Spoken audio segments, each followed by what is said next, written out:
Hey everyone, I sincerely appreciate your support. If you enjoy my audiobooks, I would be truly grateful if you could subscribe to the channel. And if you'd like to support even further, you're welcome to become a Patreon member, where you can access audiobooks of novels as long as they are freely available on the internet. Your kindness and support mean so much. Room Thank you. 186. Wu Huey and Wang Tingting listened to the zombies banging on the door outside, their expressions grim.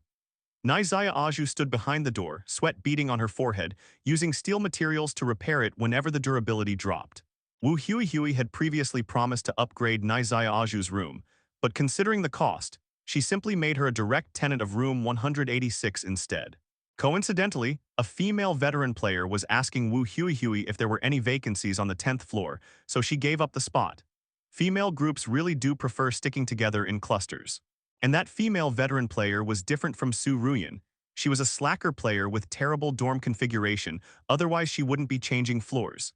Sister Huey, if we rely purely on the door to hold out for 10 minutes, it might be impossible, Nizaya Aju said urgently. Other floor leaders, after noticing the zombies' attack rate, became relaxed and weren't particularly worried. But Wu Huey's group was different. The steel and iron resources on the 10th floor were distributed among all residents, not heavily monopolized by Wu Huey's group. This approach improved everyone's survival capability, but it also reduced Wu Huey's group's own survival chances. If we can't hold out, then the other sisters in other dorms. Wang Tingting looked worried. Don't worry, Wu Huey snapped. Wang Tingting and Nizaya Aju immediately looked at her in confusion. What's wrong, Sister Hui? Nizaya Aju asked timidly. When Wu Huey got angry, she could be quite intimidating. Wu Huey snorted heavily through her nostrils and said, Trust Su Lang, he'll definitely pull the monsters. Nizaya Aju and the others' eyes lit up immediately. 10th floor players were complaining incessantly. Wu Huey's worries were completely justified. To slow down the zombies' durability consumption, some people had no choice but to open their doors and fight the zombies directly for a while before retreating back to their dorms. But this approach carried huge risks, and if they got scratched, they needed glutinous rice for treatment. Actually, the 10th floor players' overall defense was relatively high, since Wu Huey didn't drain resources like other floor leaders did. This strategy seemed foolish but was actually excellent, benefiting everyone, it's just that few could actually implement it. However, the current problem was that the 10th floor's monsters were zombies. The zombies' door-breaking ability was absolutely terrifying. So right now, the 10th floor had become the most precarious floor. Room 180, Su Ruyan manually controlled her turrets, picking off zombies with precise shots. She had a level 3 dorm with 4 turrets, all level 2 with formidable firepower. However, she was alone in her dorm, and when the door's durability dropped, she had to repair it herself, which was quite troublesome. Su Ruyan didn't have surveillance cameras, but she seemed able to sense the situation outside. After blasting a zombie's head with a water cannon, she went behind the vermilion dorm door to repair its durability. Just as she was about to make repairs, her hand holding the materials paused, and she quickly put her eye to the peephole. Immediately, she gasped in shock. She saw green-eyed wild wolves, leopards, and monkeys running out into the hallway. These were monsters from the 9th floor. At this realization, her expression immediately tightened. Her vermilion door was very effective against ghost-type monsters, but it wasn't good at dealing with physical attack monsters like these. Am I going to die here? A bad thought rose in her mind, but she wasn't too afraid. Taking advantage of the water cannon's effect on the zombies, she suddenly opened the door, released a cloud of green poisonous mist, and then closed the door again. The green poisonous mist lingered in front of her door, continuously damaging those monsters. 8th floor, room 159. Damn it! 8th floor leader Zheng Kai cursed loudly after seeing the emerging beasts through his peephole. He immediately shared the beast information in the chat room, then opened his door, kicked away the paper dolls blocking it, and threw out 2 Molotov cocktails. Flames instantly erupted in the hallway corridor. These flames would burn door durability, but they would also damage monsters. He had to cripple this first wave of monsters, otherwise if they went to attack other dorms at full strength, it would accelerate player attrition on the 8th floor. The dorm closest to the hallway was indeed the death position, but it was also the output position. Monsters passing by 4 turrets would get attacked to some extent. Other floors were experiencing the same situation, though their pressure wasn't as heavy as the 10th and 8th floors. Meanwhile, room 200. Finish them off. Su Lang looked at the completely empty area outside his door and let out a sigh of relief. Through the surveillance screen, he could see that there were still zombies outside room 199. Su Lang opened his door. Instantly, the zombies that had been attacking room 199 immediately turned around. Additionally, many zombies without attack targets came hopping over in this direction. Opening and closing the door was done in one smooth motion. Now he just needed to wait for the zombies to come deliver points. "Brother Lang, it's bad. Monsters from the ninth floor are coming up," Tong Chi shouted. During normal battles, Tong Chi monitored the chat room while Cao Yaxuan watched the surveillance screen, with Wang Yajai providing support. Hearing this, Su Lang immediately opened the chat room and found the monster information that Wu Hui's group had posted. They were 3 types of beasts: wolves, leopards, and monkeys. Fortunately, they were all level 2 creatures, not very strong, at least far less threatening than zombies. "It's fine, Tong Tong. Keep monitoring the player list in the chat room and see if there are any casualties on the 10th floor," Su Lang said calmly. After all, everyone's doors were surrounded by zombies, so no matter how fast the durability dropped, it would only be so bad. The most important thing now was monster clearing capability. If the clearing capability wasn't strong, death was inevitable sooner or later. Tong Chi nodded. She had been paying attention to this in her heart and replied, 2 minutes into the game, 4 dorms have been breached. The player from room 18 abandoned their dorm and became a wanderer. Some monsters went chasing after them. Wanderers referred to those without dorms. 13 casualties in 2 minutes might not seem severe, but Su Lang's expression was very grave.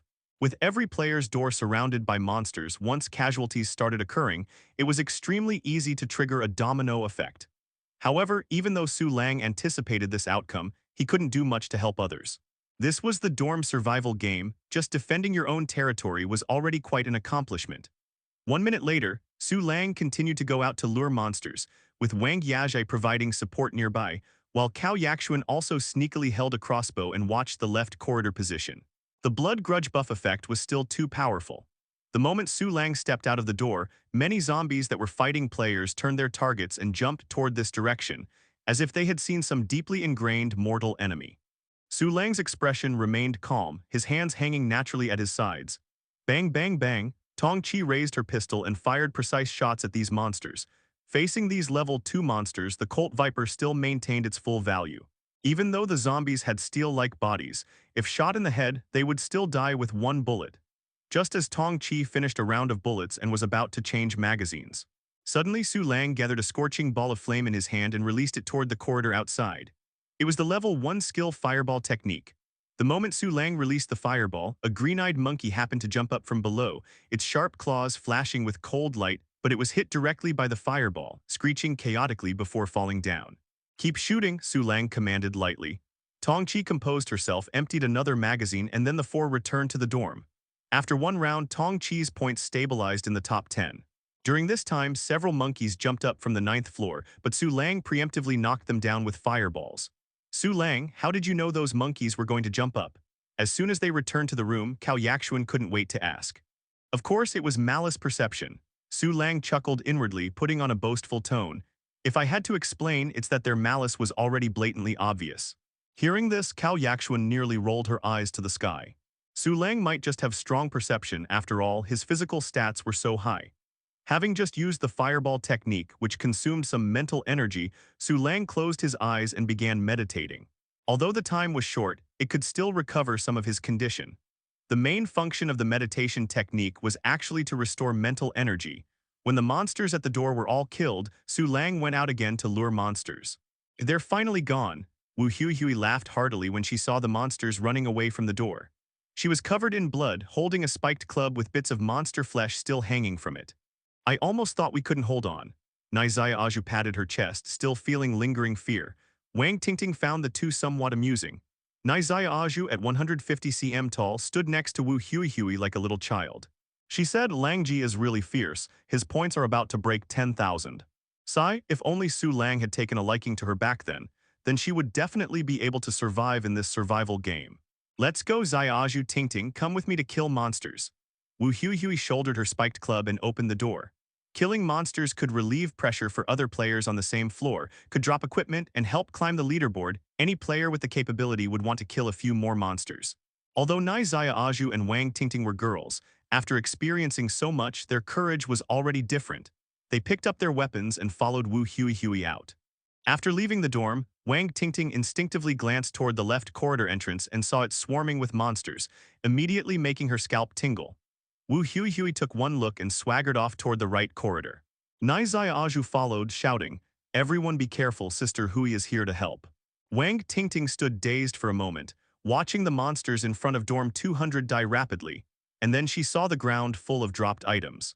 So many, if they could go up and collect just a portion, Hui's door might even be upgraded to level 3. Swallowing hard, Wang Tingting stopped looking and turned to follow her teammates, though she kept thinking about the abundant supplies at Su Lang's dorm entrance. 6 minutes into the fourth round, all monsters on the 10th floor were completely cleared out. When Su Lang went out to collect supplies, he saw the vermilion door of room 180 open, and Su Ruyan's figure flashed as she jumped down from the 10th floor. Not long after, Su Ruyan's points began to rise. "That's really convenient. The supermarket seems to sell climbing skills. If I upgrade it, I should be able to do wall crawling like a gecko," Su Lang muttered to himself. The group transported supplies to the entrance in batches, then closed the cyan steel main door. Next, everyone made a second trip, moving the supplies to the sofa and coffee table. Looking at the bountiful harvest, Cao Yaxuan put her hands on her hips and laughed. "We're rich, we're rich, we're rich." Su Lang also showed a smile on his face. Only players could understand the joy of killing a bunch of monsters and harvesting together. However, when Cao Yaxuan and the others transferred the copper coins to Su Lang, the corner of his mouth twitched. "Su Lang, what's wrong?" Wang Yaje noticed Su Lang's unusual expression and asked. It seems we lost money. We originally had over 40,000 copper coins, now we have 39,000, Su Lang said with a dark face. "How could that be?" Cao Yaxuan didn't understand at first. "The turret costs," Su Lang sighed. The two turrets were strong, but they were also truly expensive. The silver iron wing crossbow cost 120 copper coins per shot, 100 shots would be 12,000. And although the Army Breaker heavy crossbow had slower attack speed than the silver iron wing crossbow, each shot still cost 180 copper coins. These two turrets weren't attack facilities, they were clearly gold-eating beasts. Calculating carefully, they are indeed quite expensive, Cao Yaxuan said, speechless. "But overall, if we sell these supplies, we should be able to break even," Wang Yajai spoke up. Su Lang replied. "Actually, it's about even because I have a few more silver coins here. But overall the harvest is much less than I expected." The three women nodded upon hearing this. Calculating this way, the supplies were pure profit. Because he frequently browsed the trading network, Su Lang was very familiar with prices. After a rough estimate, he had a general valuation for this batch of supplies, over 30,000 copper coins. If the mall opened again, this would be enough to buy a level 3 weapon, actually not a small amount. Su Lang kept 3 portions of black zombie essence blood, then listed the remaining supplies on the trading network. After finishing all this, the 4th round just ended. Su Lang immediately checked the chat room. Mad King Building chat room 137-200. When the second round of the game started, the chat room only showed the number of dorms. And wanderers would be directly kicked out of the chat room while also attracting monsters, an effect similar to blood grudge holders basically being declared dead. "Very cruel, so many died," Su Lang sighed. "And it had only been 10 minutes. Could the casualties this time be as severe as the last round of the game?" Wang Yajai pressed her lips together, her delicate eyebrows slightly furrowed. Because she was frequently developed, her elegant face had gained a touch of charm, and when she frowned like this, she truly evoked a feeling of pity. "I don't know, but at least the casualties will be over half," Su Lang guessed. Tongqi spoke up. "These are all living human lives. The being who created this game is truly a demon. Human lives are sometimes valuable, sometimes not." Su Lang shook his head and said, "Like in our peaceful times, the number of people deceived and trafficked abroad each year could fill an entire town." The three women fell silent for a moment upon hearing this. Tongqi frowned. "Why hasn't the dormitory broadcast come yet?" Someone in the chat room was asking the same question, and then veteran players came out to explain. This was normal. The dorm survival games broadcast was sometimes like a program that needed computation time, not always ringing exactly on time. "Don't worry about it, let's rest first," Su Lang smiled. Right after he finished speaking, the dormitory broadcast sounded, making everyone's expressions change dramatically. Dormitory broadcast, "Congratulations everyone, over 50% of players have survived the 4th round. The originally scheduled 5th round is cancelled. The game will directly enter the 6th and final round, 10 Evil Practitioners, at 6 a.m. tomorrow." "Indeed, it's this one." When Su Lang heard the round name, his heart suddenly shook. The 10 Evil Practitioners, this sounds like some kind of organization. Cao Yaxuan rubbed her smooth chin, adopting a thoughtful expression. Tongqi nodded. And we happen to be exactly on the 10th floor. Perhaps each floor has one evil practitioner. Wang Yazhai's eyes flickered. The dormitory directly skipped the 5th round and let us challenge the 6th round. This final stage definitely isn't simple. After experiencing so much, the three of them had developed sensitivity to the survival game. Su Lang smiled lightly. With our setup, as long as we're not maliciously targeted, we'll definitely survive until the end. The dorm survival game most likely wouldn't let not even one household of players survive. At least he hadn't heard of that happening. Of course, it was possible such things had occurred, but no news spread since everyone died. He. Tong Chi revealed a sweet, somewhat silly smile, feeling Su Lang's words gave her a great sense of security. Su Lang's lips curled up as he continued, but we don't just want to survive, we want to live well. Little Tong, your points are stable now, but Yaxuan and Yazhai's aren't enough yet. For this final stage, you might need to take some risks with me outside. Hearing this, the two women's expressions didn't show much fluctuation. Cao Yaxuan teased, Su Lang, I think you sometimes have a bit of a gambling addict temperament. Not at all, Su Lang shook his head, wearing an honest and proper expression. Don't worry, Yaxuan, with me and Su Lang here, nothing will happen to you. Wang Yazhai smiled calmly. Although she felt there was still a gap between herself and those veteran players, as long as she was with Su Lang, she felt very confident.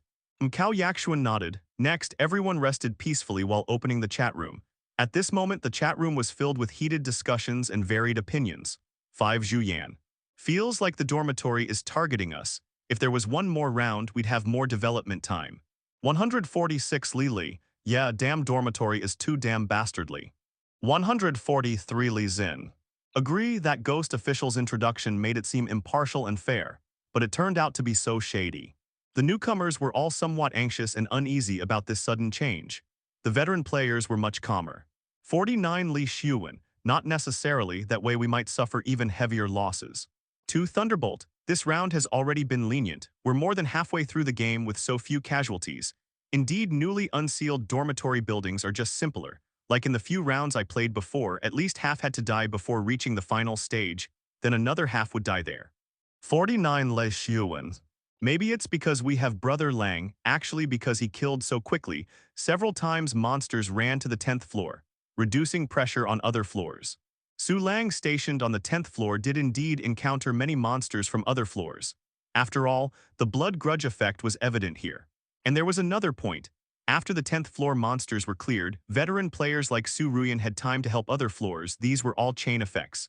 Whenever Su Lang was mentioned, Thunderbolt would always disappear, and this time was no exception. 159 Zheng Kai. This dormitory good-evil theory you're discussing, I've heard veteran players from previous dormitory buildings discuss it too. 33 Zhang Dahai. At Zheng Kai, what's the theory? Zheng Kai kept them in suspense for a while, only speaking after many people pressed for answers. 159 Zheng Kai. Good and evil are meaningless to the dormitory. It's more like a cold program. If players kill fiercely, it raises game difficulty. If players are in peril, it lowers game difficulty, always keeping all player groups in a state at once.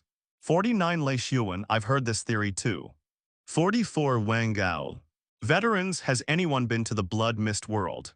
As everyone chatted, the topic began to drift, covering all sorts of subjects from everywhere. When valuable information decreased later, Su Lang closed the chat room.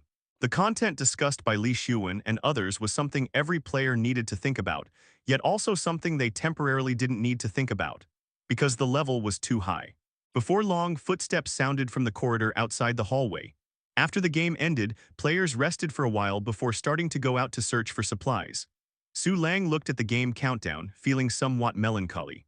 The 6th round would arrive at 6 tomorrow morning. If it came the day after tomorrow instead, that would be better, then he could farm nightmare coins again. But then, having the game end earlier would let him find Xiao Mei sooner. Hard to say whether that was good or bad. Time flew by and soon it was midnight. Staying at home with nothing to do, Su Lang started farming points early. This time without grand preparations, playing and joking around made time pass quickly. Su Lang discovered an alternative use for the meditation skill. That was using it when mentally exhausted. It had miraculous effects. This was incredible. The women were completely no match for him now. Su Lang could do sit-ups. How could they compete with that? 3 hours later, Su Lang sat cross-legged alone on the sofa, concentrating on meditation, while Cao Yaxuan and the others went to bathe. Not long after, a refreshing warm current rushed into Su Lang's mind. This familiar feeling made him instantly open his eyes, a flash of pleasant surprise appearing in his gaze. Attributes. Constitution 11, Spirit 10.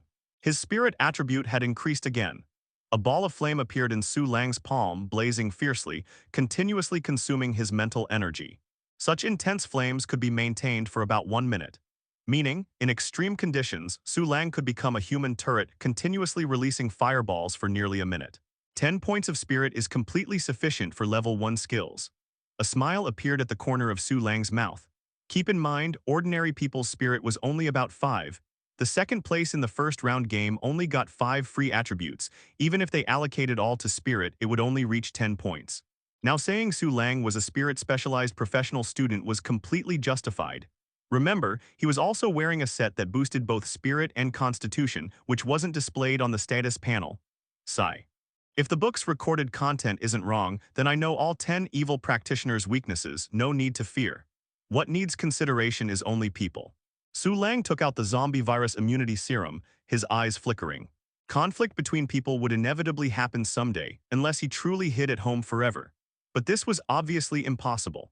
If by chance another mechanism monster like the ghost official appeared, requiring going out to find opportunities, and he was weak at that time, he could only stare helplessly. Taking a step back, Su Lang's current resource investment in himself was to pursue greater benefits outside, not wasteful usage.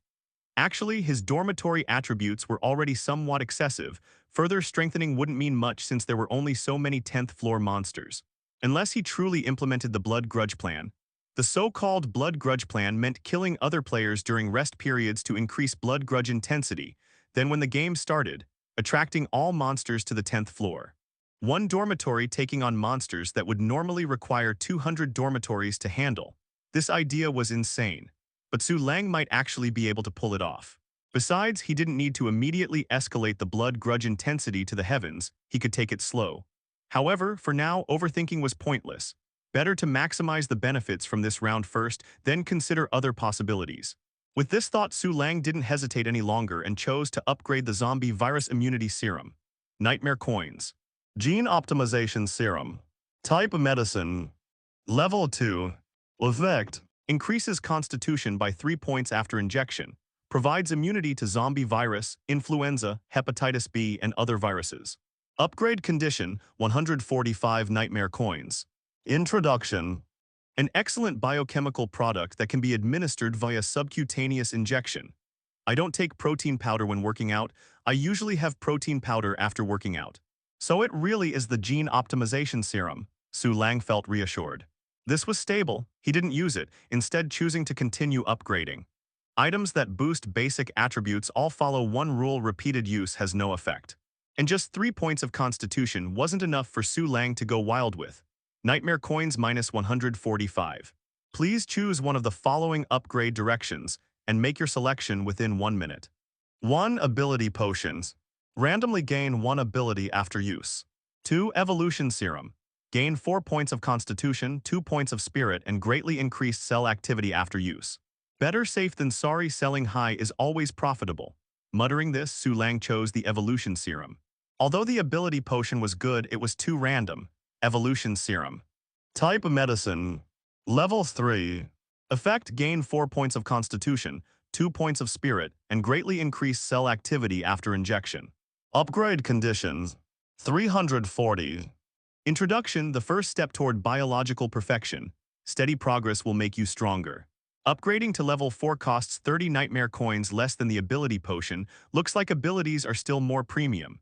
Su Lang said to himself. He now had 108 Nightmare Coins left. If he slept one more time, he'd have 452 Nightmare Coins, enough to strengthen the Evolution Serum once more. Su Lang put the Evolution Serum into his backpack, then heard movement from the bathroom as Tong Chi emerged, her slightly chubby cheeks incredibly delicate, like a lotus flower emerging from clear water. Langji, come help me blow dry my hair. Tong Chi curled her little toes, feeling shy just looking at Su Lang. Not long after their intimate moment, she was still in a somewhat bashful state. Okay, Su Lang responded, standing up and walking over with a smile. The night passed quickly. When daytime came, Su Lang went to sleep right on schedule. Base Nightmare Coins 80, conversion rate 330%, 8-hour total production 344 Nightmare Coins. Total nightmare coins, 452. There was about an hour left before the game started, but Su Lang didn't immediately upgrade the evolution serum. With over 400 nightmare coins, he could still upgrade a turret once, leaving himself some breathing room. Although all signs pointed toward his conjecture being correct, there was always the possibility of an unexpected turn. Actually, keeping 500 nightmare coins to upgrade the main door would be the safest option. But he wasn't lacking in defense right now. What he lacked was offensive power, so he didn't consider that option. No choice, his dormitory was only level 2 with a maximum of 2 turrets. As time passed and the game countdown showed only half an hour remaining, Cao Yaxuan couldn't help but ask, Su Lang, are we really going out to kill monsters? Yes, Su Lang nodded, then paused thoughtfully before saying, if we handle it well, you might not need to go.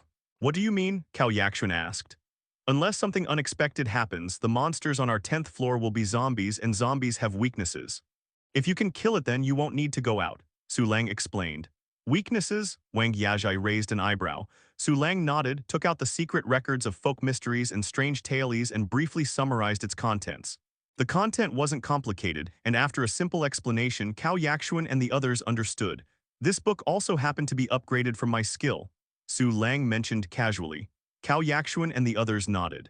No wonder you cleared out all those things from the backpacks and bought items dropped by monsters from other floors, Tong Chi said with a smile.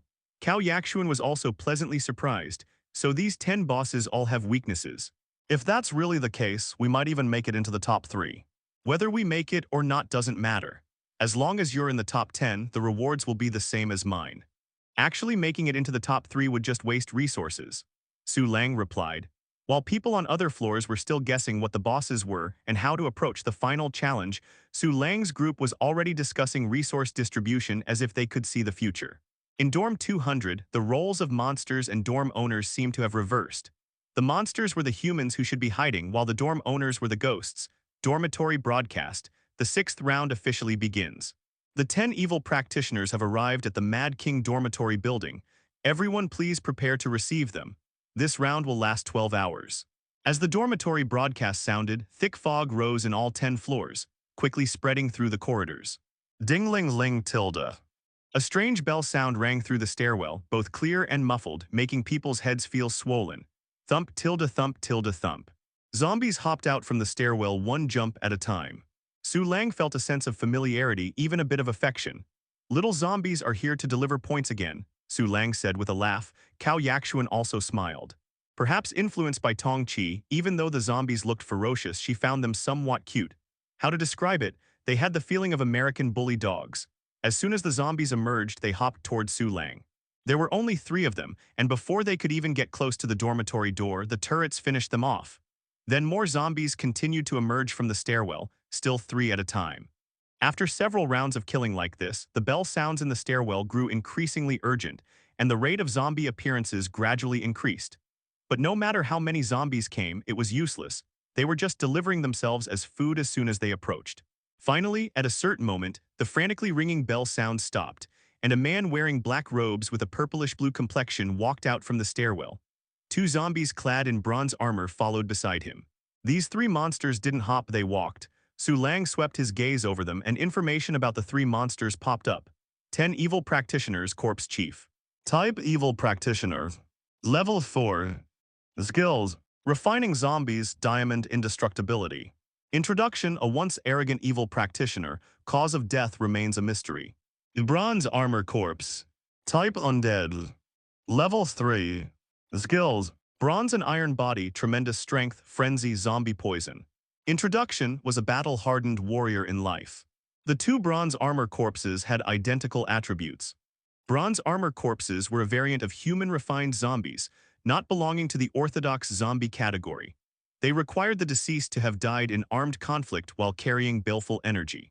Wang Yajai immediately shared information about these 3 monsters in the chat room as soon as she saw them, which had become standard practice for every player now, almost like an unspoken rule.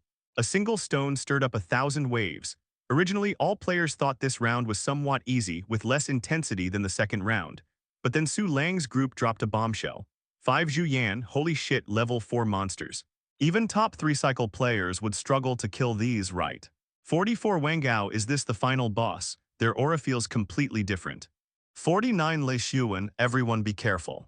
I suspect there might be 10 level 4 monsters this round. Deal as much damage as you can, otherwise we risk floor annihilation. Everyone stay alert. When the level 4 monsters appear, try to unleash maximum damage in one go.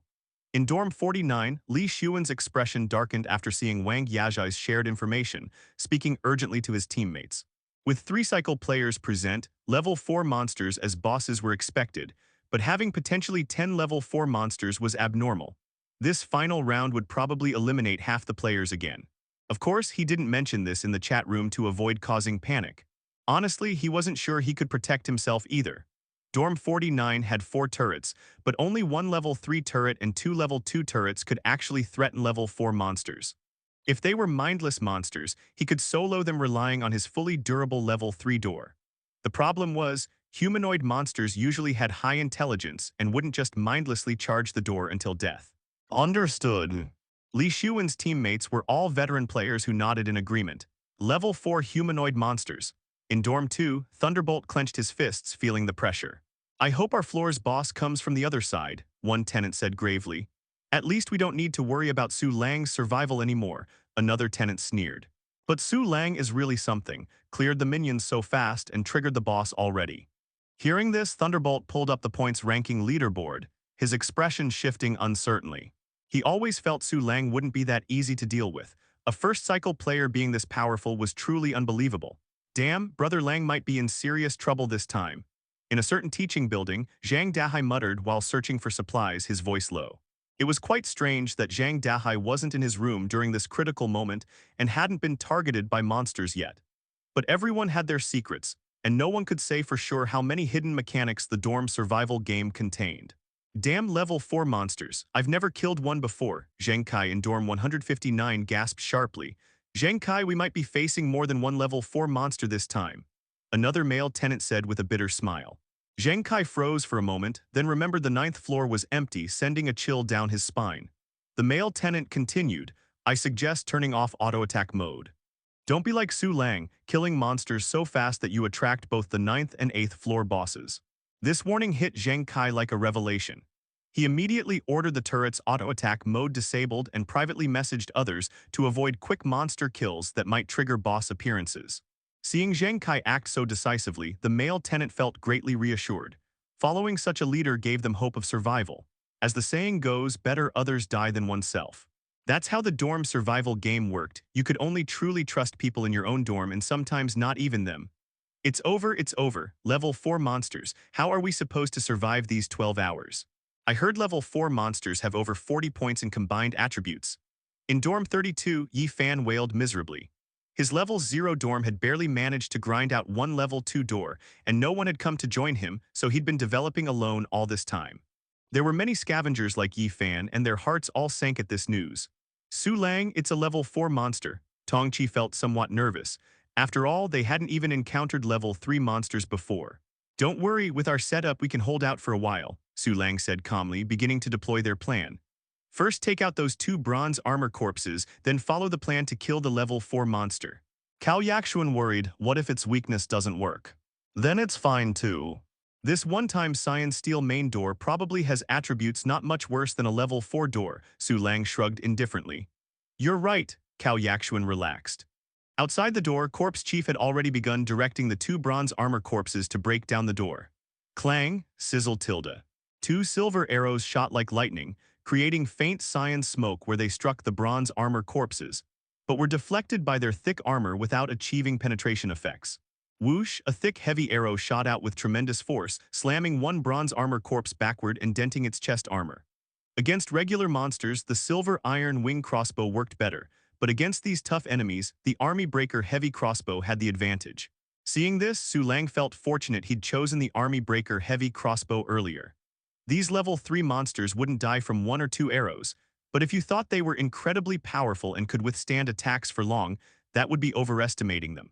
Dozens of seconds later, both bronze armor corpses lay fallen before the door, having worn down 12 points of the cyan steel main door's durability. A bit longer and the cyan steel main door's first, never compromise effect would have been triggered. Corpse Chief stared grimly at Dorm 200's door, hesitating uncertainly.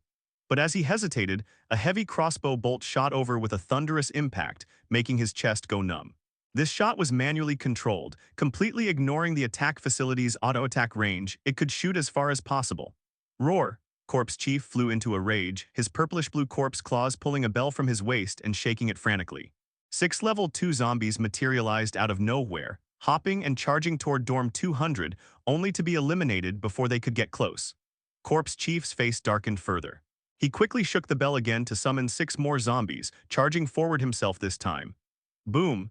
Corpse Chief's claw slammed against the cyan steel main door with a deafening impact. Durability. The cyan steel main door's durability instantly dropped below 40 points. Then cyan light flashed as it absorbed all the monster blood residue, restoring durability to 70 points. Corpse Chief grew even more enraged, directing zombies to attack the turrets while he continued assaulting the cyan steel main door, pounding furiously even as his fingers burned from the contact.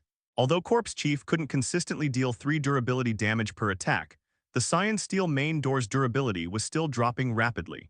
Su Lang had Tong Chi and Wang Yajai operate the turrets, adjusting the angles to attack the Corpse Chief while simultaneously hitting the zombies. However, as soon as the 6 zombies were cleared out, the Corpse Chief would continue shaking its bell, summoning 6 new zombies. This was no ordinary level 4 monster anymore, but a level 4 monster with a boss template. This level 4 monster's defense is incredibly strong. After a while, Cao Yakshuan exclaimed in shock. They had been attacking for almost a minute, yet the Corpse Chief remained as lively as ever. The zombie species is indeed tough, Su Lang commented, handing the Colt to Cao Yakshuan. But the timing is about right, get ready, you'll be up soon. Cao Yakshuan nodded vigorously. While Su Lang's group was fighting their tough battle, the bosses on the 3rd and 6th floors had also emerged. The 6th floor boss was a short, dark-skinned old man. When he shook his bell, large numbers of poisonous insects would rush to break down doors. This boss remained completely calm, continuously using this move to grind down health, and soon someone's door was breached with everyone dying under the mouths of the poisonous insects. This monster was extremely effective against dorm rooms that only had crossbow bolts. To deal with poisonous insects, you needed attack facilities with area damage. The 3rd floor boss was an armored warrior, accompanied by 2 level 3 warrior followers. Please don't come over. In Dorm 60, the player saw these 3 warriors and swallowed hard in fear. During the 4th round, the 3rd floor had 3 level 3 warriors, exactly the same as the warriors the boss was carrying now, with extremely strong individual combat capabilities. This player, afraid of angering the boss, didn't let the crossbow bolts attack at first, until the 3 monsters raised their long swords. Whoosh whoosh tilde. Crossbow bolts flew through the air. Cold light flashed as the 2 warriors swung their swords, directly cutting 2 crossbow bolts in half. The boss's longsword also fell fiercely at that moment, 3 slashes in one instant. The steel door instantly exploded. With 3 slashes blowing open the door, this player didn't even have time to repair the steel door before the 2 level 3 monsters charged into the room. The boss stood outside the door, not entering, quietly watching his subordinates slaughter these players. And precisely because of this door-blocking behavior, the 3 players had no chance to escape, all being cut down within the dorm room. Next one. The boss tilted its head and actually spoke human words. The news of the 3rd floor boss blowing open a door with 3 slashes quickly spread, and as the 3rd floor leader, Li Xuan couldn't sit still anymore. 49 Li Xuan. Impossible, a normal level 4 boss absolutely couldn't be this strong. This is almost comparable to a level 5 monster. Meanwhile, on the 10th floor, repairing the silver iron wing crossbow and army breaker heavy crossbow only required iron materials, which Su Lang had plenty of at home, so the attack facility's durability wasn't a concern. But the cyan steel main door was a different story. This thing itself couldn't be repaired with raw materials. When the cyan steel main door's durability dropped to 43 points, the Corpse Chief finally stopped attacking. He was covered in wounds, his hands so burned they were almost melted away, an arrow was stuck in his eye socket, and his condition was extremely poor. And it was only at this point that he thought about retreating, showing he wasn't very bright. Just as he turned to leave, the door of Dorm 200 suddenly opened. A basin of black-red liquid emitting a fishy smell and heat was thrown toward him. This was beast blood dropped by the 9th floor beasts. Using it could temporarily increase a player's stats. It was a level 2 item that wasn't cheap to sell. But when this great supplement was poured over the Corpse Chief's body, it scalded him until smoke rose from his body, making him screech and wail. Corpse Chief, obsessed with refining corpses, refined himself into a corpse, hid all the treasures plundered in his lifetime within his coffin, had his diamond body broken by Wolf Savage of the 10 evil practitioners using beast blood, met his demise midway, died by Wolf's mouth, losing both life and wealth. Bang bang bangs. Cao Yakshuan pulled the trigger, quickly emptying the magazine. Bullets fell like rain, each one penetrating the corpse chief's softened flesh. However, the corpse chief didn't die just like that, but instead turned around to stare fiercely at Su Lang and the others, seemingly wanting to make a final counterattack before death. Su Lang had already prepared to cast the fireball technique. At the critical moment, Cao Yakshuan pulled out the hand crossbow Su Lang had given her and shot it straight into the corpse chief's head. With a thud, the corpse chief fell to the ground, 3 dropped items appearing beside him. Cao Yakshuan's points surged dramatically, instantly climbing to 4th place. The 4 of them didn't talk, but quickly picked up the 3 monsters' dropped items and returned to the dorm room. "I did it!" Cao Yakshuan cheered excitedly, her beautiful face flushed red. The 4 didn't celebrate too much, quickly taking inventory of their loot. Besides 5 silver coins and 10,000 copper coins, there were several good items. Jade Burial Suit Fake. Type Equipment. Level 4. Effect 1 Enhancement. Constitution +1, Spirit +1, Defense +3, Mobility -1. Effect 2 Jade Armor. All physical damage received will be fully offset by durability. Durabilities. 40-40. Decomposition yields. Gold thread X9, Jade pieces X43. Upgrade condition, 700 Nightmare coins. Introduction, a high-grade burial object, considered a national treasure in modern times. Friendly reminders. Equipment can be set to not display visually. Friendly reminder, each equipment and clothing slot can only have 1 item equipped. God-tier equipment, Su Lang exclaimed directly when he saw the Jade Burial Suit's attributes. Putting on this equipment, maybe even jumping from a building would be no problem.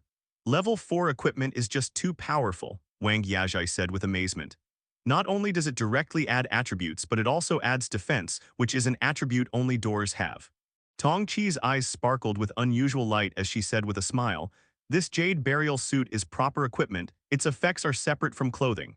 If you wear this, Lang Ji, you'll have 4 additional attribute points. Right, 1 for appearance, 1 for substance. Sometimes high-level clothing is more valuable than equipment because it's rare," Su Lang said while pinching Tong Chi's cheek. Wang Yajai looked somewhat confused, so Cao Yakshuan explained about Tong Chi's lottery luck. Su Lang then picked up the Jade Burial Suit and clicked to equip it. Instantly, he felt his body grow heavier, though the skin sensation didn't change much, it still felt like he was wearing the Survivor set. He jumped in place a couple times while the physical sensation became heavier, the sense of security greatly increased. He closed his eyes and used his spirit to touch the clothes on his body, and a prompt popped up. Show/hide Jade Burial Suit. Su Lang chose to show. The next second, a set of ancient jade armor materialized, with the Survivor set worn over the outermost layer. Tong Chi was so frightened she took a step back. Su Lang quickly canceled the display. "That feels a bit creepy," Cao Yakshuan said with a sigh of relief. After all, it was worn by dead people. Su Lang didn't avoid the topic, then added, "Let's look at the other loot." His gaze turned toward a black bronze bell filled with ancient charm. 10-Day Bell's Corpse, Golden Revolution, gunshots piercing through despair. 10-Day Bell's Corpse. Type Curio. Level 3. Effect Summon Corpses. Summons 3 level 2 black zombies, lasts 3 minutes, cooldown 30 minutes. Durabilities. 13/13. Decomposition yield, copper pieces X5, nether chi X1. Upgrade condition 300s. Introduction, an evil object. This thing's effect is greatly reduced in our player's hands. That corpse chief could summon 6 zombies at once, Cao Yakshuan complained. Su Lang's eyes flashed as he stored the 10-Day Bell's corpse in his backpack, smiling. It's already a pretty good item. So this is the 10-Day Bells that Ghost official mentioned. Probably each floor boss has one, but this matter isn't recorded in the secret records of folk mysteries and strange tales. Next, Su Lang looked at a black skill scroll. Corpse Refining Art active skill. Type skill scroll. Level 2. Upgrade condition, 135 nightmare coins. Introduction, an evil technique that can control a dead corpse for 3 minutes. Without another word, Su Lang directly learned the corpse refining art. After all, the nightmare coins required for upgrading were the same whether learned before or after. Su Lang, are you going to control the corpse chief to fight other bosses? Cao Yakshuan asked. Not in a hurry. Su Lang shook his head and took out the evolution serum. Counting clothing and equipment, his current attributes were Constitution 13 points, Spirit 12 points, with total attributes reaching a remarkable 25 points. Those veteran players all said level 4 monsters had comprehensive attributes above 40 points. And the evolution serum could provide him with 4 Constitution points and 2 Spirit points. So with this injection, he might not necessarily be weaker than the so-called bosses. But this wasn't enough, Su Lang wanted more. Nightmare coins minus 340. Golden Revolutions. Type of medicine. Level 4. Effect Golden Genes. After injection, increases Constitution +5, Spirit +5, and improves the body to optimal condition over the next 2 weeks. Note: this state represents your best appearance under normal healthy conditions and may slightly increase Constitution. Upgrade Condition 695. Introduction: this is a revolution in biology reshaping, rebirth, evolution. Our generation will ultimately become golden humans, opening a new era, Professor Hellenberg. What? Holy shit, Su Lang's eyes widened, 10 attribute points at once. This effect is absolutely explosive. And that attached special effect, Golden Genes, also seem to have some significance. Not sure if all high-level items have such explosive effects, or if it's just that both the Jade Burial Suit and Golden Revolution happen to be top tier. The women saw a flash of light in Su Lang's hand, then noticed his unusual expression, immediately becoming excited. Su Lang, did your skill activate again? Cao Yaxuan exclaimed joyfully. Is this that zombie virus immunity serum? It looks really similar, Tong Chi said with expectation in her eyes, then with some concern. But there aren't any zombies now, so this probably isn't very useful. Su Lang's expression was peculiar. He had fully activated his perception but didn't detect any malice. However, sincerity is something that can change in an instant. Things that need guarding against should still be guarded against in the future, but probing can be reduced, otherwise it's easy to crash and burn. If they don't cheat, you're not at ease. If they really cheat, you're unhappy again. This kind of mindset is unacceptable. Take a look at this serum's attributes. Su Lang revealed a smile. After reading the information, Tong Chi immediately gasped sharply, This is just too top tier. After injecting this, you'd basically become a superhero. Not exactly a superhero, but definitely not worse than those veteran players, Wang Yajai said with a laugh. The attribute calculation in the dorm survival game has its own logic. It's not a crude direct doubling, but rather a stepwise increase. Otherwise, 15 Constitution points could let someone lift cars. Su Lang nodded and said, based on veteran players getting about 10 free attribute points per round, at most they'd have 40 by now. With this injection, I'll be almost there. Right, but we still need to be careful, Wang Yajai nodded. Player versus player combat isn't just about comparing numbers, it's more complex than fighting monsters. You've already decided to go out? Tong Chi said, realizing belatedly. Su Lang smiled. We'll leave right after this injection. After injecting the Golden Revolution, Su Lang's heartbeat accelerated wildly. His skin became burning hot, and he continuously sweated profusely. The 3 women were frightened, bringing towels to wipe Su Lang's sweat, busily working for nearly 3 minutes before he returned to normal. Su Lang clenched his fist, having the illusion that he could crush air. This feeling of explosive power was incredibly satisfying. Let's go, I'll take you monster hunting. Su Lang looked at Wang Yajai, his confidence reaching its peak at this moment. Injections really do make you stronger. 8th floor. Zheng Kai saw the sharply reduced number of 8th floor players in the chat room and couldn't stop complaining. The 9th floor boss didn't go to the 10th floor but came to the 8th floor instead. It and the 8th floor boss were rapidly slaughtering from left and right. The 8th floor boss, named Ghost Scholar, initially came from his side but left after attacking the door several times and finding it couldn't be broken. Now the 2 bosses had joined forces. This was absolutely terrifying. Because Zheng Kai loved draining blood from players on the same floor, other players' development was greatly affected, unable to hold out for more than a few minutes under the 2 bosses' combined assault. Zheng Kai, maybe we should abandon this floor and leave. A middle-aged woman finally snapped and spoke up. Even if we go to other floors, there might not be anyone willing to take us in, another female tenant said.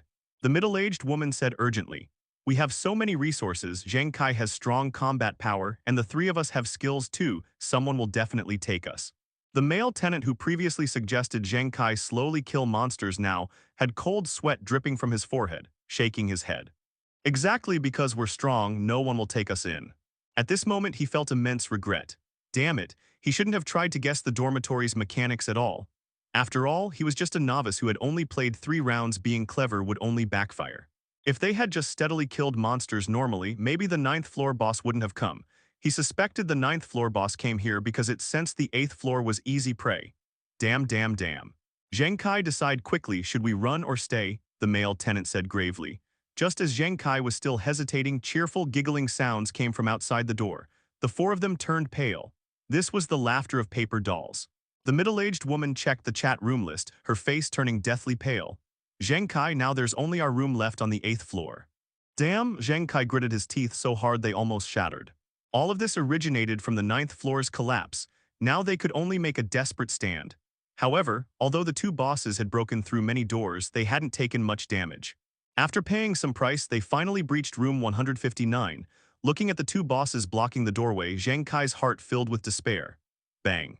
At that moment, unexpected gunshots burst into the four people's eardrums, pulling them out of their despair. Time rewound 30 seconds earlier. Su Lang and Wang Yajai didn't immediately show themselves after going downstairs, instead first investigating information about the two bosses. 10 Evil Practitioners Wolf Savage. Type Evil Cultivator. Level 4.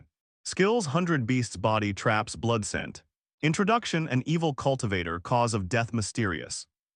Wolf Savage was the 9th floor boss, tall and powerfully built with a full beard, wearing animal skin clothing. Standing beside him was a scholar dressed in scholarly robes, with deathly pale complexion, handsome features, and a light, floating figure like a sheet of paper, surrounded by several palm-sized sinister paper dolls floating around him. This scholar was precisely the 8th floor boss, 10 Evil Practitioners Ghost Scholar. Type Evil Cultivator. Level 4. Skills: Paper Cutting into Soldiers. Introduction: An Evil Cultivator, Cause of Death Mysterious. Ghost Scholar wore a faint smile, lightly waving his hand to send the paper dolls around him crashing against the dormitory door, then automatically igniting into flames. Wolf Savage summoned monkeys, leopards, and wolves to charge the formation. Just as the two were happily breaking through the door, gunshots rang out, one hitting Wolf Savage's shoulder, another striking his neck. Wolf Savage paused for a moment, casually plucked the bullet from his neck, spotted Su Lang firing in the corridor, his eyes lighting up as he strode forward. Ghost Scholar glanced at the dormitory door, then at Su Lang, also stepping toward the ladder with light, floating footsteps as if walking on tiptoes. Boom tilde. At that moment, dormitory 159's door was breached, several beasts charging inside. But Ghost Scholar and Wolf Savage paid no attention, their focus entirely on Su Lang. Bang, bang, bang. Su Lang aimed and fired at Wolf Savage, riddling him with blood holes large and small. However, Wolf Savage completely ignored it, moving like a tiger as he leaped into the corridor in a single bound. A foul beast stench mixed with the smell of blood assaulted their senses, making them want to retch. Roar. Su Lang retreated backward while simultaneously, a terrifying zombie with bluish-purple complexion leaped out from the corridor corner, its arms retracting then extending, directly piercing into Wolf Savage's chest. Now's the time, Su Lang mentally shouted. Wang Yajai didn't disappoint him, stepping forward with a green glowing longsword fiercely stabbing into Wolf Savage's heart, her movements exceptionally decisive and sharp as if practiced thousands of times. The green glow didn't come from the sword itself, but from zombie poison applied to it. This stuff was a basic item dropped by zombies that could manually enchant weapons. Seeing Corpse Chief's bluish-purple face, Wolf Savage's eyes flashed with human-like astonishment. Though no one knew what he was thinking, he didn't even bother with the sword in his heart, spraying green blood several seconds later before collapsing to the ground. Wolf Savage, obsessed with taming beasts, drank the blood of hundreds of beasts, possessed powerful physique. To fulfill his sworn brother's vow, if I ever lose my humanity, you must kill me. He risked exploring a coffin, became infected with zombie poison, and ultimately died from reversed beast blood flow. His rise was sudden, his fall abrupt. The good teammate who was just breaking doors together moments ago now lay fallen before them, leaving Ghost Scholar completely bewildered. However, while he stood dazed, Su Lang wouldn't hesitate, throwing a dozen burning incense sticks toward him. These incense sticks were items dropped by the second-floor fox demon, possessing hypnotic effects. Ghost Scholar, obsessed with paper cutting, self-castrated to nurture sufficient yin energy. One day mistakenly entered a shrine built by cannot be calculated, fell asleep after smelling incense sticks, and died from anal rupture. Kill him to be safer, Su Lang said. Wang Yajai nodded, delivering over 10 consecutive sword strikes that severed Ghost Scholar's head. When Zheng Kai and his teammates stepped out, this was the scene they witnessed. A ferocious zombie stood beside a man with faint dark circles, like a guardian. Wolf Savage lay fallen nearby, dead beyond doubt, and an extraordinarily beautiful young woman in a white dress was chopping off Ghost Scholar's head. Am I seeing things? Zheng Kai stood frozen in place, as if watching two butchers bullying piglets. Seeing these four people, Su Lang raised his pistol slightly, his other hand resting on the combat knife at his waist. Keeping weapons outside didn't take up backpack slots, though it could be inconvenient sometimes. Noticing Su Lang's subtle movement, Zheng Kai immediately raised his hands, swallowing hard as he said, "You're Su Lang, right?" Though this was his first time seeing Su Lang, he had guessed his identity. Su Lang nodded, expression calm. This reaction didn't seem like a newcomer's. Zheng Kai felt like he was the novice before Su Lang, the pressure overwhelming as he stammered, Thank you for coming to save us. We'll repay you in the future." Heaven knows when the door was breached, his life had already started flashing before his eyes. No need for thanks, players should help each other, Su Lang grinned, revealing a set of gleaming white teeth. While the two conversed, Wang Yajai had already collected the dropped items from both bosses. Watching the two people and one zombie disappear down the corridor, Zheng Kai's tense heart finally relaxed. Damn. Is this really a first-phase newcomer? He feels more like a wild boss. How exactly did this Su Lang develop so fast? Zheng Kai wiped sweat from his forehead. He must have already developed his own playstyle, the male tenant sighed. It's like stock trading, some top players develop their own strategies that let them snowball quickly. He'll probably be the top player again this round.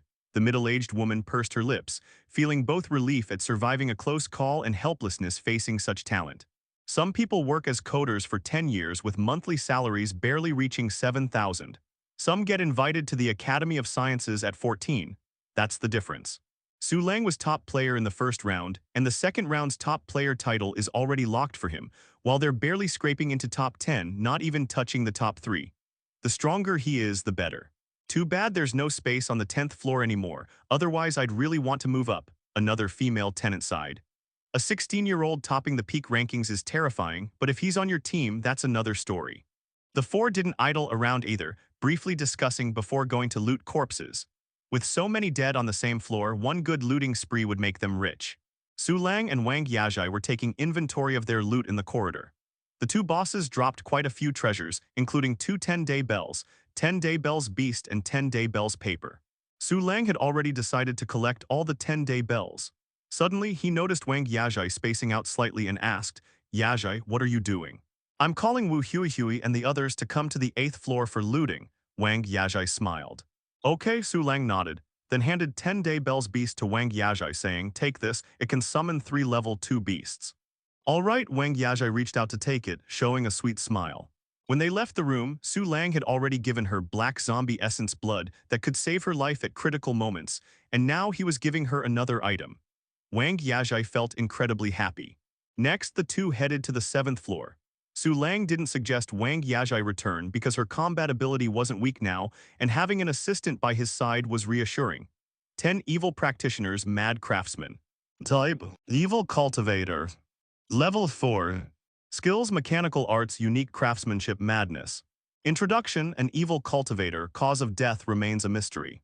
The 7th floor boss was the mad craftsman, a man who appeared taciturn and silent on the surface, constantly accompanied by 3 mechanical puppets, with 9 additional mechanical puppets responsible for breaking down doors. He coldly watched the mechanical puppets break down doors, then used ruthless spiral blades to shred players into mincemeat, remaining silent the entire time like a mute. Only when his gaze occasionally swept over the 3 mechanical puppets beside him would a flicker of emotion appear in his eyes, filled with tender affection. These 3 uniquely crafted mechanical puppets were made from the flesh and blood of his wife and pair of children, allowing them to accompany him eternally. The 7th floor leader was named He Chi, a man with a strong sense of responsibility. Whenever the mad craftsman attacked other players' dorm rooms, he would fire shots in the corridor. This approach finally drew the mad craftsman's hatred. After destroying the 7th dorm room, he strode toward He Chi's dorm room number 130. Seeing this, He Chi fired a few more shots before retreating back into his dorm room. However, what he didn't see was that when the mad craftsman was halfway there, he turned around and went back. Simply because 2 figures stood at the corridor entrance. Su Lang didn't fire at the mad craftsman as he was surrounded by mechanical puppets. Whether he could hit him was one thing, and even if he did, the effect wouldn't be significant. In his view, the mad craftsman was the most difficult boss to kill among all of them, because his cause of death was simple. Mad craftsman. Driven insane, refined his own flesh and blood into puppets solely to advance his mechanical arts prowess. Later conflicted with one of the 10 evil practitioners, General Golden Blade, and was cut in half at the waist. This monster could only be killed through brute force. If he had to identify any weakness, it would be his fear of blades. Metal overcomes wood, which actually makes quite logical sense. Su Lang drew his long blade, quietly waiting in the stairwell. Fighting in the corridor risked being accidentally injured by attack facilities, as players weren't as durable as monsters. Squeak creak tilde. When they got within 10 meters of Su Lang and his companion, the three big-headed mechanical puppets opened their mouths and spat out large quantities of steel needles. Su Lang and Wang Yajai hurriedly dodged behind the corner of the wall. The dense steel needles shot into the wall, creating a terrifying sight. Yajai, if the situation turns bad, use the black zombie essence blood immediately, Su Lang reminded. Wang Yajai nodded, her eyes calm and steady. The Mad Craftsman's 9 mechanical puppet minions operated in groups of 3, with each group having different skills. When they were breaking down doors earlier, she had witnessed all 9 mechanical puppet skills, so she felt confident. The only concerns were the 3 mechanical puppets beside the Mad Craftsman and the Mad Craftsman himself. Whoosh whoosh tilde. After the 3 big-headed mechanical puppets finished spitting steel needles, 3 tall, thin mechanical puppets moved to the front, their fork-like hands spinning continuously like propellers. Wang Yajai had a sudden inspiration, pointing her long sword diagonally, using the smooth blade surface to reflect the mechanical puppets' movements. The moment 2 tall, thin mechanical puppets entered the stairwell, Su Lang and Wang Yajai launched their attacks simultaneously. Su Lang directly sliced off one tall, thin mechanical puppet's head, while Wang Yajai was slightly less skilled, only managing to chop off the tall, thin mechanical puppet's propeller arm. The third tall, thin mechanical puppet barely squeezed into the stairwell before Su Lang chopped off its head too. Seeing this, the Mad Craftsman halted his steps, had 3 shield-bearing mechanical puppets protect him, and attempted to shake the bell at his waist to summon minions again. At that moment, a figure burst forth with explosive speed. Wang Yajai was shocked, never expecting Su Lang to be so fiercely brave and move so quickly. Seeing the shield-bearing mechanical puppets blocking the passage and the big-headed mechanical puppets opening their mouths again, Su Lang's gaze sharpened. Using his momentum, he leaped fiercely, landing behind the Mad Craftsman. The Mad Craftsman's mind was clearly somewhat sluggish, his neck turning stiffly, only to discover Su Lang had already hacked back his son with one blade, then followed with 3 consecutive charging slashes that severed his son's head. He frantically stabbed his hands into his own chest, and immediately all the mechanical puppets began clicking and creaking, becoming more agile. This was the Mad Craftsman's madness skill, strengthening all puppets. The wife mechanical puppet and daughter mechanical puppet simultaneously opened their wooden mouths, the former spewing flames from its mouth, the latter emitting poisonous mist. At the same time, the big-mouthed mechanical puppets also spat steel needles from their mouths. The stairwell was so narrow that if hit by all 3 attacks simultaneously, Su Lang would likely be either dead or half-dead. At the critical moment, a zombie appeared, roaring as it charged forward, then instantly perished. While the zombie blocked the attacks, Su Lang retreated and rushed into an unoccupied dorm room, avoiding the subsequent attacks. As the pillar of fire and purple poisonous smoke ceased, he immediately peeked out, throwing darts that stuck in the Mad Craftsman's face. The Mad Craftsman was just about to shake the bell to revive the 3 tall, thin mechanical puppets when his action was interrupted. Now he went completely mad, recklessly leading his puppet army to charge at Su Lang. The big-headed mechanical puppets and the wife-daughter mechanical puppets used their skills almost whenever available, making it impossible for Su Lang to get in any additional attacks. Super intuition detected malicious intent approaching, and a fierce expression appeared on Su Lang's face. At this point, the only option was to charge forward recklessly. Ding-ling-ling tilde ding-ling-ling tilde. Su Lang continuously shook 2 bells, 10 paper dolls flying out of the dorm room, hugging the mechanical puppets before spontaneously combusting. Immediately after, he charged out himself, wildly slashing with his alloy long blade, first destroying the daughter mechanical puppet while also taking some damage himself. Ha tilde. The wife mechanical puppet spewed flames from its mouth, but Su Lang had already frowned and retreated behind 3 zombies. After the 3 zombies withstood a wave of flames, he charged forward again. Seeing Su Lang charging again, the Mad Craftsman's eyes flashed with fear. He wanted to command the shield-bearing mechanical puppets forward, but discovered they were already entangled by 3 beasts and a woman. At that moment, Su Lang had already destroyed the wife mechanical puppet too. The mad craftsman was completely exposed before Su Lang, like a lonely, isolated figure.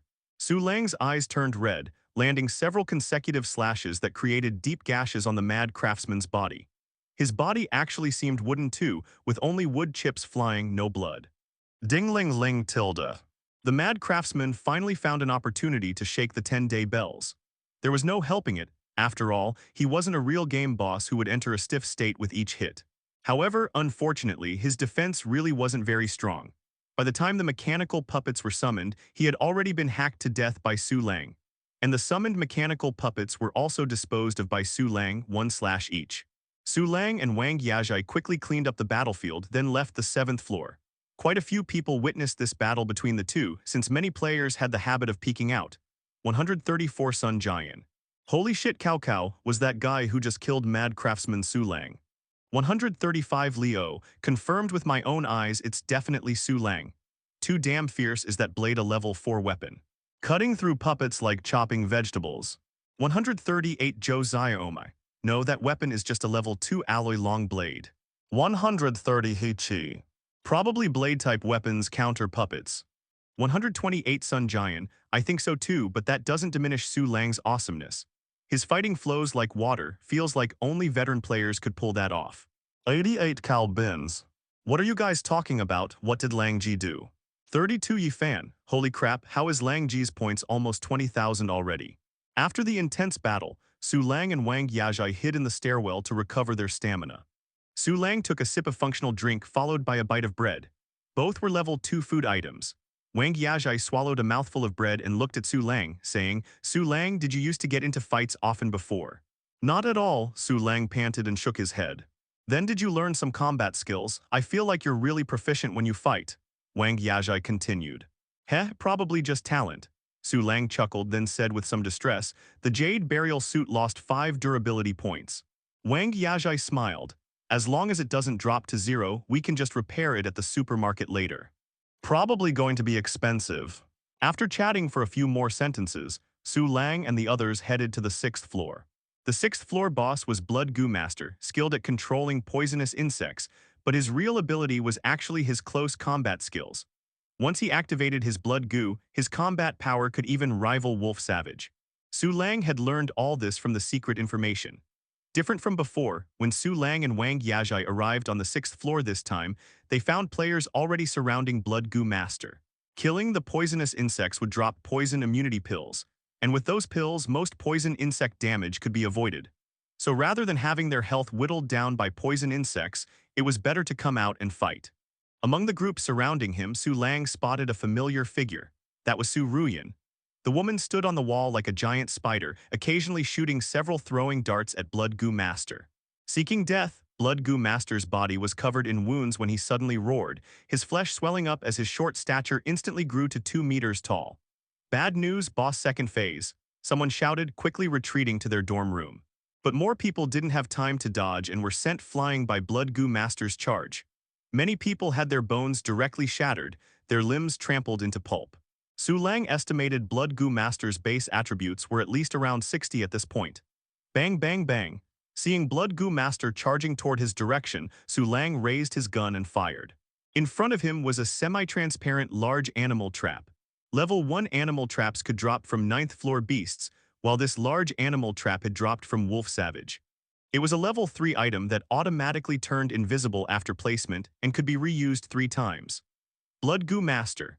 Obsessed with refining goo, one day while searching for goo insects in the mountains, his left foot accidentally stepped on an animal trap. The blood-venerable goo on his soul burst, causing backlash that killed him. Blood Goo Master's weakness was extremely hidden, it was on the soles of his feet. If you had to guess this blindly, it would be truly difficult to figure out. Blood Goo Master ran very fast, and when he was about 10 meters away from the stairwell entrance, a dormitory door suddenly opened a crack and a round object was thrown out. Boom.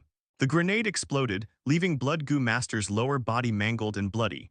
Surprisingly, despite such a large explosion, the corridor showed no damage at all, only the wall turned slightly black. Damn it. Damn it, Blood Goo Master looked toward Room 90 furious beyond measure. Room 95's dorm owner was precisely 6th floor leader Liu Changjiang, and this grenade was a level 4 single-use item. Seeing that he hadn't killed Blood Goo Master, Liu Changjiang felt his scalp tingle and quickly ordered his teammates to activate the turret's automatic attack mode. Blood Goo Master pounded the level 3 door with both fists, rapidly depleting the dormitory door's durability points. Seeing this, Su Lang frowned deeply and quickly fired his gun to draw aggro. Blood Goo Master's eyes turned crimson red and he charged toward Su Lang again. But along the way, Su Ruyan, who was hanging on the wall, shot throwing darts, and several other doors opened too, with anyone having ranged attack methods directly targeting Blood Goo Master. Blood Goo Master knew if this continued he'd be played to death, so he could only go all the way kill Su Lang first then go elsewhere to recover. But the moment he charged into the stairwell entrance, he stepped on the animal trap and died beyond dead. His left soul twitched and a blood-red worm severed into 2 pieces crawled out. Blood Venerable Goo. Type Goo Insect. Level 4. Effect 1 Vigorous Chi and Blood. Allows the host to possess powerful Chi, blood, and recovery ability. Effect 2 Burst. Greatly increases the host's Chi and blood for 3 minutes. Introduction. Why put me under the foot, Blood Venerable Goo? He turned out to be a twin monster, Su Lang laughed. Feels like he died even more miserably than Ghost Scholar. Wang Yajai clicked her tongue. The Blood Venerable Goo dropped 3 insect eggs which Su Lang picked up. Just as he was about to loot Blood Goo Master's body, an angry shout rang out. Stop! Liu Changjiang walked out of the room with a group of tenants, a flicker of anger dancing in his eyes. Su Lang had already gotten the points, and now he wanted to take all the boss drops too. That was just too much. Su Lang paused his movement, only taking 1 10-day bells, then stepped back a few paces saying, I'll just take this one. That won't do either, Liu Changjiang raged. Do you know how much we sacrificed to kill him? If you're dissatisfied, come find me. Su Lang sneered, casually casting a fireball technique to block their path, then left with Wang Yajai. Since communication was impossible, then there was no need to communicate.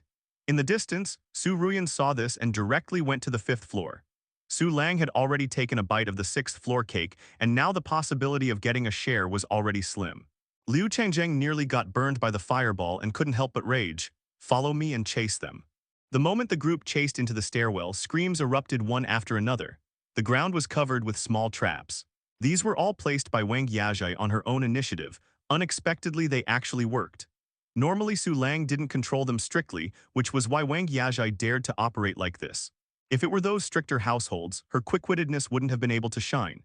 Seeing they actually dared to chase, Su Lang laughed angrily, turned around and fired several shots up the stairwell without caring whether he hit anyone, then quickly descended the stairs with Wang Yajai.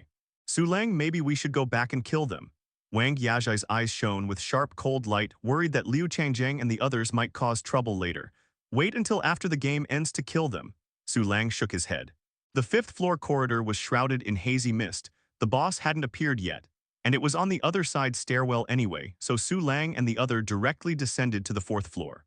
But the moment they reached the 4th floor stairwell, a pair of ice-cold hands embraced Su Lang from behind.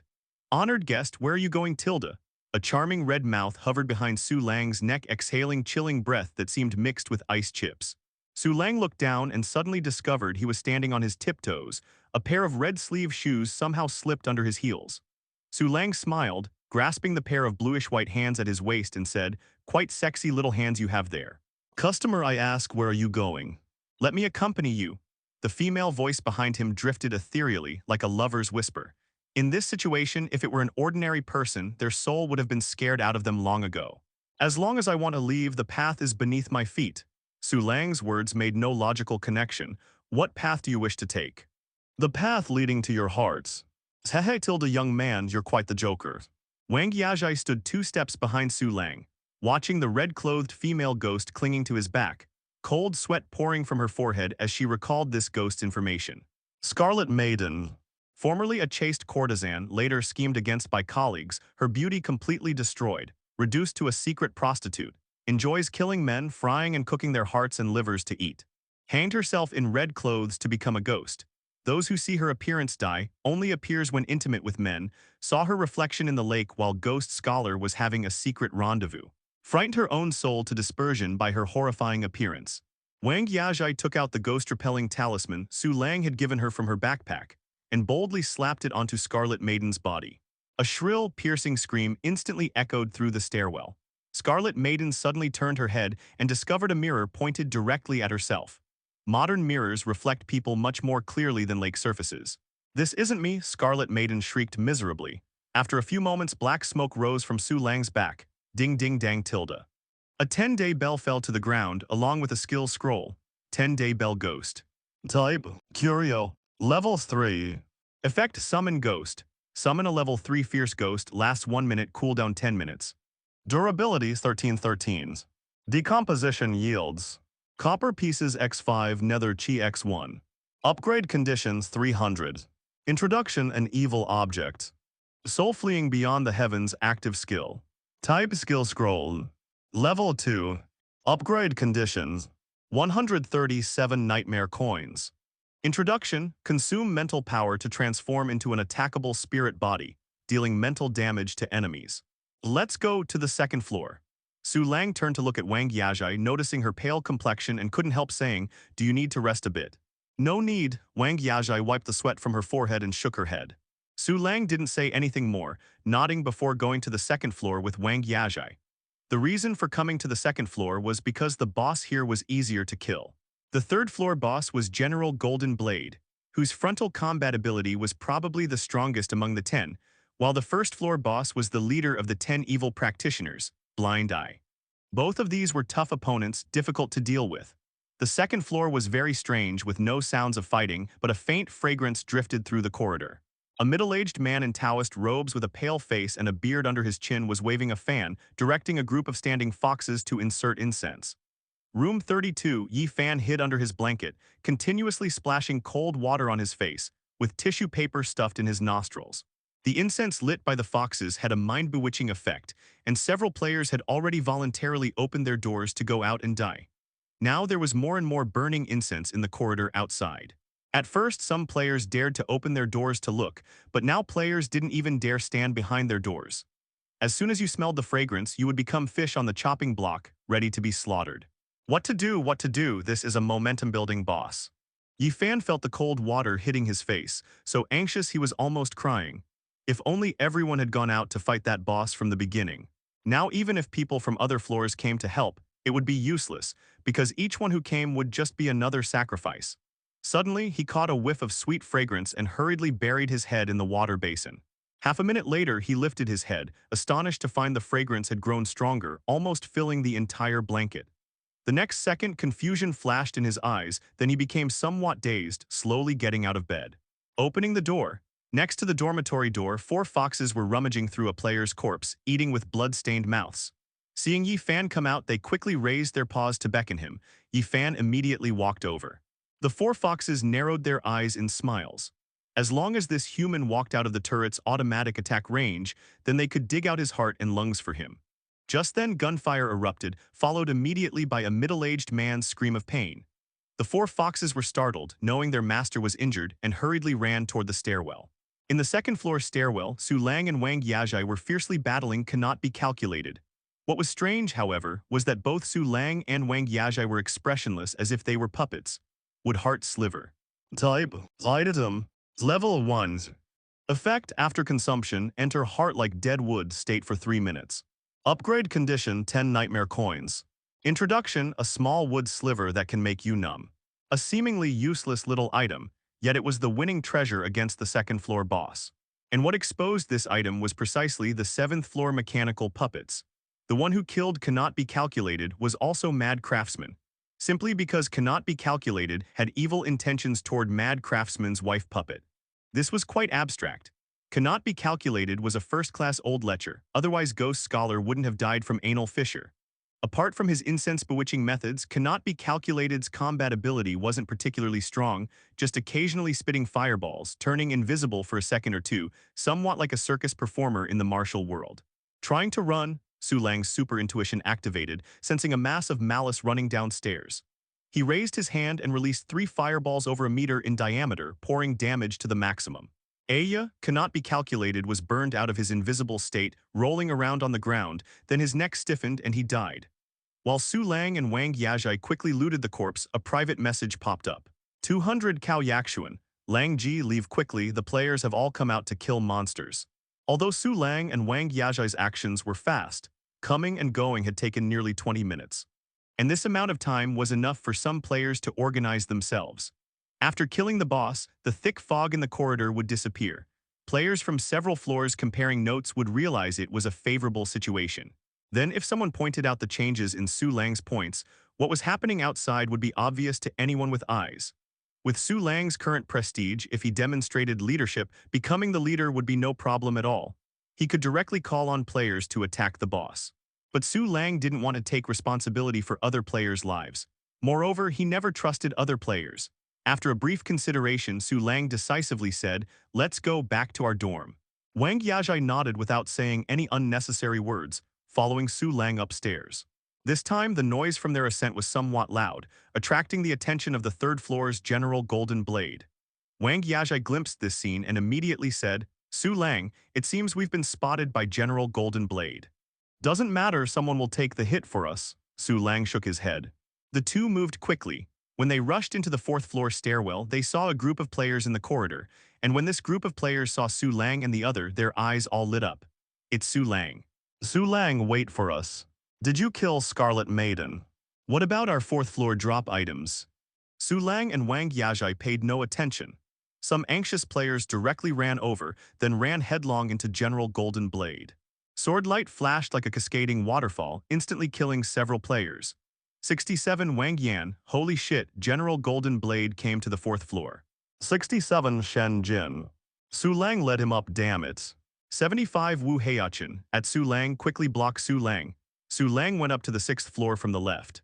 76 Wei Xiong, sixth and seventh floor brothers block him. Let's ask Su Lang what's going on. Sixth floor, after Liu Changjiang and the others finished clearing the building. They were originally organizing other players to go downstairs to kill monsters.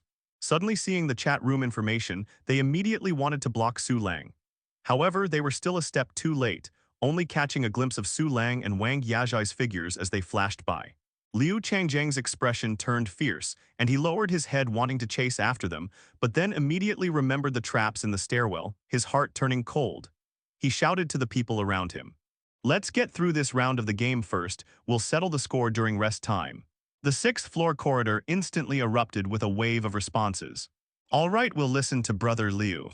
This damn bastard monster-stealing dog, his crimes are unforgivable.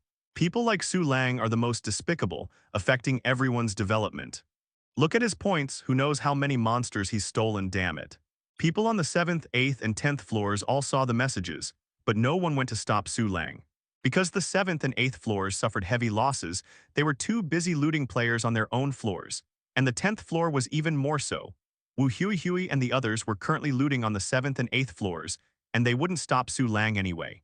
Returning home safely all the way, Su Lang's first action was to open the chat room, discovering that there were quite a few people denouncing him. Damn it, the game isn't even over yet, and there are already so many signals for internal conflict. Once the game ends, there will definitely be a large wave of people coming up to the 10th floor. Su Lang was truly speechless. When the monsters were alive, everyone hid in their rooms, but after the monsters died, they all came out to share the spoils. "Langji, you're back, are you injured?" Tongqi asked with an anxious expression, quickly coming over to greet them. "I'm fine, help your sister Yajai bandage up," Su Lang replied. When dealing with cannot be calculated, Wang Yajai had suffered quite a few injuries and had been gritting her teeth to endure the pain all the way back. "I'll do it." Cao Yaxuan brought over a roll of medical bandages. "I'll handle it, you keep watching the chat room and points leaderboard." Tong Chi took the medical bandages from her. Medical items in the game were incredibly miraculous. As long as it wasn't severed limbs, they could restore a person's injuries to their original state, though some healed slowly while others healed quickly. Medical bandages were a common level 1 medical item and also a slow healing medical item. "Don't worry about saving, just use the medical spray directly." Su Lang frowned and said, "Yajai gained a lot from going out with me this time. From now on, buy higher-level medical items so she doesn't have to suffer." Wang Yajai felt warmth in her heart, immediately feeling that she loved Su Lang even more. Hearing this, Tong Chi immediately took Wang Yajai to the medical area where there were more medical items available. "Yaxuan, let me know when the boss dies." "Okay." After giving instructions, Su Lang began taking stock of their gains, while still keeping the surveillance screens in his peripheral vision, afraid that some foolhardy people might come looking for trouble right now. This time, he and Wang Yajai had killed a total of 7 bosses.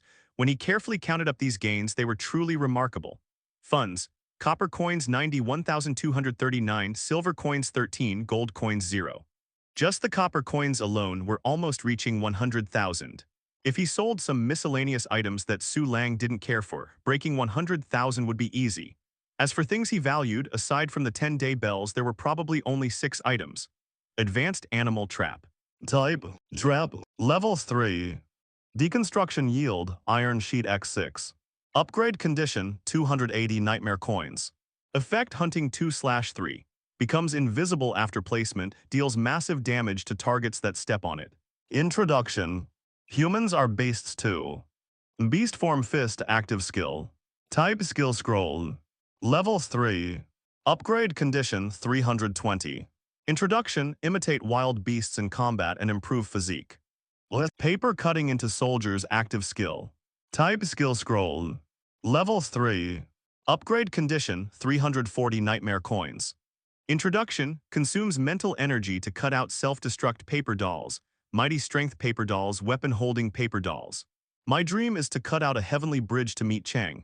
My dream is to cut out paper cranes to ride west. Artisan's Heart.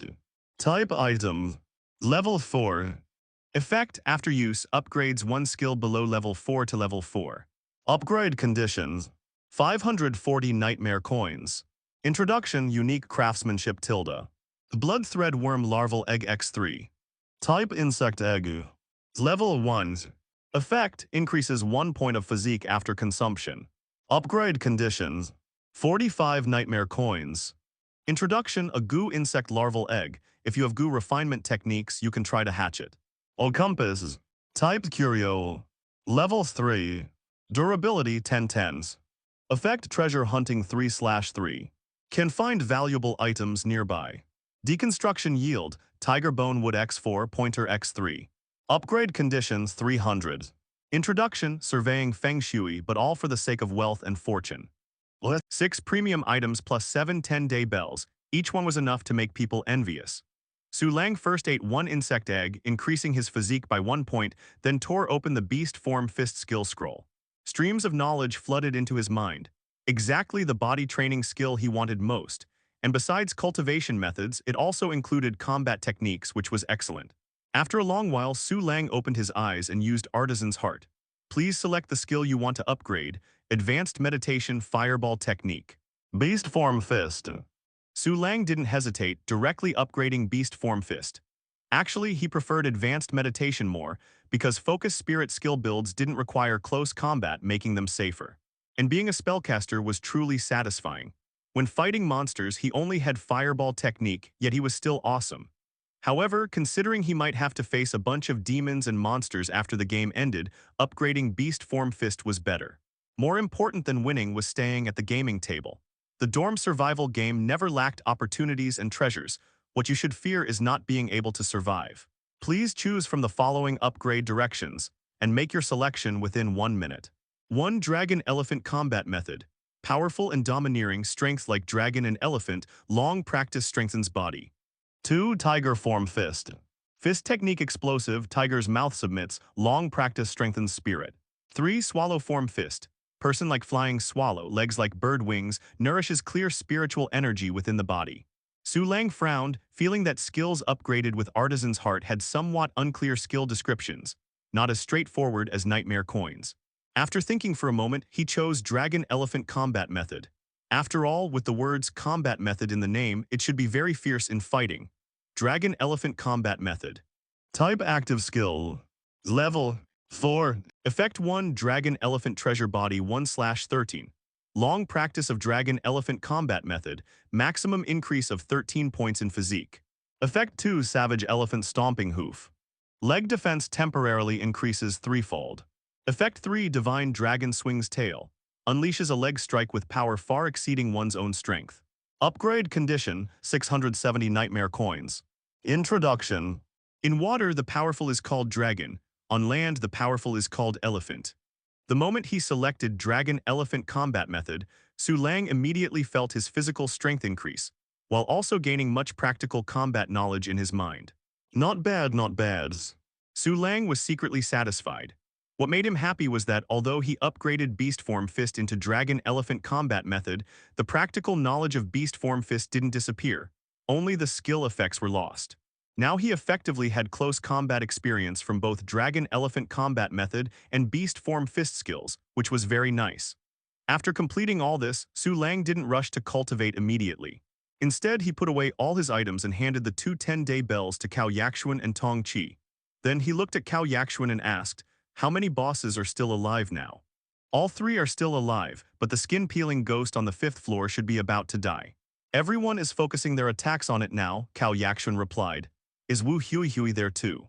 "Oh yes." Su Lang nodded thoughtfully and opened his private message with Wu Huihui. 200 Su Lang. "Do you want to get into the top 10s? 186 Wu Huihui, you have a way." On the 5th floor, Wu Huihui, holding her spiked club, suddenly perked up with excitement. Shortly after, having agreed to one of Su Lang's conditions, she learned the method to counter the skin-peeling ghost. Wu Huihui completely trusted this information. Su Lang's rapid boss kills were the best endorsement. Actually, Su Lang had two potential cooperation targets. One was Su Ruyan and the other was Wu Huihui. The former was more reliable but also harder to control. As a veteran player, she didn't have the responsibility of leading younger female players and might run off with benefits at any time, making it impossible to strengthen all players on the 10th floor. Not long after, Su Lang saw Wu Huihui's points shoot up into the top 10. Immediately, he opened a trade with Wu Huihui. Wu Huihui didn't agree immediately, but after a while she proactively initiated a trade with Su Lang. Theoretically, as long as one player is in the dormitory and another is in the wild, they could have unlimited backpack space by cooperating with each other. But in reality, this method was extremely dangerous because when clicking to trade, the person becomes completely defenseless and their field of vision becomes severely limited. After all, even using the dormitory system to chat during combat was very dangerous, let alone trading. Su Lang put up 1 copper coin, while Wu Huihui put up a 10-day bell painting. 2 seconds later, the trade was completed. Holding the 10-day bell painting, Su Lang continued sending private messages to Wu Huihui. 200 Su Lang, do you want to get into the top 3? What? On the 5th floor, Wu Huihui plopped down on the stairs, breathing heavily. Wang Tingting and Nizaya Aju were helping bandage her wounds while constantly praising her. "Huihui, you're so amazing. How did you know the skin-peeling ghost was afraid of poison? And how could you instantly identify its true form?" Around Wu Huihui, about 10 people gathered, staying alert to their surroundings while also feeling proud to be associated with her. "Hee, it was just luck," Wu Huihui smiled, her gaze turning toward the 5th floor corridor. The group was still arguing over the skin-peeling ghost's loot. Wu Huihui only took the 10-day bell, and everyone recognized her contribution, so they didn't bother her about it. "These people are something else, not even thinking about going to kill other bosses, still arguing here," Nizaya Aju muttered quietly. Wu Huihui shook her head. "It's normal, who would choose to earn 1,000,000 when they can just pick one up." Just then she received Su Lang's message. 200 Su Lang. "Do you want to get into the top 3? Wu Huihui's eyes widened and she quickly said, quick, give me the hemostatic spray. We're going to other floors to kill more bosses." Everyone around was stunned, then became somewhat excited. Was Huihui going on another killing spree? Was the 10th floor warrior returning to the mortal realm? General Golden Blade broke through doors, unstoppable. All attacks hitting his armor were like water splashing against an iron door, almost completely ineffective. The moment he reached the 6th floor, he slaughtered everyone there into complete chaos. Now the 6th floor was empty, with everyone having fled downstairs to escape, and General Golden Blade was lured all the way outside the building. Despite General Golden Blade wearing heavy armor, his speed was truly impressive. Wu Huihui chased after him, her flesh jiggling wildly, finally managing to intercept General Golden Blade with her group. She released numerous small paper dolls one by one. Once these paper figures flew out, they clung to General Golden Blade and his subordinates before spontaneously combusting. At first, it didn't seem effective, but later General Golden Blade's armor became scalding hot, continuously losing health. 1 minute later, General Golden Blade and his subordinates burned to death. On Wu Huihui's side, 2 players fell. Before they could even mourn their companions, when Wu Huihui saw General Golden Blade's drops, she burst into loud laughter. A full 3 divine artifacts. One was a 10-day bell soldier, one was level 4 equipment copper armor heavy equipment, and the last was a level 3 weapon 1000 ox blade. At the same time, Wu Huihui's points surged to 2nd place on the leaderboard, right behind Su Lang. Overjoyed, Wu Huihui quickly sent a private message to Su Lang. 186 Wu Huihui, Lang Ji, I want to kill Blind Eye too. 200 Su Lang. You can't handle it, it's too dangerous. 186 Wu Huihui, no, I can handle it, I'm not afraid of danger. 200 Su Lang, I've already assigned that matter to Su Ruyan. Wu Huihui immediately pouted, thinking it was because she wasn't pretty enough, then quickly dismissed that thought as inappropriate. If Su Lang really had issues with her, he wouldn't have told her the weaknesses of two bosses. It must be that killing Blind Eye was genuinely dangerous. This was indeed the case. As the leader of the 10 evil practitioners, Blind Eye wasn't killed by others but died from ghostly backlash. Capturing this weakness required extremely high operational skill. Therefore, Su Lang assigned this task to veteran player Su Ruyan. First floor, kill. Thunderbolt gulped down a potion, frantically releasing palm thunder from his hands, blasting away the small ghosts in the corridor. The entire first floor corridor was littered with many player corpses. With only Blind Eye left as the final boss, all players thought they could pick up easy rewards. But when they arrived, they discovered this boss was terrifyingly strong, and by then it was too late to escape. On the first floor corridor, numerous small ghosts roamed, some lame-legged, some missing hands, some blind-eyed, some deaf-eared, creating a ghastly scene. And once touched by these ghosts, players would gain corresponding disability buffs, making the ghosts exceptionally difficult to kill at that point. For example, Thunderbolt currently had a blind ghost and a legless ghost clinging to his back. Two teammates were helping him exorcise the ghosts, using over 10 exorcism talismans in succession before the blind ghost showed signs of detaching. However, more ghosts were heading toward Thunderbolt's group. Some veteran players watching from afar didn't dare approach at all. During the initial siege, Blind Eye had already suffered serious injuries, which was the only reason they hadn't left yet. Everyone was waiting for an opportunity. Quite a few players could wall run. One veteran player walked along the second floor walls as if on flat ground, looking toward Blind Eye while saying, Su Ruyan, this old ghost is really tough to deal with. Later, let's try using ranged attacks again. When this veteran player saw Su Ruyan, he almost called out Mom. Su Ruyan looked incredibly similar to a character from a shooting game he played, Viper. After seeing Su Ruyan, he had been intentionally or unintentionally getting closer to her. Even if he couldn't become roommates, smelling her hair fragrance would be nice enough, and there might still be a chance.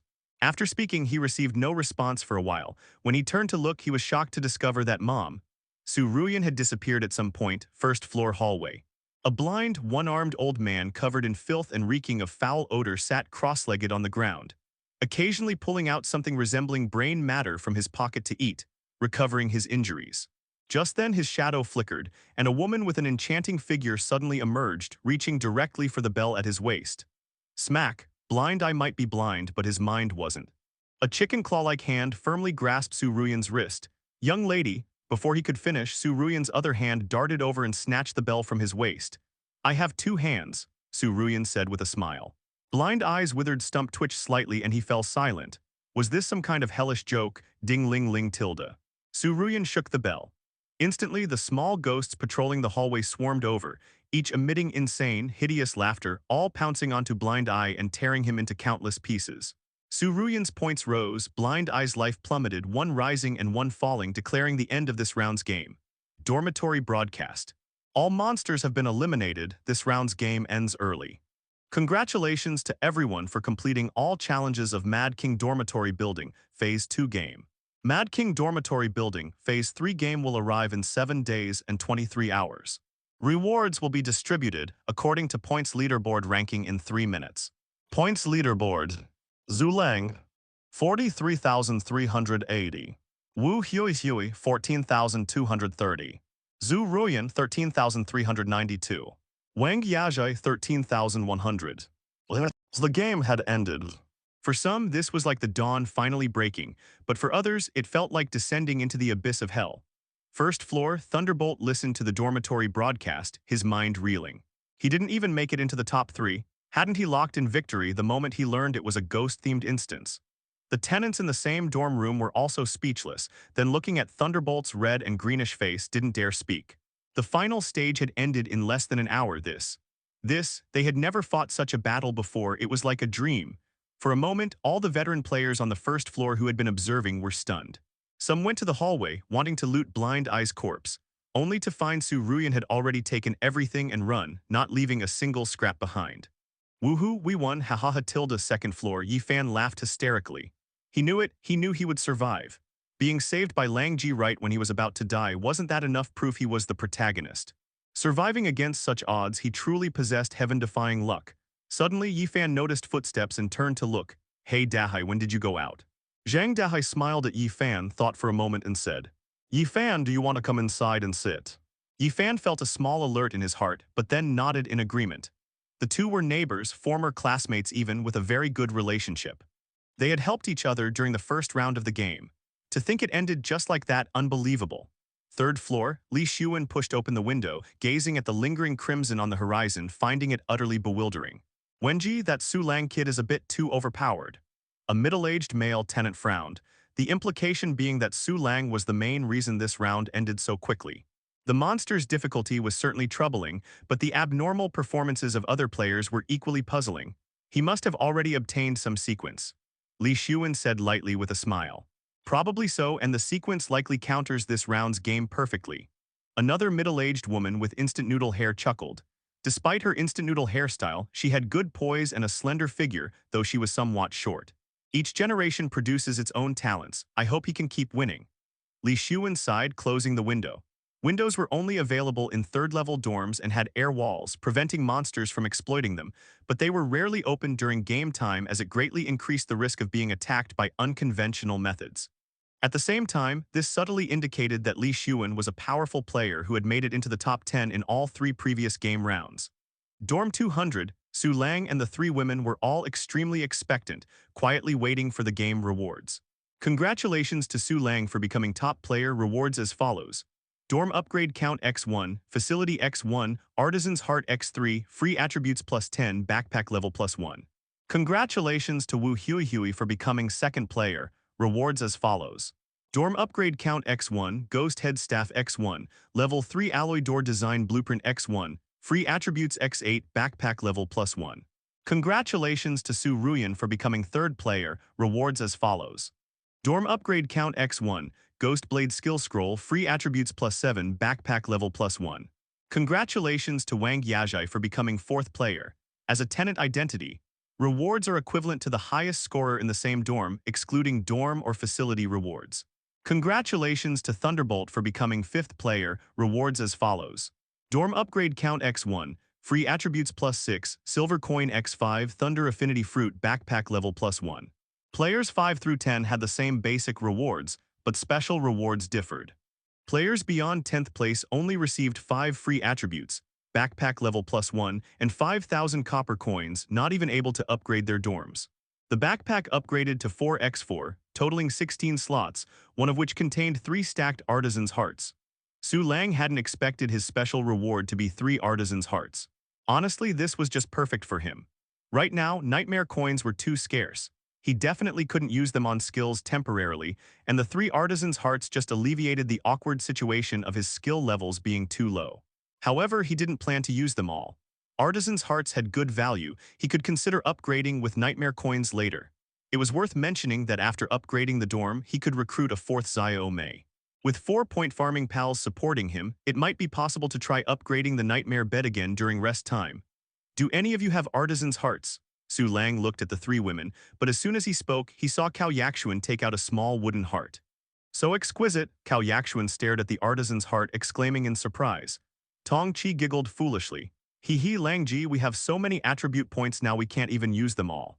No rush to use them. When the supermarket opens, let's see if there are systematic skills or items and get both of you equipped, Su Lang said with a smile. Yay, Tong Chi was greatly excited and kissed Su Lang. Wait a moment, let me upgrade the dorm first. Su Lang waved his hand. Tong Chi immediately blushed. What did wait a moment mean? It meant the meaning of hinting at meaning, the meaning of driving the little Kiba car. 2 glowing orbs floated before him. Su Lang raised his hand and activated the dorm orb. 3 different dormitory layouts unfolded before his eyes. One had a secondary bedroom, one had an independent kitchen, and one had a study. Su Lang looked at Cao Yakshuan and the other 2 women, described these 3 layouts, and asked them to quickly make a choice. Majority rules. This way everyone could feel involved. A secondary bedroom is unnecessary. We all sleep together. An independent kitchen is nice but too refined. Practicality should be the priority for daily life. Let's choose the study, it's spacious enough, and we can store miscellaneous items there too. Finally, all four unanimously chose the study. The dorm began changing rapidly, tiles appeared on the floor, and traces of simple decoration appeared in the details. Now the dorm was feeling more and more like a home.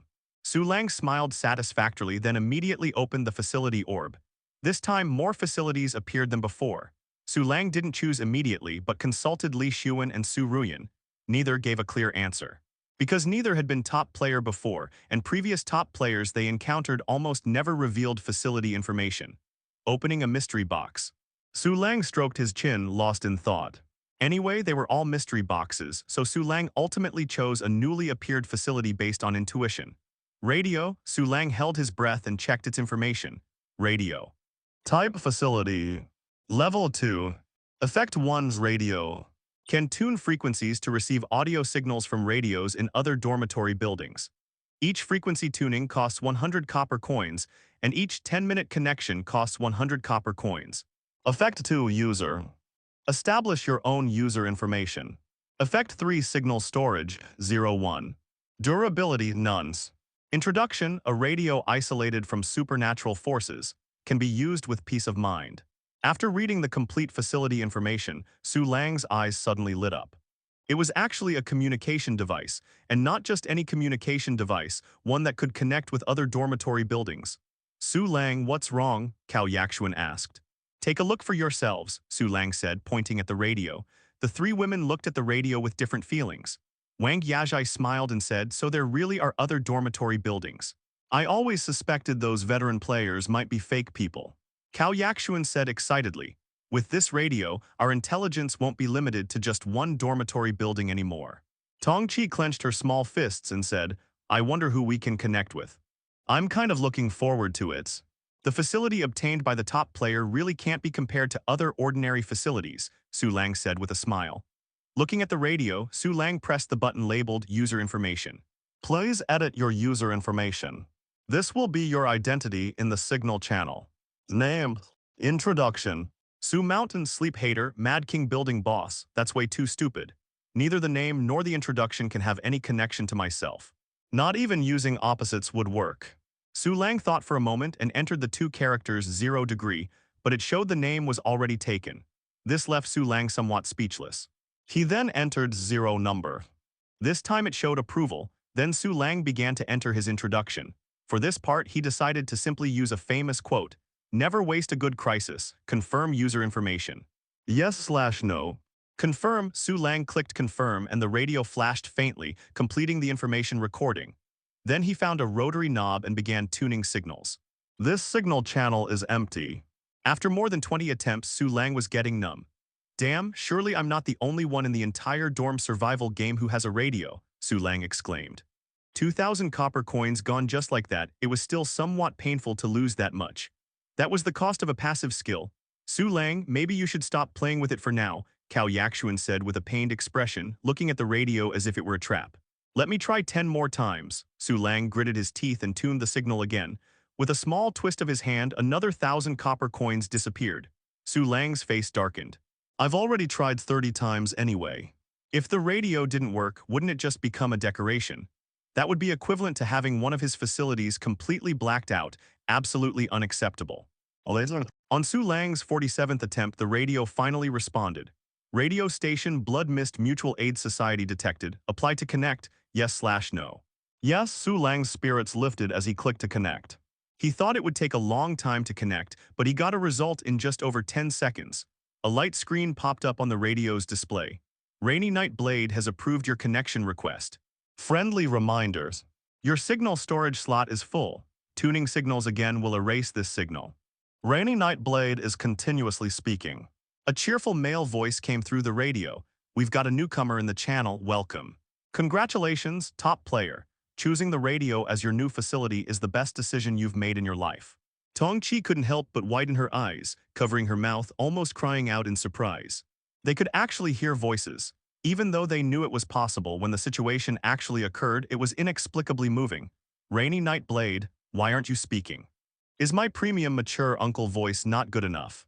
Su Lang didn't respond. Instead, he twisted the View Speaker User Information button on the radio. Rainy Night Blade. 9-cycle high-level player Tenant, currently working for the dorm owner, a pure workhorse. A 9-cycle player. When Cao Yaxuan and the other two women saw the introduction, they were all shocked. Su Lang also couldn't help but raise his eyebrows highly. Rainy Night Blade, speak up, stop playing dead. I'm the administrator of this radio station and can answer some of your questions for free. By the way, the purpose of our radio station is mutual aid and assistance. Mutual aid and assistance. Does something like that really exist in the dorm survival game? Su Lang remembered the organization that Cao Yaxuan and the others had formed on the first day of the game. After pondering for a moment, he covered his mouth and pressed the speak button. Rainy Night Blade, 0 number continuously speaking. How many people are in your radio station? Su Lang asked. Cao Yaxuan and the other two women held their breath, feeling as if they were communicating with extraterrestrial civilization. Rainy Night Blade laughed heartily. 7. Although not many, each one is elite. And since you could connect to our station, it means our dormitory buildings aren't far apart. We might even be able to meet in person someday. Dormitory buildings aren't far apart. Su Lang's pupils sharply contracted. Could dormitory buildings be some kind of large organization standing within the Blood Mist world? Initially, he had thought the entire Blood Mist world was created by the dorm survival game. To be honest, just this piece of information alone made him feel the radio was worth exchanging for. In the dorm survival game, intelligence was really important. Rainy Night Blade exclaimed, I can hear a sister's breathing. Just from the breathing sounds, I can tell she must be beautiful. Tong Chi was emotionally agitated and feeling somewhat stifled, so her breathing became a bit loud. Although everyone learned to keep quiet during the first round of the game, this kind of physiological phenomenon was unavoidable for anyone. Tong Chi looked apologetic and quietly moved farther away from the radio. Su Lang frowned, realizing that this Rainy Night Blade was the type who liked to make idle chatter. But he wasn't in the mood for that right now, so he continued asking, what levels are you 7 players at? Have you ever met in person before? Rainy Night Blade said cheerfully, personal introductions are all made up and experiences can be fabricated too, so it's hard to confirm. But probably all are players above 6 cycles. As for meeting in person, that requires crossing through the Blood Mist world. Only 10-cycle experts would attempt that.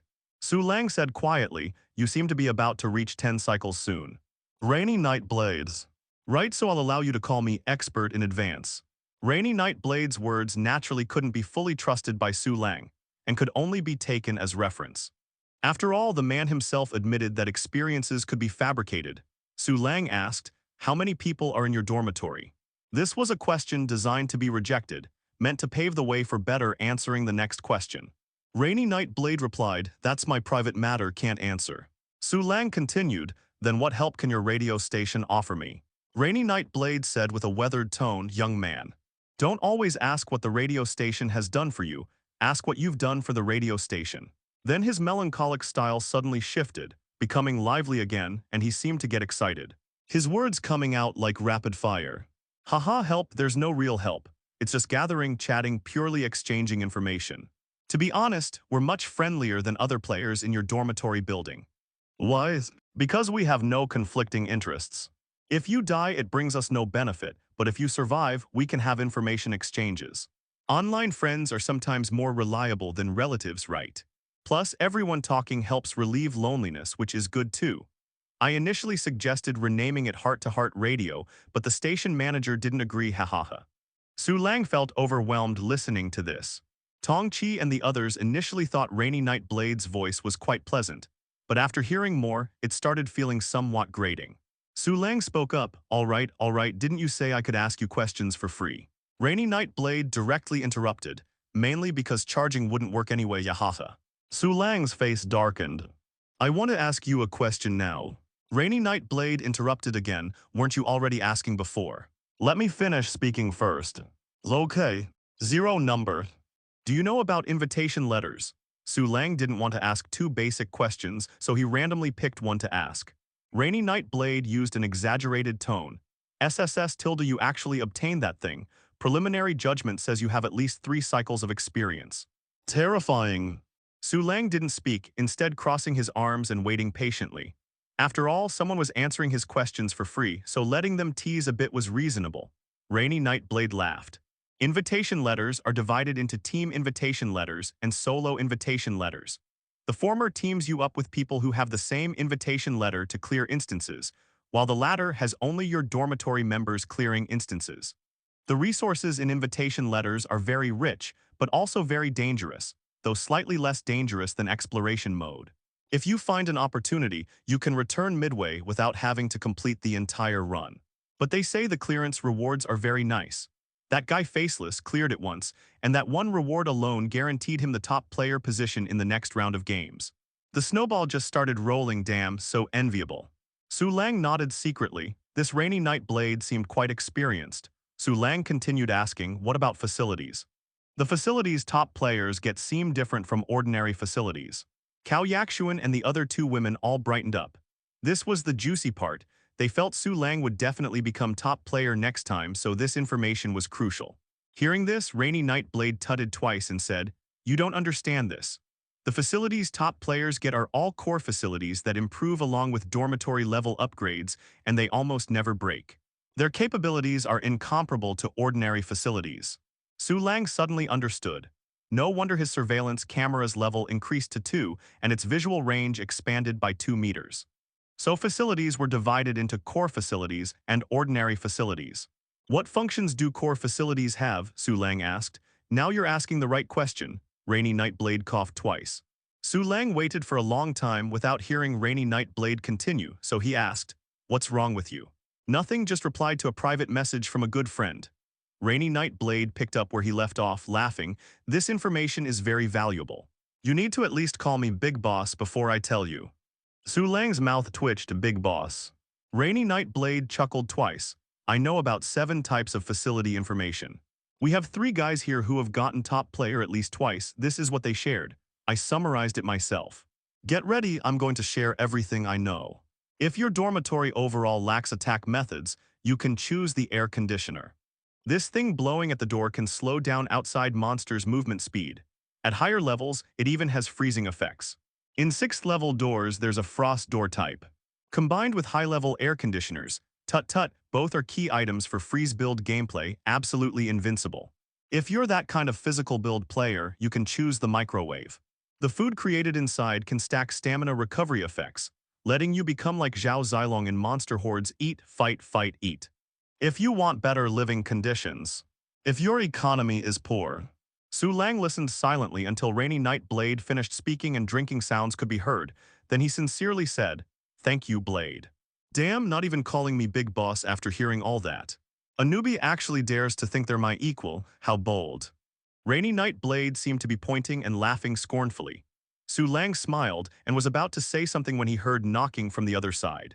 Rainy Night Blade responded with coming right away and quickly said, "Okay, I have things to do, gotta go. Almost forgot to tell you the Blood Mist Mutual Aid Society's rules. Remember these 3 points well.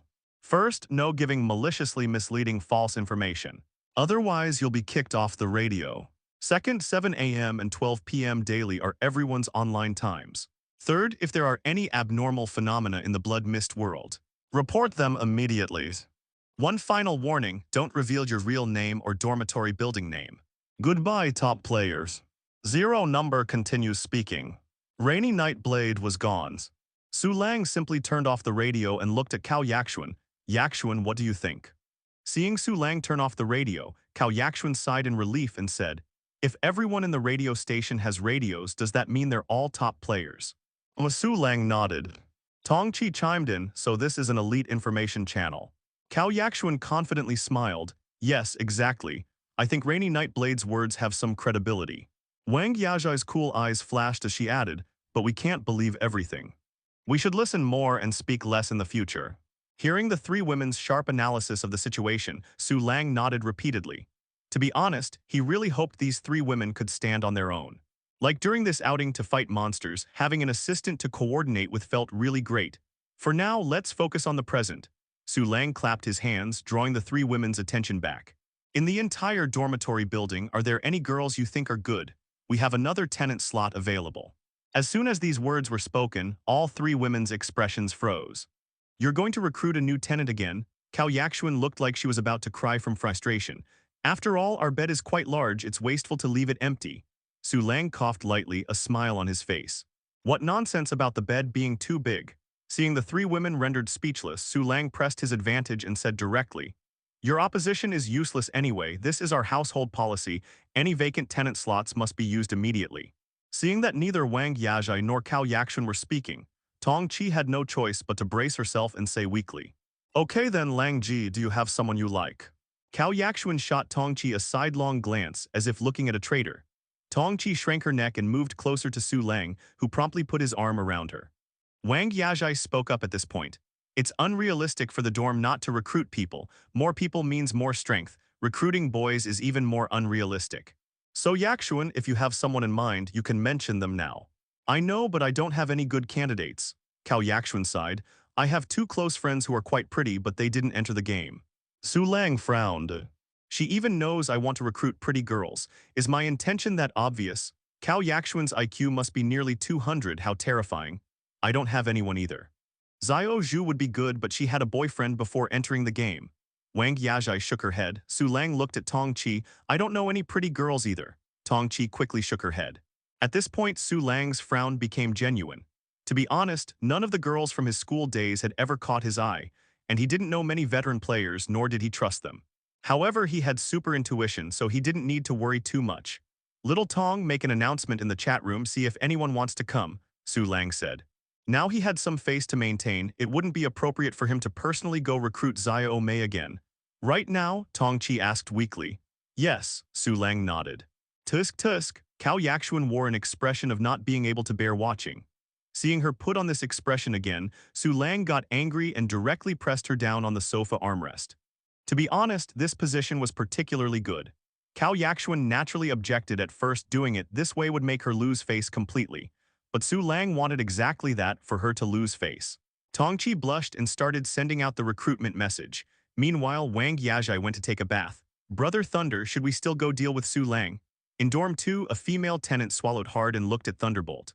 At this moment, Thunderbolt's expression was extremely ugly, filled with intense hatred toward Su Lang. If it weren't for Su Lang, he would definitely have been the top player this round. You should know that the standard for judging elite players is whether they've ever earned the top player title. Another male tenant suggested, "Maybe we should digest the gains from this round first. Wait until the supermarket opens and we're fully prepared before talking about it." Hearing this, Thunderbolt's expression worsened even more. When it came to game rewards, who could compare to Su Lang and his group? Everyone knew Thunderbolt had a bad temper, so after saying a couple words, they all stopped pushing the matter. Fuck. Finally, Thunderbolt couldn't hold back anymore. He kicked the coffee table flying, grabbed things and smashed them, roaring madly. My chance to snowball was cut off by that bastard just like that. Then what was the point of me transferring dorms? To continue being suppressed for my whole life, huh? Whenever there's danger from now on, I'll always die before him, is that it? How can such a disgusting thing exist? Thunderbolt went completely crazy. In a dormitory building, who survives the longest? Undoubtedly the strongest person. And as long as Su Lang was around, he felt he would never become the strongest person. This was the real reason for his rage. The other tenants in Dorm 2 all shrank back and hid to the side. Ducks are never shareholders of Quanjude. If Thunderbolt was unhappy, he could replace them at any time and even kill them. Not all relationships between dorm owners and tenants were as harmonious as in room 200. After venting fiercely, Thunderbolt calmed down somewhat and said, "We can't rush this matter, we need to be patient." After this round of the game, the combined attributes of everyone in room 200 might already be close to 100. Although their actual combat ability might not match theirs, they still had the dormitory advantage after all.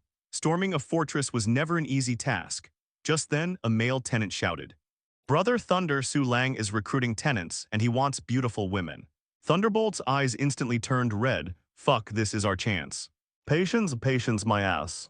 Su Lang seems to have conflict with Liu Changjing in them. "We can contact Liu Changjing's group, and I can go sell myself," another female tenant immediately said.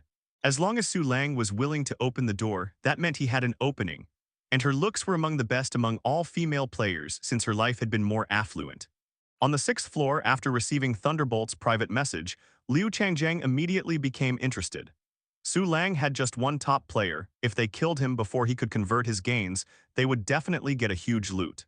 With people from the 1st floor plus the 6th floor, we can definitely break down the door. And Su Lang isn't the floor leader, so the 10th floor people might not necessarily help him. Liu Changjing quickly analyzed the pros and cons, and agreed to Thunderbolt's cooperation request. The main reason was still because Su Lang was a newcomer with insufficient intimidation factor, and he had just exposed an opening. If they didn't seize this kind of opportunity, it would be against heaven's will. The two sides didn't meet in person, but discussed and finalized their strategy through private messages. Without delay, Thunderbolt and Liu Changjiang gathered a group of trustworthy people and headed to the 10th floor. At this moment, the 10th floor was particularly lively. Although the game had just ended and everyone was very tired, hearing that Su Lang was recruiting Xiao Mei, many people had rushed over and the girls had even freshened up a bit. I'm Du Zixin Lang Ji, open the door quickly. Su Lang, come out and meet me, guaranteed to satisfy you. Me, I have 2 active skills, Constitution 14, Spirit 8. Lang Ji, only men understand men best. Get lost, you little southern sissy. Female players enthusiastically signed up, the noise unceasing. The entire 10th floor corridor was almost completely blocked. Everyone, don't crowd the door, add Lang Ji as a friend, then send your photos via private message. Tong Chi stood behind the door and called out. Su Lang had finished his bath by now and came out of the bathroom with Cao Yaxuan and the others, arriving at the entrance hall. Everyone step back a bit, or I'll activate automatic attack mode. The scene outside the door was too chaotic, and the most ridiculous thing was that there were many boys too. Hearing this, the players quickly scattered. Su Lang nodded to himself, then made an announcement in the chat room. Zhu Lang, interested parties add me as friend, send photos, then state your basic information. Friend requests came flooding in. Su Lang accepted them one by one and began selecting his preferred targets. Just then, a seductive woman with heavy makeup squeezed out from the crowd and walked smiling toward dorm 200, saying, "Everyone stop fighting, let me be Su Lang's new tenant." This woman was indeed beautiful, with exquisite makeup that gave her a feeling of outshining all others. Some perceptive women and men secretly thought it was a pity, feeling they had no chance. However, just as this woman reached the dormitory door and prepared to knock, the turret suddenly activated. This woman wasn't weak. At the critical moment, she dodged, avoiding the silver iron wing crossbow's attack, but her stance was disrupted. The heavy crossbow that had been ready to fire suddenly arrived, piercing through her abdomen. Whoosh whoosh tilde. The silver iron wing crossbow's advantage of fast attack speed showed itself, firing immediately afterward and directly executing this woman on the spot. What are you doing, Su Lang? Thunderbolt and his group rushed out from the crowd. Coming at me with such intense malice and still asking what I'm doing, Su Lang sneered coldly. I already told you, don't approach dorm 200. The scene immediately became chaotic. No one had expected Su Lang to be this ruthless. You bastard! Thunderbolt was furious, firing a palm thunder directly at the bronze main door. Durability -1. Su Lang's face darkened as he controlled the silver iron wing crossbow to fire at Thunderbolt. Seeing the fight break out, the onlookers quickly scattered. Only 2 groups remained. Those were Thunderbolt's and Liu Changjiang's people. Attack head-on, brothers, follow me. Thunderbolt shouted loudly, taking out a Molotov cocktail first and throwing it toward dorm 200. Whoosh tilde. Cao Yaxuan and the others had arrived by now, with Tong Chi directly controlling the army breaker heavy crossbow to begin attacking. Liu Changjiang snorted coldly, taking out a shield to block in front. Such powerful attack damage. Liu Changjiang staggered backward, watching his level 3 shield's durability plummet rapidly, feeling heartbroken. But there was no choice but to block firmly. If he moved aside, the people behind him would suffer. Liu Changjiang, Thunderbolt, and the others knew they couldn't directly withstand the turret attacks. Though their shouts shook the heavens, their bodies very obediently retreated to the hallway. Wang Yajai opened the door and threw 2 buckets of water to extinguish the Molotov cocktail's flames. Bang! A bullet shot over, grazing past the doorway and nearly hitting Wang Yajai. Thunderbolt's side also had people with guns. Let's just slowly whittle down the durability. I don't believe we can't break through this door. Thunderbolt shouted from hiding around the hallway corner. Bang, bang, bang. Thunderbolt's side continued firing bullets. Though their accuracy was mediocre, only about 1/3 of the bullets hit the cyan steel main door. The cyan steel main door flashed with radiance, its durability fully restored. Never compromise uses -1. Lang Ji, what should we do? Tong Chi asked anxiously. If the door really gets broken through later, add your attribute points in advance. Su Lang took out 2 artisans' hearts and used them directly. The cyan steel main doors never compromise, only used up 1 charge against monsters. These living beasts must all be killed. Fire Dragon Technique. Type Active Skill. Level 4. Effect 1 Fire Control. Control Flames. Effect 2 Fire Dragon. Consume mental energy to release a high-temperature fire dragon. The fire dragon remains controllable through mental energy after release. Upgrade conditions. 635 nightmare coins. Introduction: the fire of the flame dragon, endlessly regenerating. Bullet time. Type: passive skill. Level 4. Effect 1: Eagle Eye passive. Vision significantly enhanced. Effect 2: Bullet time/active. Consume mental energy and stamina to enhance time perception. Upgrade condition: 660 nightmare coins. Introduction: I hope you are a sniper. Su Lang used both artisans' hearts directly, then went behind the two turrets and waited quietly. Compared to the pistol, the two turrets had much greater firepower. Wang Yajai raised an eyebrow. Su Lang was planning to operate both turrets by himself. This was quite difficult. That door seems to have an automatic recovery function. Should we destroy the attack facilities first? The man holding the pistol in the hallway said. He was somewhat concerned about the cost of bullets. Liu Changjing waved his hand. No need, the raw materials to repair turrets are too common. Su Lang can buy them anytime. That door looks very rare and probably hard to repair. The man had no choice but to lean out again to attack the bronze main door. This time he noticed the turret didn't attack immediately, so he stood a bit farther away. Finding the right angle would allow for better accuracy. Just as he was enjoying the thrill of shooting, a silver lightning bolt suddenly shot toward him. The man immediately tried to retreat to the hallway, but the moment his gaze left Dorm 200, a heavy crossbow bolt also shot over. Intense pain suddenly erupted from his waist and abdomen. The man instantly lost all strength, staggering and falling to the ground without even making it into the hallway. So powerful. In the right side corridor, Su Ruyan saw this scene and her pupils contracted slightly. These two attacks were almost perfectly coordinated, though she didn't know whose work it was. Whoosh whoosh tilde. Su Lang didn't stop attacking, firing two silver arrows over to deal follow-up damage. By this time, Thunderbolt and the others had reacted. Liu Changjing quickly raised his shield and dragged away his teammate. He's dead. Liu Changjing looked at his dead teammate, his lips trembling. This was a tenant he had carefully selected. Thunderbolt's face darkened. Seeing morale beginning to waver, he decisively said, "Let's attack head-on, no more fancy tricks." Before he finished speaking, bang bang bang gunshots rang out. People familiar with firearms knowledge understand one principle. You shouldn't fire guns in narrow spaces, as you might get killed by ricochets. And very unfortunately, during Su Lang's round of rapid fire, some bullets actually ricocheted into the hallway and hit one unlucky person's head. Players aren't monsters unless they have special skills. No matter how high their physique, getting shot through the brain means death. Door-breaking squad players, Su Lang didn't know about this, opening the door to deliver a threat. "You idiots, just wait and see how I destroy you in the next round." After speaking, he stood at the doorway waiting. But when no one replied after 30+ seconds, he couldn't help but feel amused. These people were too cowardly. Closing the door, Su Lang smiled at Wang Yajai. "These people are too timid. Get ready to go out with me." Wang Yajai nodded, adding 8 attribute points to physique and 2 to mental energy. Su Lang directly put all 10 free attribute points into physique, then tore open the soul fleeing beyond the heavens skill scroll and upgraded 1 blood thread insect. Nightmare coins. Blood thread insect. Type: strange insect. Level 2. Effect: after consuming the blood thread insect, significantly increases blood energy for 3 minutes. Upgrade condition: 90 nightmare coins. Introduction: great nourishing substance. It actually doesn't add attributes anymore. Su Lang's face darkened.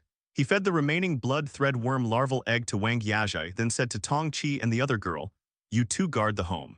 Oh, and give the 10-day bells to Yajai." The two girls complied. This wasn't the time for hesitation. Su Lang wanted to take advantage of Thunderbolt and the others not having returned home to kill them all. Earlier he had checked through the surveillance camera. Thunderbolt's group had 9 people total. Before going out, Su Lang injected himself with adrenaline, then checked his personal information. Player: Su Lang. Experience: second cycle. Dorm number 200. Dorm owners. Attributes: physique 27, mental energy 15. Skills: advanced meditation, fire dragon technique, bullet time, corpse refining art, dragon elephant combat method, soul fleeing beyond the heavens. Backpack 1316. Funds: 42 comprehensive attribute points, 3 level 4 skills, fully equipped with gear and clothing aside from lacking a high-level weapon. Su Lang lacked nothing. Opening the door, Su Lang took the lead, walking in front. Wang Yajai closely followed behind. To be honest, Wang Yajai's combat capability wasn't really suitable for the upcoming melee since she only had 1 skill. But she didn't need to fight head-on either, just protect Su Lang's flank from ambushes. Wang Yajai put a self-purchased level 2 swift movement talisman on herself, giving Su Ruyan on the right side a deep look. Status-type items can only be used one at a time. Since Su Lang used adrenaline, he couldn't use the swift movement talisman. What should we do, Brother Thunder? Should we still fight?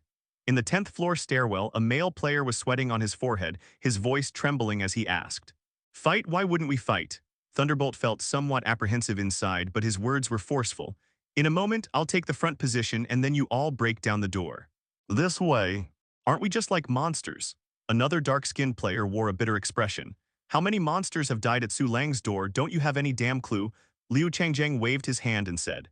Wait, let me think carefully about how those veteran players break down doors. To be honest, he no longer wanted to go break down doors. But Su Lang's final words had made him very hesitant. If Su Lang didn't die, he wouldn't be able to eat or sleep peacefully. Unless there was another chance to change dormitories, then he could just leave directly.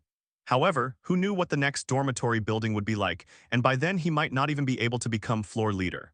Just as they were hesitating, a large oil barrel suddenly came crashing over from the stairwell entrance. Immediately after, a high-temperature fire dragon swept through, instantly turning the stairwell into a sea of fire. They were ambushed. Everyone suddenly woke up to reality. Originally they had lookouts, but when the lookouts saw the situation here wasn't right, they also gathered over. This could be considered committing a major taboo. Holy shit, it's Su Lang. Run quickly. Don't panic, charge upward with me, Palm Thunder. The players panicked into chaos, but there were also brave ones like Thunderbolt who recklessly unleashed their attacks toward the stairwell entrance. After they finished one round of attacks, they wanted to retreat. However, by this time it was already too late for them to run. A strange person clad entirely in jade armor, terrifying to behold, jumped into the sea of fire and began swinging his blade to cut them down. Fuck, Thunderbolt was truly the fiercest among fierce men, advancing instead of retreating, raising both hands to release 2 blue lightning bolts. A zombie suddenly appeared, blocking the attack. The blade moved like flowing light, ruthlessly chopping off Thunderbolt's hands. Thunderbolt never expected Su Lang to be so fast, quickly wanting to run, but the latter had already buried himself into Thunderbolt's embrace, raising his hand for another slash that cut Thunderbolt's neck in two. Such weak defense. Su Lang thought to himself with surprise. Thunderbolt's defense was even worse than those black zombies. Having no time to think further, Su Lang casually picked up Thunderbolt's dormitory key, randomly slashed and chopped for a while, then began using his pistol to pick off the fleeing players. With bullet time enhancement, almost every shot hit its mark. Holy shit, how dare he come out? Liu Changjang covered his shot right arm, running madly downstairs like a lunatic. Beside him were 2 clever teammates. Perhaps the only people still alive now were the 3 of them. Just thinking about this sent chills up Liu Changjang's spine. Fortunately that Su Lang wasn't very intelligent, otherwise he could have had people block the 9th floor. Go die. Just then an angry shout came through. Ahead, a small tank wearing a bronze helmet was swinging a ghost head staff toward them. Liu Changjang was scared out of his wits, at the critical moment activating a life-saving skill to forcibly dodge this staff attack. However, his 2 teammates beside him weren't so lucky. When their chest bones made contact with the long staff, strange cracking sounds could be heard, their internal organs probably all smashed. Wu Hui's physical stats might not be much higher than theirs, and could even be inferior to Liu Changjang's, yet she could still produce this kind of effect. As the saying goes, battles between players have never been simply about comparing numerical values. When Su Lang came down and saw 2 players near death, he immediately grew anxious, put away his empty pistol, and with 2 slashes beheaded these players. Damn, almost had my blood grudge stolen. This woman Wu Hui, she doesn't know her own strength when attacking. You're Su Lang? Wu Hui was startled by Su Lang. This jade-faced appearance, while not as ferocious as her armor, was truly somewhat eerie and horrifying. Thanks, Su Lang hastily expressed gratitude, then went to chase Liu Changjang who had fled to the 8th floor. As soon as Liu Changjang reached the 8th floor, he encountered another attack. Prepare to die, Zhang Kai's hands shone with metallic light, slapping directly toward his shoulders, not attacking the chest or head. This was how players fought during rest periods, avoiding killing if possible. Someone like Su Lang who killed with every move was purely an anomaly. Why are there ambushes here too? Liu Changjang cursed loudly, blocking forward with both hands as a shield appeared, defending against the attack. Immediately after, he discarded the shield and jumped downward, a mechanical hook shooting toward the 6th floor. The 6th floor was his headquarters. Su Lang came downstairs and happened to see this scene, quickly going downstairs to pursue. Zhang Kai saw this but didn't say much, picked up the shield, flipped over and also jumped downward, climbing rapidly toward the 6th floor like a gecko. If Su Lang had been watching, he would have noticed quite a few players hanging on the building walls, all watching the show. When Su Lang reached the 6th floor corridor, he saw Liu Changjing collapsed in front of his own room door, a dagger stuck in each of his legs. I want half of the things in his room. Su Ruyan made a beckoning gesture and the two daggers flew back to her hands. In your dreams, Su Lang bared his teeth, deactivating the Jade Burial Suit's visibility effect. This thing mainly served psychological warfare purposes, keeping it visible normally wasn't comfortable for him either. Young man, impressive skills. Li Xuan leaped up and jumped from downstairs to the 6th floor. Yes, truly worthy of being the top player. An old player standing on the wall outside the corridor said with a laugh. Lang Ji, Zheng Kai climbed to the 6th floor corridor, ceiling like a large lizard. How do you all have wall climbing skills? Su Lang silently complained, nodded to Zheng Kai, then said to Su Ruyan. If you dare to kill him, I really could give you half of the things in Liu Changjing's room. Su Ruyan remained motionless. Did she look stupid? Blood grudge was something ordinary people could mess with. In the last round's game, Su Lang was the only blood grudge player who survived. Su Lang stepped forward and with one slash chopped off Liu Changjing's head. Probably about 10 blood grudges now, this amount is just right. This scene made Li Xuan and the others' eyebrows twitch violently. Damn, killing people so casually. Are you really not afraid of blood grudge? Su Lang searched Liu Changjing's body, acquiring a pile of miscellaneous items and 20,000 copper coins, then looked back to find 2 more people had appeared in the corridor. Besides these, several others were emitting faint hostility. This kind of hostility was within normal range, so Su Lang didn't pay much attention, taking out Liu Changjing's key. Now auctioning Liu Changjing's dormitory, highest bidder wins. Killing someone on the spot and immediately selling the loot. Completely demolishing Liu Changjing's dormitory would be too wasteful, and Su Lang couldn't possibly move in himself, so he directly sold it as a blind box. Me, Wu Huihui came running over with a large group of sisters. How much are you offering? Su Lang looked at Wu Huihui and spoke. 20,000 copper coins, Wu Huihui replied. When some people saw that Su Lang really intended to sell, they immediately couldn't sit still anymore and started bidding. Eventually, Li Xuan bought Liu Changjing's dormitory key for over 40,000 copper coins. Immediately after, Su Lang took out Thunderbolt's dormitory key. Judging by appearance alone, Thunderbolt's dormitory facilities were somewhat better, but the location was also quite poor at the edge of the corridor, so it was eventually bought by someone for 40,000 copper coins. And this player who bought the dormitory 2 key didn't plan to live there himself, but intended to resell it to others. Many bottom-tier players had copper coins but no good dormitories, so they would pool resources to buy. Although it required some effort to manage, this was almost certainly a profitable venture. These were all valuable gaming experiences. Let's go, our 10th floor matters should be discussed among ourselves on the 10th floor. Su Lang said to Wu Huihui and Su Ruyan, then turned and left. Langji, this is Liu Changjing's shield. Zheng Kai brought out a large shield, keep it.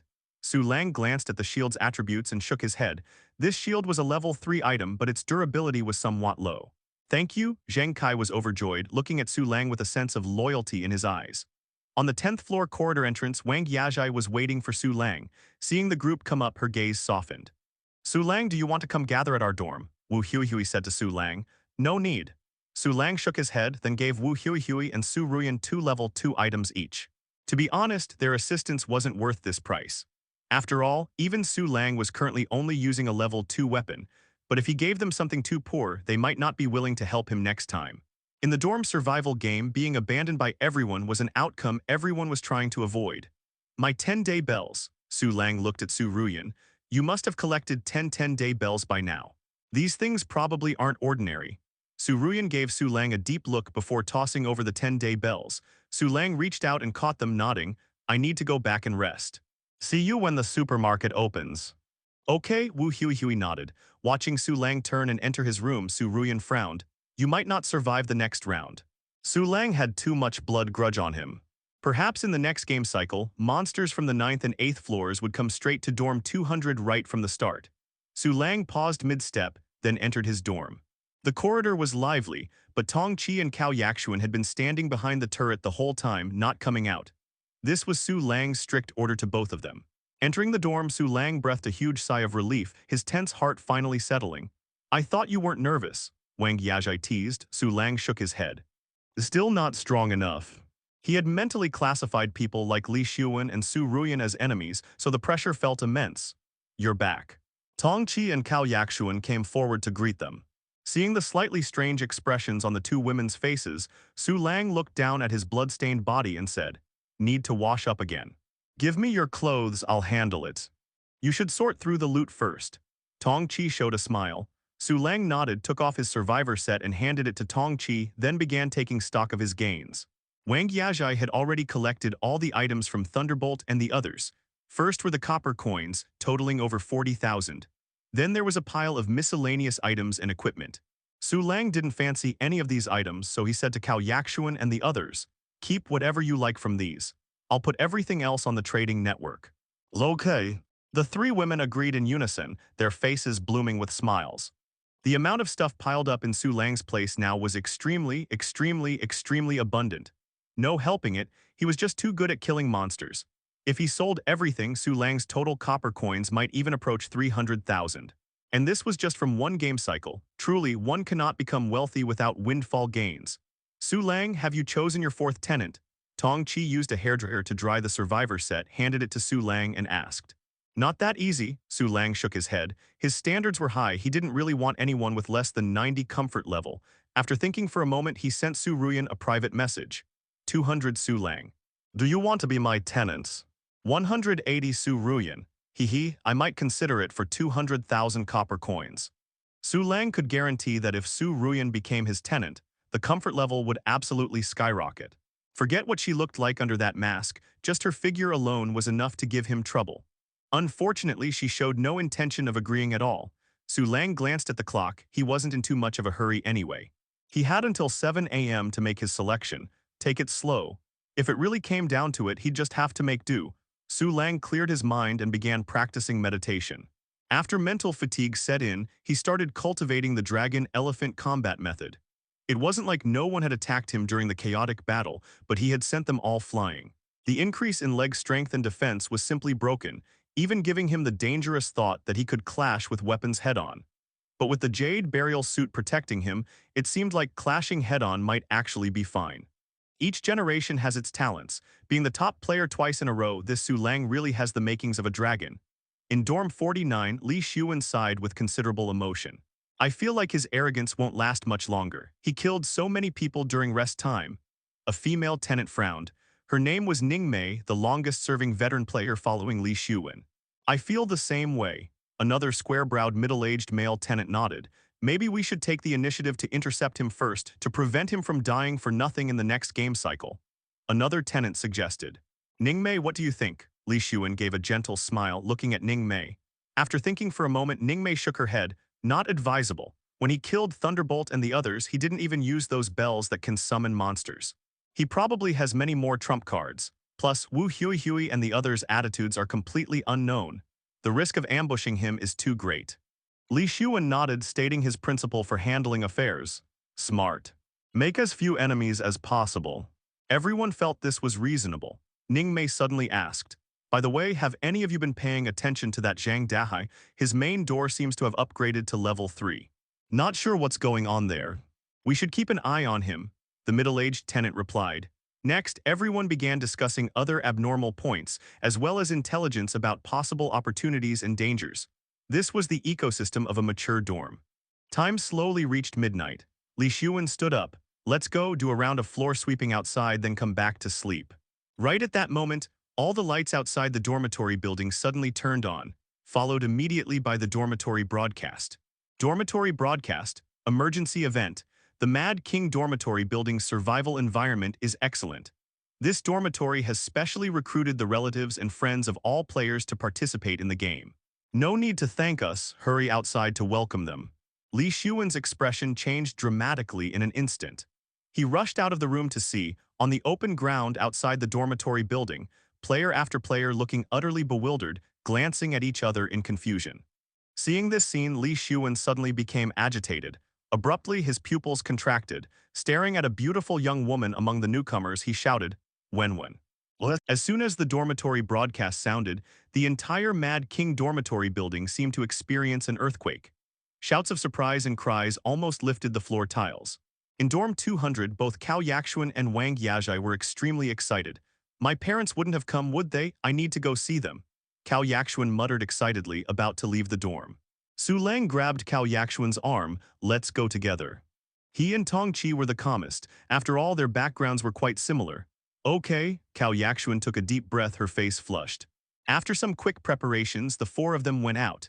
Because they left later, the hallways weren't crowded along the way. Those newcomers don't seem to have been registered in the chat room. To become players, someone needs to take them in or they need to have a dormitory key. Su Lang walked at the front, his gaze alert. These corridors were the easiest places to get ambushed. And they don't seem to have the newcomer gift pack the dorm gives. Tong Chi frowned, so they were burdens. Su Lang had also realized this. His gaze swept over Wang Yajai and the other woman, seeing their excited expressions, and he gained a general understanding of the player group's mental state. Even if they were burdens, no one would abandon their own relatives and friends.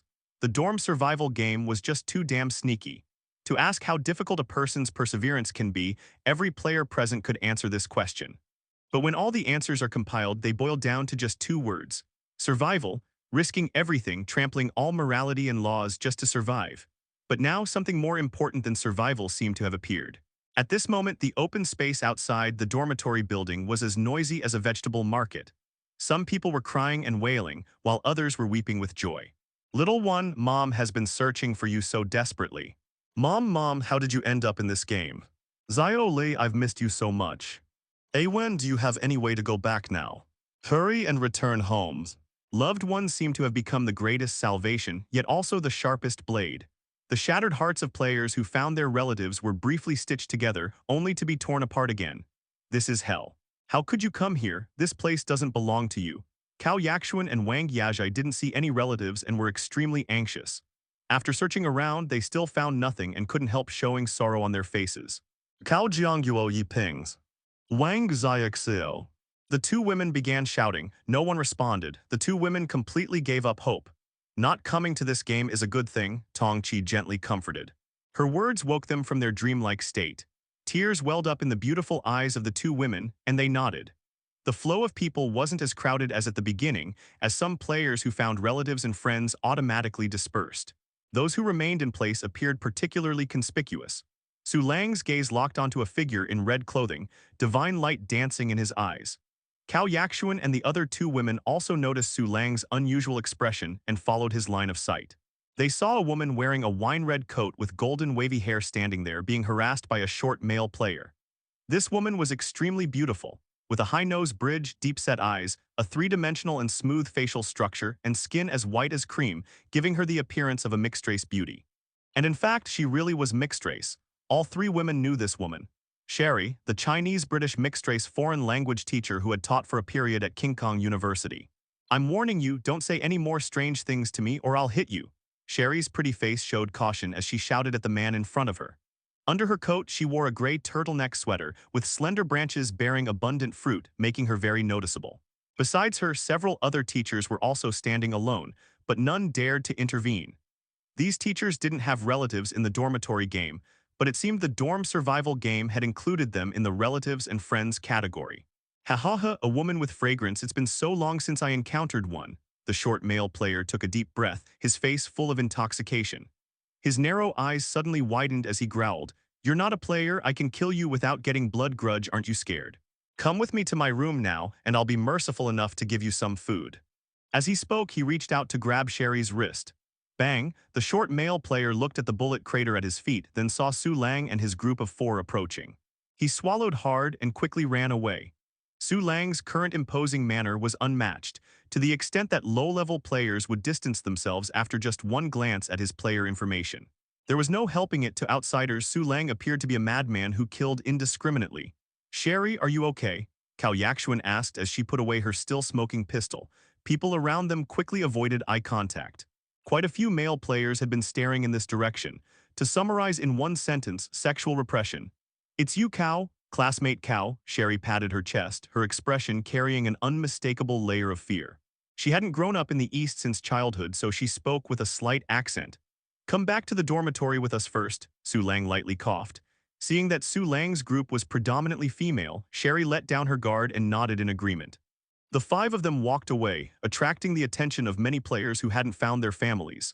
Dahai, Lang Ji is about to feast again. On the second-floor corridor, Yi Fan said to Zhang Dahai. At Zhang Dahai's suggestion, the two had chosen to watch from the second floor for a broader view. Lang Ji is too dashing, Zhang Dahai shook his head and sighed. Such luxury, Yi Fan's face was full of envy. Neither of them felt disappointed about not seeing relatives, instead they felt somewhat relieved. Let's go, we're going floor sweeping, Zhang Dahai suddenly said. Now. Now is a perfect opportunity. Competitors have greatly decreased, and the blood mist has expanded a lot, revealing new buildings. Yi Fan's eyes lit up, a mysterious smile appearing on his ordinary face. Having been saved by Su Lang during the emergency earlier, and now being guided by brother Dahai, how could anyone say he wasn't the child of fortune? This is a very terrifying game. Back in dorm 200, as soon as they returned, Cao Yaxuan and the other two women began explaining everything to Sherry. As she received more and more information, Sherry's emotions underwent a clear transition from shock and doubt to anxiety and then to excitement. Sherry, aren't you scared? Cao Yaxuan frowned. Why should I be scared? The original world was so boring anyway. Sherry's answer was completely unexpected. Her face was full of excitement, eager to try. Cao Yaxuan suddenly remembered that Sherry was someone who loved skiing and outdoor sports. Sherry, you haven't experienced the first round of the game, you don't know how terrifying this game is, Tong Chi said hesitantly. I understand zombies. Sherry's eyes lit up when she mentioned zombies, her burning gaze fixed on Su Lang. At that moment, Su Lang was practicing the dragon-elephant combat method, his aura wild and primitive. As his elbows and thighs moved, they resembled war hammers. Hesitating for a moment, Sherry asked, Su Lang, have you gained superpowers in this game? When she uttered the name Su Lang, she seemed somewhat awkward, as if she wasn't very familiar with the continuous pronunciation of these two characters. Of course, Su Lang stopped, released a zombie, then sent out a flame dragon that burned the zombie to death. Sherry jumped up excitedly. Good, wonderful, good, excellent. Seeing this, Su Lang chuckled lightly and took out all the 10-day bells. Tong Chi, you take her to play with the 10-day bells. I need to continue training. Okay, Tong Chi nodded. Just then, a light flashed at the edge of her vision. A private message had arrived. 200 Su Lang, keep her here. Name, Sherry. Comfort level 97. Such a treasure, it would be against heavens will not to keep her. Su Lang continued practicing the dragon-elephant combat method. Actually, he could have practiced meditation. But the dragon-elephant combat method looked more imposing. Wasn't this a form of peacock displaying its feathers? Suddenly, an hour had passed. Su Lang got the highest score both times as a top player, that's amazing. Sherry was as happy as a child, her enthusiasm showing no signs of fading. However, at that moment, her face suddenly turned red and her breathing became difficult. Time's up, Sherry, you need to leave quickly. Seeing this, Cao Yaxuan quickly helped Sherry out of the dormitory together with Tong Chi. What's happening to me? After leaving the room, Sherry returned to normal and asked in confusion. Cao Yaxuan quickly explained everything, finally saying, now you need to wait at least an hour before entering our dormitory again, unless you become a tenant of dorm 200. Huh? Sherry was completely bewildered. What kind of situation was this?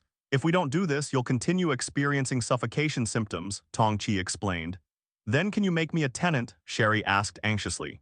She definitely didn't want to sleep on the floor outside. What if she encountered some bad people? She'd be in serious trouble, not to mention the game's arrival in 7 days. It would be certain death. Our tenant slots are very precious. Many powerful people wanted to join, but we didn't allow them. Tong Chi's gaze flickered uncertainly. Sherry immediately looked worried and distressed. You can stay if you want, but we all sleep in the same bed. Are you okay with that? At that moment, Su Lang walked over. Sherry hadn't expected this development. After hesitating briefly, she agreed. But just sleeping in the same bed, you can't do anything to me, she stated firmly. Okay, Su Lang nodded with a smile. Cao Yaxuan looked somewhat surprised. This wasn't Su Lang's usual style. Thinking back to his attitude toward her on the first day, it definitely hadn't been like this. Great, thank you, Su Lang. Sherry was overjoyed. I'll give you a tenant slot so you can join the chat room and better integrate into the game ecosystem, Su Lang said with a smile. After all, as the dorm owner, he could reclaim tenant slots anytime, so he generously gave one to Sherry. Thank you, you're really too kind. Sherry felt this young man before her was quite charming, almost as if he was radiating holy light. After officially becoming a player, Sherry became even more enthusiastic, starting to post in the chat room while browsing the trading network and similar platforms. Su Lang. Are you really planning to let her live with us? Cao Yaxuan pulled Su Lang aside and whispered. Yes, Sherry has a good personality and should get along well with all of you, Su Lang replied with a smile. Cao Yaxuan responded, that's not what I meant. I mean, are you really not going to do anything, letting her sleep for free? Sleep for free, that was a good way to put it, Su Lang shook his head. Thinking about what he planned to do later, he gave Cao Yaxuan a heads up, though not verbally but through a private message. Cao Yaxuan blushed after reading it and said, Su Lang, I really didn't misjudge you. Su Lang smiled. I'll take that as a compliment. Wow, Su Lang, come quick, people are arguing in the chat room, Sherry suddenly exclaimed. For some unknown reason, she had taken off her flat shoes while sitting on the sofa, with her nude-colored stockinged feet kneeling together at an angle. Su Lang felt somewhat displeased watching this. We're a nation of etiquette, we can't be overly tolerant toward foreigners, excusing rudeness under the banner of freedom. He absolutely had to teach her a proper lesson tonight. Players are starting to compete for dorm rooms. Tong Chi opened the chat room and said matter-of-factly, although companions are important, beloved family and friends are even more important. Many players' dorms were already full, and then their relatives and friends arrived, creating a very difficult situation. Even without opening the chat room, Su Lang knew what was happening, silently lamenting that the dorm survival game really had no humanity. Fortunately, the situation wasn't completely hopeless. With 200 dorm rooms, there should be enough for everyone. Otherwise, bloodshed would inevitably occur. The chat room was bustling with activity. Some tenants wanted to take their families to establish new bases, some begged dorm owners with available slots to take in their family members, while others directly took their families floor sweeping, seizing every moment to develop. Overall, everyone still showed compassion and loyalty, with no one wanting to abandon their loved ones. This might be their last light in life. Many players' ultimate dream was to return to reality and see their families one more time. After watching for a while, Su Lang began his cultivation. The three women kept Sherry company in conversation, occasionally shaking the 10-day bells to summon ghosts and monsters to play with. So this is a zombie. I know about them, they're like vampires, I've played with them in games, Sherry exclaimed excitedly. Wang Yajai laughed. Right, you can transform into a zombie yourself later. Su Lang has items that can turn people into zombies. That's wonderful, were these the monsters you fought before? They're really quite scary. Sherry held the 10-day bells and discovered she could actually control the zombies' actions through mental concentration. This kept her thoroughly entertained. Don't worry, Sherry, I'll protect you, Cao Yaxuan declared, patting her chest. Sherry, this foreign. No, that's not right, Sherry wasn't the large-framed Western type. Her facial features were three-dimensional yet delicate, and her figure was slender rather than broad. This foreign girl Sherry seemed to have infinite energy, playing until 4 a.m. before finally wanting to sleep. During this time, the women didn't just talk about the dorm survival game, they also discussed Sherry's family situation and other matters. It's worth mentioning that there were others like Sherry who had no relatives in the dorm survival game but were still summoned, such as former teachers from King Kong University. Seeing Sherry heading to bed, Tong Chi put away the 10-day bells and approached Su Lang, whispering, "What should we do?" "Let's sleep too, I'm actually feeling a bit tired," Su Lang said, stretching lazily. Okay, Tong Chi felt somewhat puzzled in her little brain. Why were they sleeping so early today? But she didn't ask further. When sleeping, Sherry slept on the far left, followed by Cao Yaxuan, Su Lang, Tong Chi, and Wang Yajai.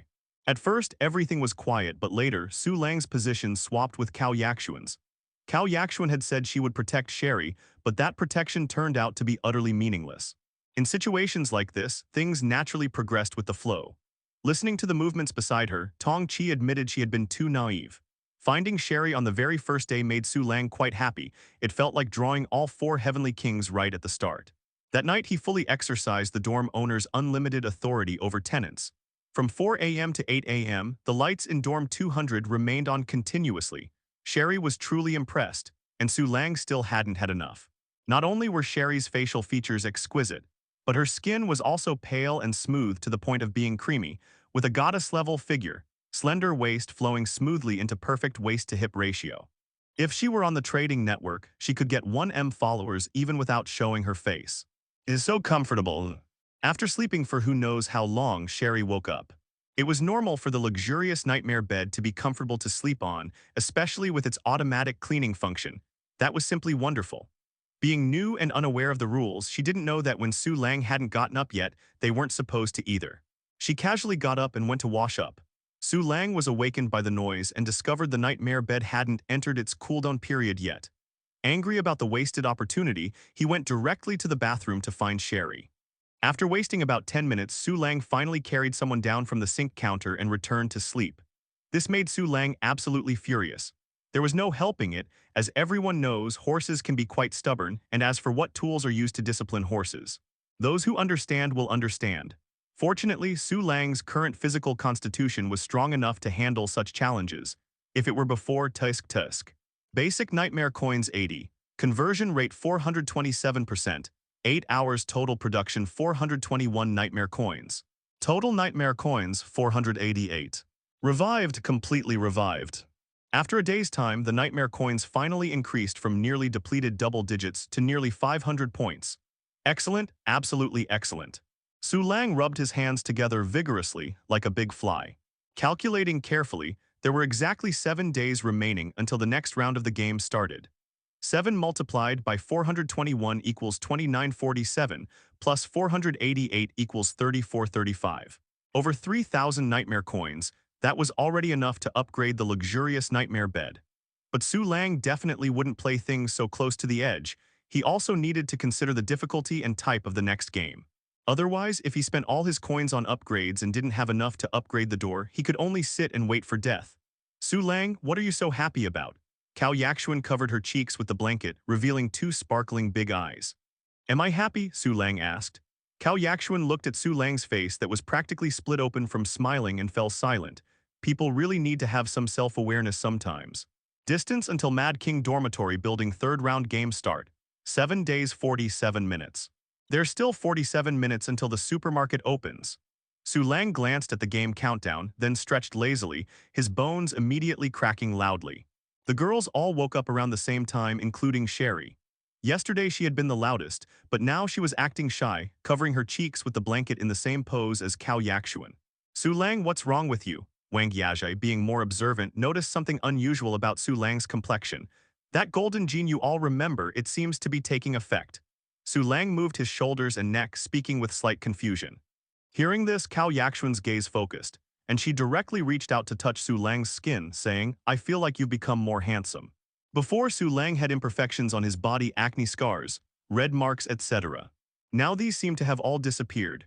Really? Tongqi became interested and also sat up to observe Su Lang. I'm going to the bathroom to check. Su Lang was also somewhat happy and hurried to the bathroom. There was a full-length mirror there that perfectly reflected all the details of his body. Su Lang discovered he really had undergone some obvious changes. His body lines were more streamlined.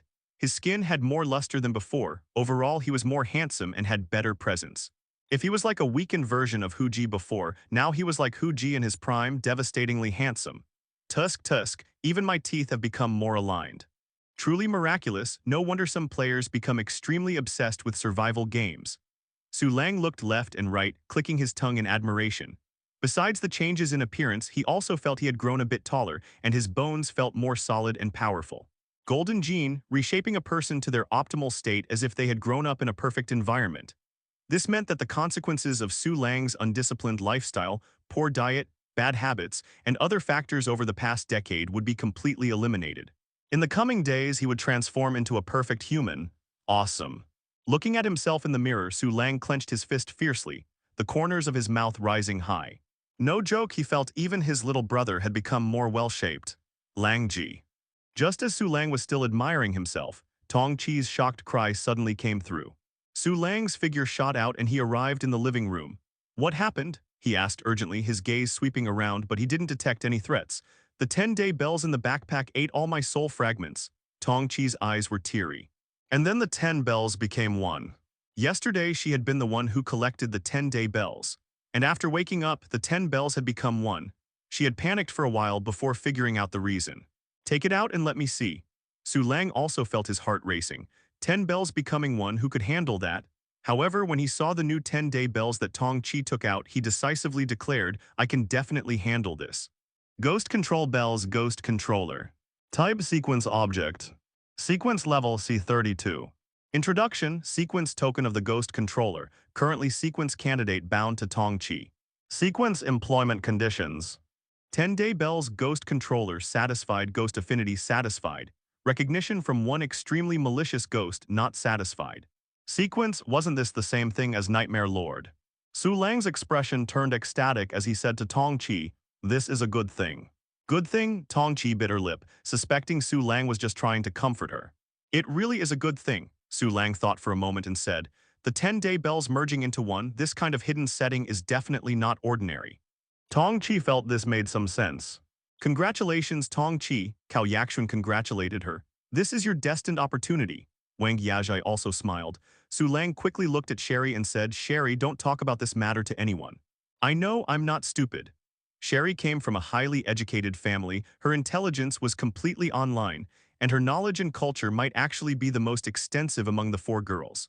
With this unexpected development, everyone skipped eating, just drank some functional drinks to get by, and decided to help Tong Chi complete the ghost controller employment conditions. When it came to recognition from an extremely malicious ghost, everyone immediately thought of the ghost child. Immediately, Tong Chi purchased some soul fragments on the trading network and came to the corridor. The ghost child was sitting in the shrine, originally with closed eyes, but when it felt Tong Chi poking its belly, it opened its pitch-black eyes. Tong Bao, come here, Tong Chi brought the soul fragments to the ghost child's mouth. The ghost child immediately became happy, quickly sucking the soul fragments into its mouth. Seeing it still wanting more, Tong Chi felt her heart melting from cuteness, quickly taking out more soul fragments to feed it.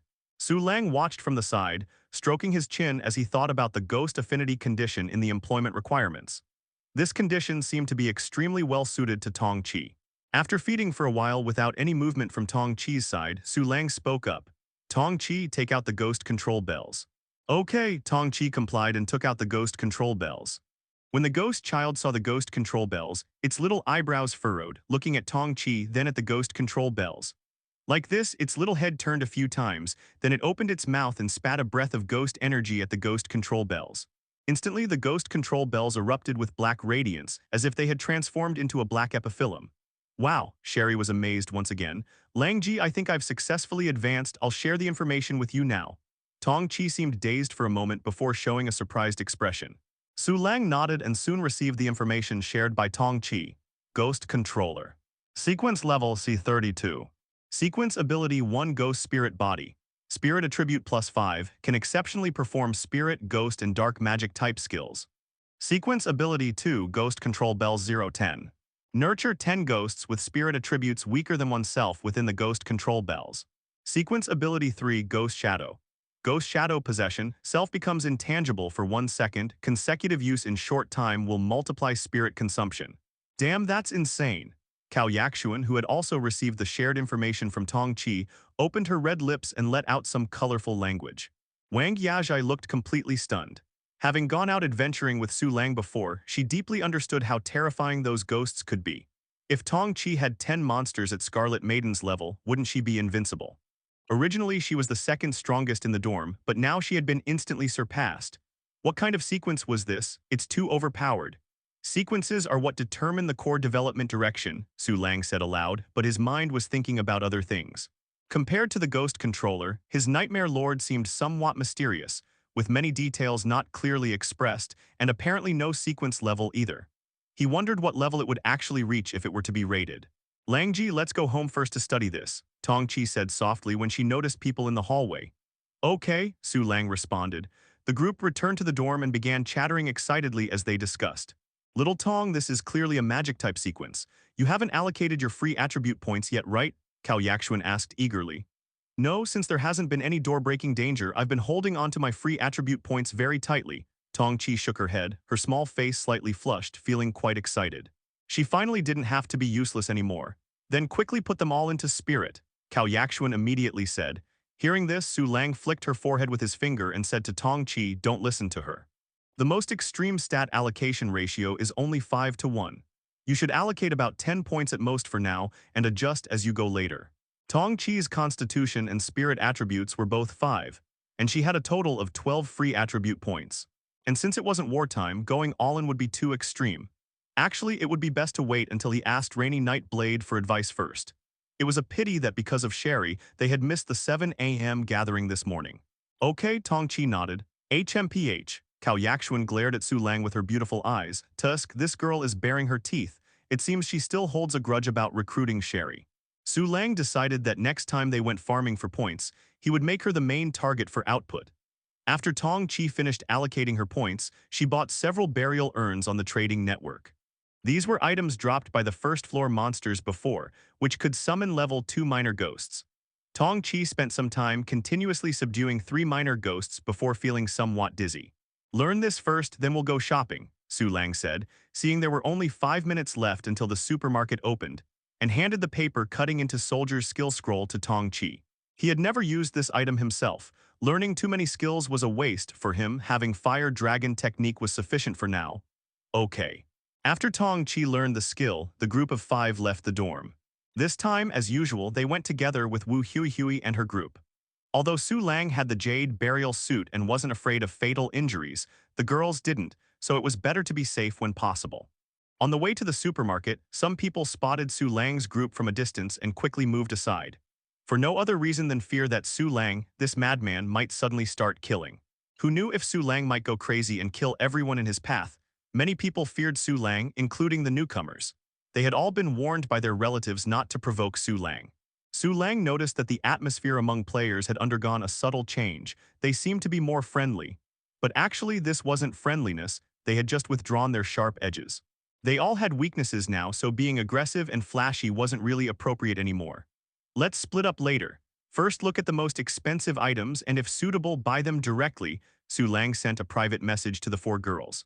He had already transferred the copper coins, 30,000 to each person. Later he would head straight to the facility section, because the items in the facility section were the most expensive. A crowd of people waited in front of the supermarket entrance, and when the 10th floor group arrived, people automatically made way. This was what prestige looked like. If Su Lang was just strong, people wouldn't fear him, but when he was strong, ruthless, and crazy, that was different. When the countdown ended, the supermarket doors opened. Su Lang was the first to rush in.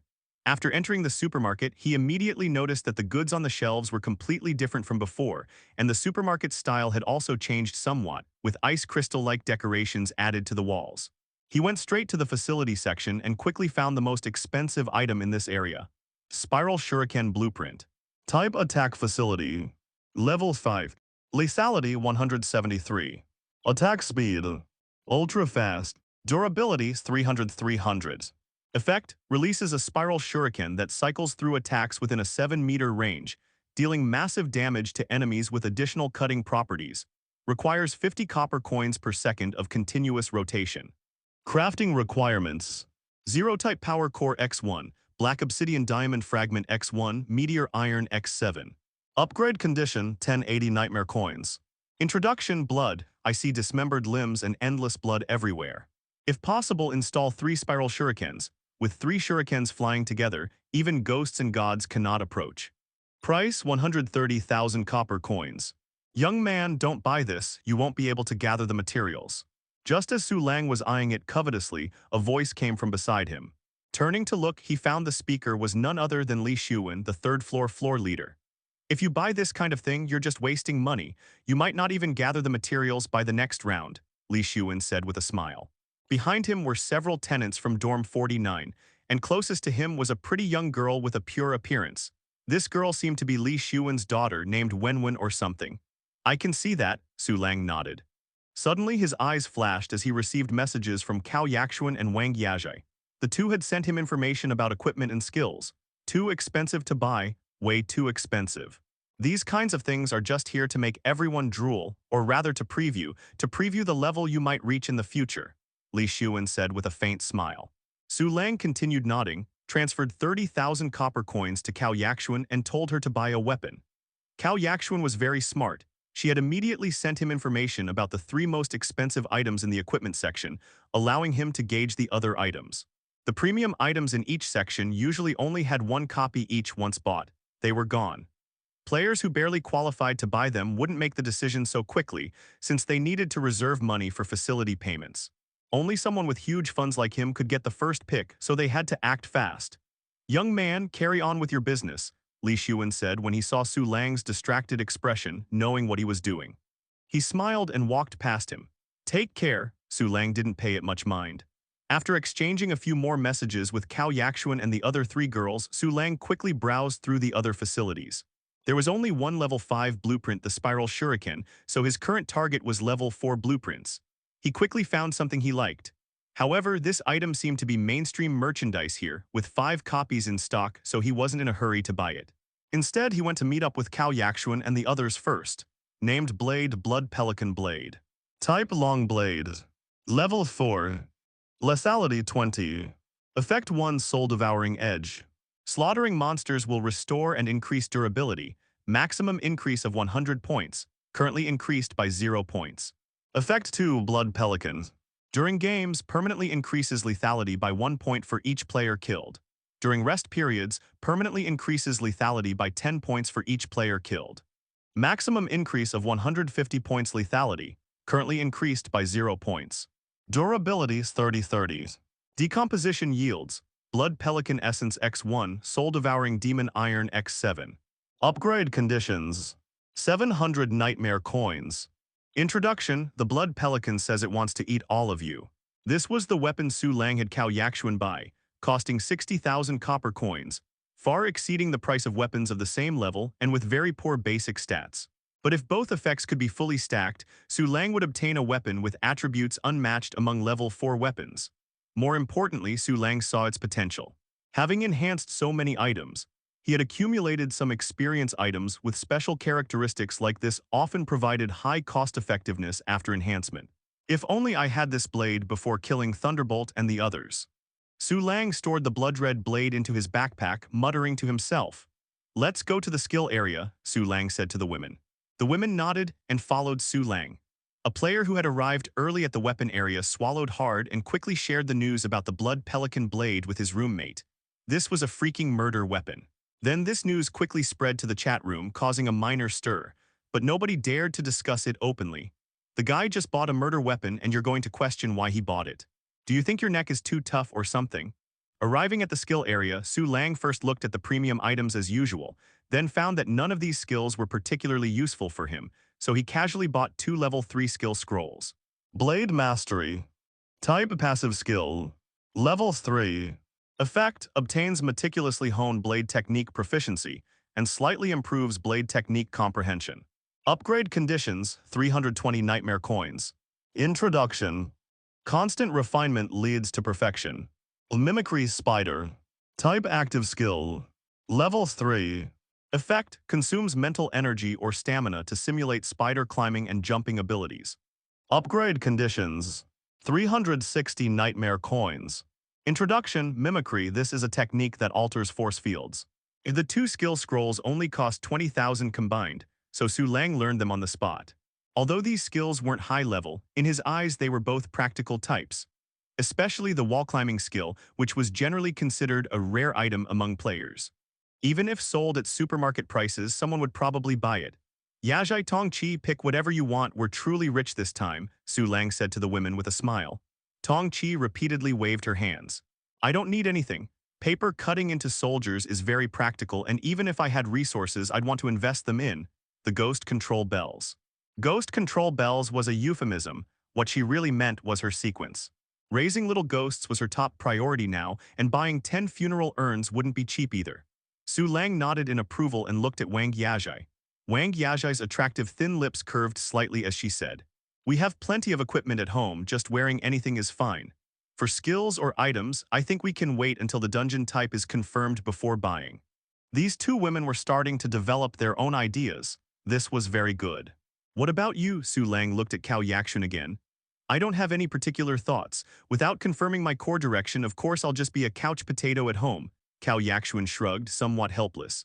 Being a couch potato at home wasn't bad either. As long as she followed Su Lang, she would eventually have her day to shine. Me. Sherry thought it was her turn and happily raised her hand. Can I have a healing spell? Healing spell was a level 3 skill costing over 10,000. No, Su Lang shook his head decisively. Cao Yakshuan's mouth twitched. There it is, there it is. Su Lang's heartless side has appeared.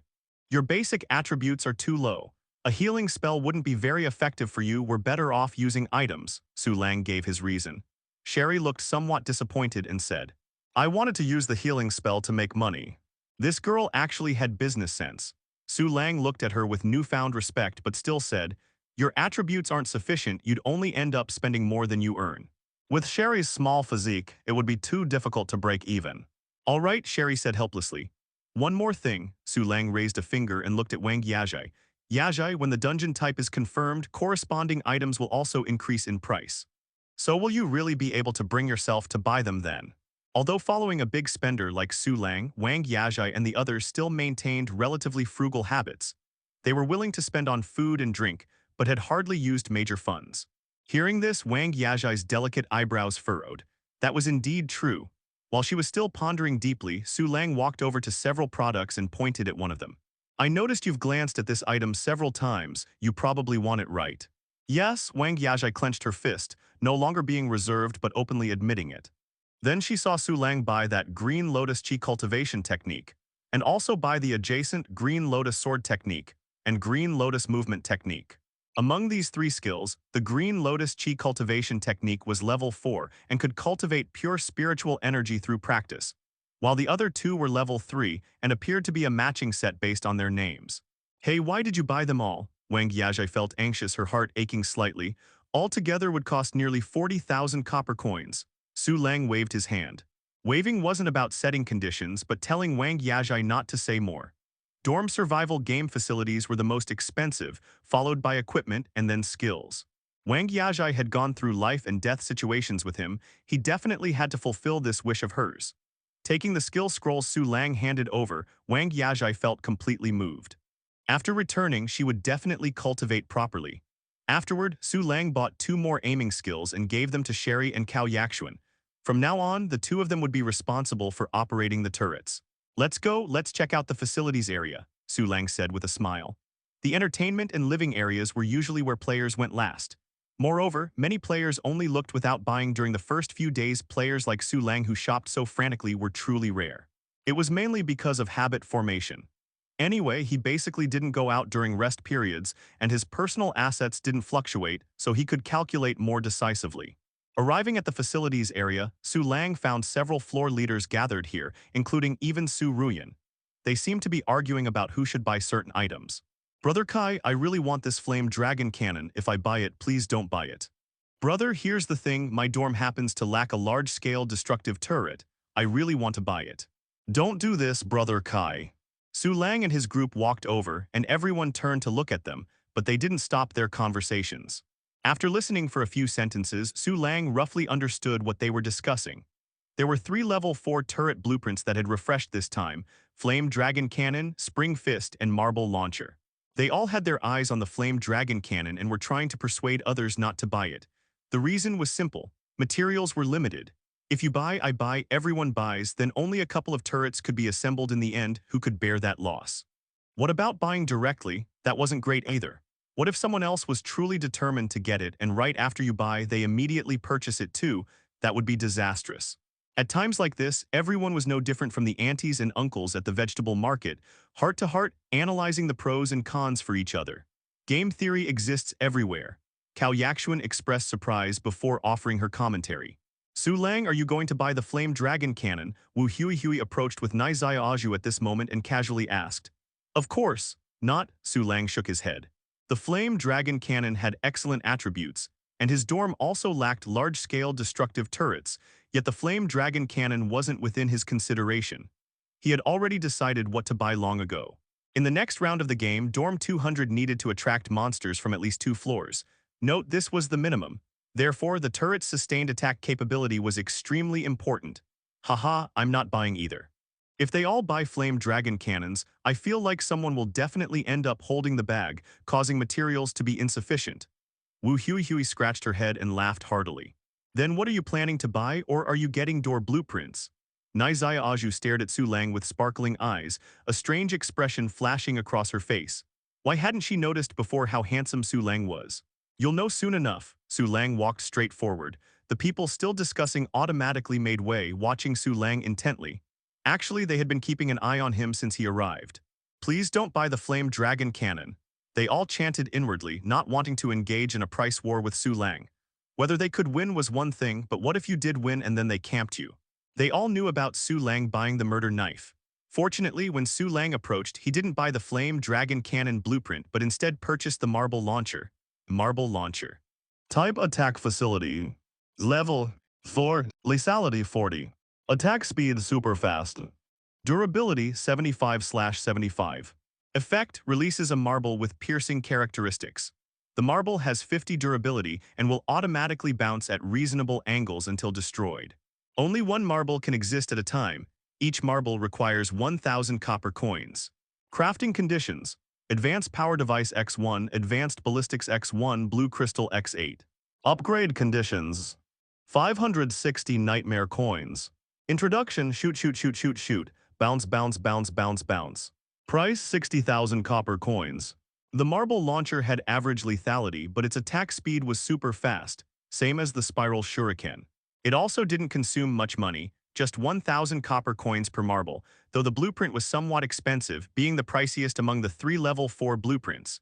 But expensive means good and good means expensive. The other dorm owners secretly breathed a sigh of relief when they saw Su Lang buying the marble launcher. Zheng Kai even laughed and said, "Lang Ji, I almost gave up on buying the flame dragon cannon." "Carry on," Su Lang said one sentence before strolling away casually. Everyone thought Su Lang was quite pretentious. Li Xuan glanced sideways at his daughter and said, "That's Su Lang, last round's top player." "Is that so?" Li Wenwen stared at Su Lang's retreating back, lost in thought, with a trace of curiosity hidden in her heart. The reason for her curiosity was simple. Li Xuan had told her not to have any interaction with this person. At the supermarket entrance, Su Lang bought some crystal materials. The raw materials section was clearly marked with what facilities and equipment they could repair, with a very comprehensive selection. Actually, if he spent all his copper coins on facilities, he could probably gather materials for 2 level 4 turrets.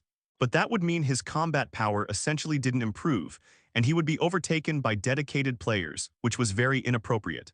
Finally, Su Lang decided to browse the lifestyle and entertainment area some more. The result was that as soon as he reached the lifestyle area, he stood frozen in front of a row of clothes, unable to move. Lemon Vanilla Base Shirt. Type Clothing. Level 4. Effect 1's Radiant Charm. Wearing it slightly increases charm. Effect 2 Auto Clean automatically cleans stains. Decomposition Yield, Advanced Leather X10. Upgrade Conditions, 240 Nightmare Coins. Introduction. An exquisite women's shirt emitting a faint lemon fragrance. Price 2,300 copper coins. Su Lang looked at the beige base shirt in the display case, feeling it would look absolutely stunning on Cao Yaxuan. Tusk. These high-end clothes are just like the fashion items in racing and battle royale games, and there aren't any clothes that add attributes either, all flashy but impractical. Cao Yaxuan browsed while commenting, her eyes sparkling continuously. Flashy was flashy, but they were genuinely beautiful too, and there were also those simple yet high-luxury styles. Actually, level 3 clothing was already in the T1 tier of Blue Star's fashion world. And clothing above level 4 had even more charm, as if they could perfectly match every aspect of human aesthetics, truly magical. Not really, at least they don't glitter brightly. Tong Chi smiled gently. Sherry didn't understand these online games, but her eyes similarly wandered over these clothes. As long as you were a woman, you couldn't not like these things. The women were somewhat scattered, briefly browsing things that interested them. But Wang Yajai's gaze had been keeping an eye on Su Lang, and noticing he wasn't moving, she asked, "Su Lang, what's wrong? Do you think wearing these high-end clothes would make you all more beautiful?" Su Lang asked. "Probably, but they're too impractical." Wang Yajai shook her head. If it were her, she definitely wouldn't buy them. There were quite a few people browsing the clothing section in the lifestyle area, mostly girls, but very few were actually willing to make purchases. "Pick a level 4 clothing item you like," Su Lang stated directly. "That's not good." Wang Yajai's expression even changed slightly. Buying clothing was one thing, but buying something this expensive. "You must choose, pick what you like." Su Lang gave no explanation. Seeing Su Lang so determined, Wang Yajai took a light breath and began selecting clothing with an attitude more rigorous than when choosing skills. This was purely wasting money. Su Lang must have some special preferences, which was evident from his love of buying clothes for them. Since that was the case, she might as well satisfy him. Finally, Wang Yajai picked a chiffon dress. "Su Lang, does it look good?" Wang Yajai asked, standing before Su Lang after changing in the fitting room. "Beautiful." Su Lang felt his eyes light up, and after checking the comfort level, he said even more excitedly, "Yajai, whatever clothing you want to buy, go buy it now." Wang Yajai was stunned, her mouth opening and closing, not knowing what to say. Buying one piece like this didn't bother her after all. Complaining back and forth would only make herself unhappy and the spender unhappy too. What was the point? But if she had to buy more, that would really be somewhat inappropriate. "This isn't good, Su Lang. What about Yaxuan and the others?" Wang Yajai thought of one reason that Su Lang was favoring her.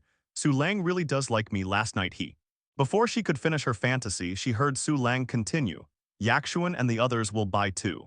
Wang Yazhai. Wang Yazhai was rendered speechless. Was their dorm owner some kind of super appearance enthusiast or something? Finally, under Su Lang's strong insistence, the four women each bought a set of clothes, shoes, and several pairs of spare stockings. The total cost was nearly 30,000 copper coins. On the way to the entertainment area, Tong Chi noticed Su Lang shaking his head and asked cautiously, Lang Ji, what's wrong? Was Lang Ji regretting it? If only the clothes could be returned. What a pity there are no level 4 accessories, otherwise I could have bought you more. Su Lang looked genuinely regretful. All the women fell silent, including Sherry. Having been here for almost a day, she had quickly adapted to the environment. She knew everyone else was struggling to survive, exhausting themselves for a single copper coin, while Su Lang was buying useless things like he was on vacation. This was the dorm survival game, not a tourist village. Of course, they didn't know that the increased comfort level they provided was Su Lang's greatest harvest. News of Su Lang's clothing shopping spree had spread, with plenty of gossip circulating privately. Most comments were negative, directly calling Su Lang a spendthrift, an idiot, a pervert, and someone who simped for women. However, no one dared to talk nonsense in the chat room. Those who understood the situation knew why.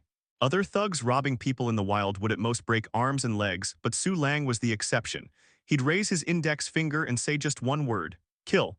And now he had bought that killing blade, making him even more terrifying. Even Li Xuan was wondering if Su Lang had obtained some kind of killing sequence. Arriving at the corner of the entertainment area, Su Lang saw a familiar person standing in a familiar spot. Brother Dahai, give it your all.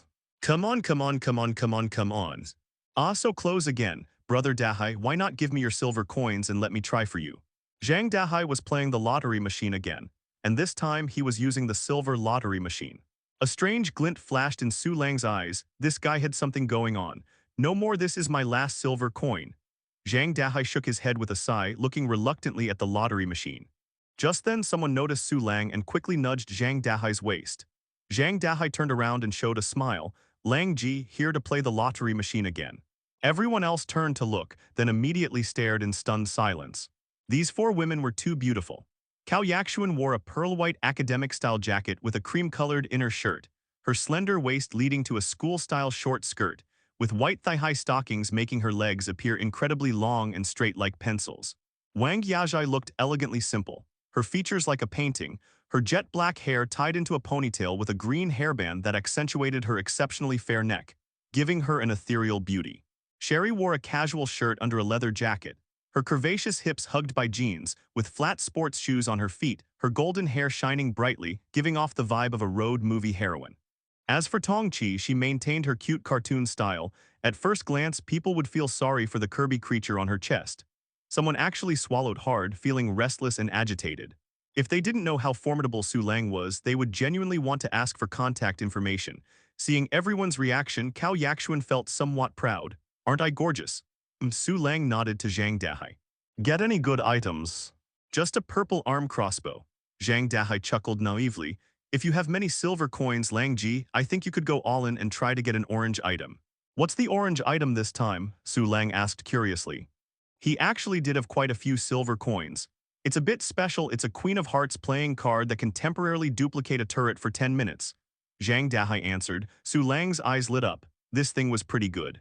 Let me try, Su Lang said, but handed all the silver coins to Tong Chi. Me again? Tong Chi blinked her big eyes. Su Lang nodded. Girls who smile often have good luck. Girls with large chests too. That's because those with bad luck can't smile. Cao Yakshuan interjected. Su Lang glanced at Cao Yakshuan. This former rich young lady was increasingly developing a tendency toward being a roast master and occasionally liked to offer sharp commentary. Is this a lottery? Sherry asked. Su Lang nodded. Tong Chi let them all try first. Okay, Tong Chi readily agreed. Sherry wanted to go first. After inserting the silver coin, she stared intently at the scrolling screen, growing increasingly nervous. The surrounding crowd watched with rapt attention. Most were from the previous group of onlookers, so they weren't as afraid of Su Lang and dared to watch from a distance. However, it wasn't as lively as when Zhang Dahai was playing, missing that arcade feeling. Go for it, Tong Chi quietly cheered her on. The lottery machine contained over 100 items, with white items making up the majority. Unfortunately, Sherry drew a white item this time. A box of fragrant tissues. Tisk, what a waste. I heard silver coins can be used to buy higher-level items later. A newcomer said uncomfortably. Then this person's mouth was covered by his family member. Yakshuan, your turn. Sherry sighed and gave up her position. Cao Yakshuan stepped forward to try. With slightly better luck, she got a green item, but its value was only around 1,000 copper coins. Next was Wang Yazhai, who also got a green item. Finally, it was Tong Chi's turn. Everyone perked up. On her first try, Tong Chi got a blue item, Alley Knuckle Dusters. Type Gauntlets. Level 2. Lethality 21s. Decomposition Yield Alloy X2. Upgrade Condition 130 Nightmare Coins. Introduction. Wearing these will slightly increase your punching speed. Break even, Zhang Dahai chuckled happily. A blue item meant breaking even with a small profit. Not bad, little Tong, Cao Yakshuan said cheerfully. Tong Chi's luck indeed had something to it. Last time she directly rolled a purple item, and this time she wasn't too bad either. Again, Su Lang's eyes shone brightly. Going all in with all the silver coins might really produce an orange item. Next, Tong Chi continued drawing lots. Everyone's mood was like a roller coaster, their emotions completely stirred up. Some among them also had silver coins, but only one or two. Drawing early might mean being used as setup, but drawing late might mean the good items are gone. Quite a dilemma. It's here. Someone shouted loudly. The lottery machine screen stopped on a purple scroll. Healing spell. Su Lang's expression turned strange as he looked at Sherry. Sherry was looking back with pursed lips, clearly wanting it very much. Tong Chi hesitated for a moment and said to Su Lang, Langji, how about giving it to Teacher Sherry? Teacher, some newcomers among the spectators were puzzled. They hadn't yet developed awareness about intelligence gathering. Their friends and relatives immediately explained via private message. Then this person gasped in shock. Damn, playing like this. You're here to enjoy luxury in a survival game. Could they be in that kind of relationship? Some newcomers still held onto concepts from the peaceful outside world, unaware that Su Lang had been surfing on the first night. Okay, since Tong Chi said so, Su Lang nodded. Although he had super intuition and wasn't afraid of backstabbing, dorm atmosphere was also quite important. Thank you, I love you, Tong Chi. Sherry gave Tong Chi a hug, smiling like a sunflower. Sherry immediately used the skill scroll after getting it, then said to the surrounding people, if any of you are injured, I can heal you, but not for free. Some people's interest was piqued, wanting to ask about the price. If you don't want to feel groggy all day, don't do that. Su Lang warned, then continued watching Tong Chi draw lots. Oh right, my spirit attribute isn't high enough. Sherry tapped her head. She didn't really want to make a lot of money anyway, she just wanted to experience using supernatural power. To actually draw it. In Dorm 200, Su Lang looked at the Queen of Hearts card in his hand, feeling utterly incredulous. Queen of Hearts. Type item. Level unknowns. Effect, temporarily copies one attack facility for 10 minutes. Description, hat trick. Haha, Su Lang, you're still looking at it. Cao Yakshuan happily wore a necklace, holding a cosmetic mirror and examining herself from left to right. Wang Yazhai was practicing the green lotus chi cultivation technique nearby. Sherry held a small knife, seemingly wanting to lightly cut herself but not quite daring to. Tong Chi was fiddling with her ghost pets, with several urns placed beside her. The girls had each been given some copper coins, so their operational space had expanded accordingly. However, this meant Su Lang was nearly broke, with only 20,000 copper coins left on him. If he wanted to buy all the materials for the marble launcher blueprint, 20,000 copper coins definitely wouldn't be enough. He'd have to wait until everything on the trading network sold, which would probably recover about 100,000 copper coins. You don't understand. Su Lang shook his head and took out another card. The pattern was the three of clubs. What do you mean I don't understand? Cao Yakshuan wasn't happy to hear this and walked over with small steps. As the main wife, she had to understand everything. If the main wife sounded terrible, she should say she was the leader among the girls. Tong Chi lacked wisdom, Wang Yazhai was quiet, Sherry lacked strategy, only she Cao Yakshuan could hold up the scene. Look at these cards, their levels are all unknown, so they're definitely not simple. If we collect a full set, there might be some special transformation just like Little Tong's sequence. Su Lang honestly shared his thoughts. HMPH, I already thought of that. Cao Yakshuan lifted her nose slightly and snorted. I wanted to try collecting them too, but I found others are buying them as well. A strange expression flashed across Su Lang's face. Who are they? Since he obtained the cultivation method, the task of monitoring the trading network long-term had been handed over to Cao Yakshuan. The information transmitted through the trading network was sometimes more obscure than that in the chat room, but also more genuine. Li Shu and Tang Zi Su Ruyan Zhang Dahai. Cao Yaxuan curled her lips and reported, whenever someone lists cards for sale, these 4 people buy them up. Although the trading network doesn't directly show who made purchases, Cao Yaxuan could find the sellers and ask directly. Goddess Yaxuan still had some influence. I see. Su Lang thought for a moment, then smiled. Then let's not collect them. Wait until they've collected them, then we'll go buy from them. As long as he held onto the 3 of clubs in his hand, others couldn't complete a full deck. Buy you would buy, Cao Yaxuan made a strange expression. Su Lang and Cao Yaxuan looked at each other for 2 seconds, then suddenly both laughed heartily. Sherry glanced over inexplicably and said, Su Lang, it's been a while since we ate. I'm a bit hungry. You go, Su Lang gestured toward Cao Yaxuan with his chin. The smile instantly vanished from Cao Yaxuan's face as she turned to cook. HMPH. During the meal, Su Lang asked Tongqi, Tongqi, how many little ghosts have you subdued? 6, Tongqi answered. Good, have 2 energy drinks later to speed up your mental energy recovery and subdue 10 as quickly as possible. Su Lang picked up a bouncy meat sausage with his chopsticks, then slightly frowned. This sausage wasn't very fresh. Could it be from the Shangzhou period? Is the survival game pulling stunts too? Why? Tongqi was somewhat puzzled. We're going out to search for supplies later. Su Lang explained, before we were afraid of ambushes, but now with you and Yajai, there's no need to be so timid. Okay, Tongqi's eyes curved into smiles as she nodded happily. After playing 2 rounds of the game, this was the first time Dorm 200 was going floor sweeping, which made her quite excited. I'm going too, Sherry raised her hand. You stay home with Yaxuan, Su Lang decisively refused. Sherry going out would purely cause trouble. Ah, Sherry sighed sorrowfully. Su Lang, do you dislike me for being weak? Yes, Su Lang nodded. Sherry. Your bluntness breaks my heart. Suddenly, Sherry thought of a clever strategy that might hook Su Lang. She sent Su Lang a private message. 200 Sherry, Su Lang, if you take me out, I can give you. 200 Su Lang. I don't need to take you out to do that to you. Fuck, Sherry flipped Su Lang the middle finger. Seeing this, Su Lang stopped eating and strode confidently toward Sherry. The little foreigner, seeing this, quickly escaped to the nightmare bed. I'll be right back, Su Lang said to Cao Yaxuan and the other 2 girls, then went to assert his authority. As a tenant, how dare she challenge the dorm owner? Does she want to die? Hearing the commotion from over there, Cao Yaxuan's cheeks flushed red, suddenly feeling envious of the sleep quality of certain cuckolded characters in anime. If only she could fall asleep right now. Unfortunately, she still had to clean up after the meal. Damn it. Maybe she should join forces with Tongqi and the others to rebel against Su Lang and make him experience being the servant for a day. Around 9 p.m., Tongqi successfully subdued 10 little ghosts, and then the 3 began packing their gear. It wasn't until after 10 p.m. that they finally went out. Packing gear included backpack slot allocation management, tactical preparation, pre-battle analysis, itinerary planning, light-intensity sparring, and short-term intelligence gathering. Every step was crucial, as it concerned life and death. For example, light-intensity sparring increased combat experience and helped them familiarize themselves with each other's fighting capabilities. In the sky, bloody mist hung hazily, and through the blood-colored shroud one could vaguely see a dim, dark moon. Su Lang's group entered a library building. Click tilde. Without moonlight for illumination, Tongqi turned on her flashlight, pushing back the darkness. Outside the flashlight's glow, 3 little ghosts wandered in the darkness. This was the power of the ghost controller sequence. It required only minimal mental energy to maintain the little ghost's existence, and when they died, they would return to the ghost control bells to be nurtured again. Inside the library, aside from some common paper books, there were no special items, and many areas showed signs of having been searched through. Su Lang and the other 2 searched through a corner for a while but found nothing.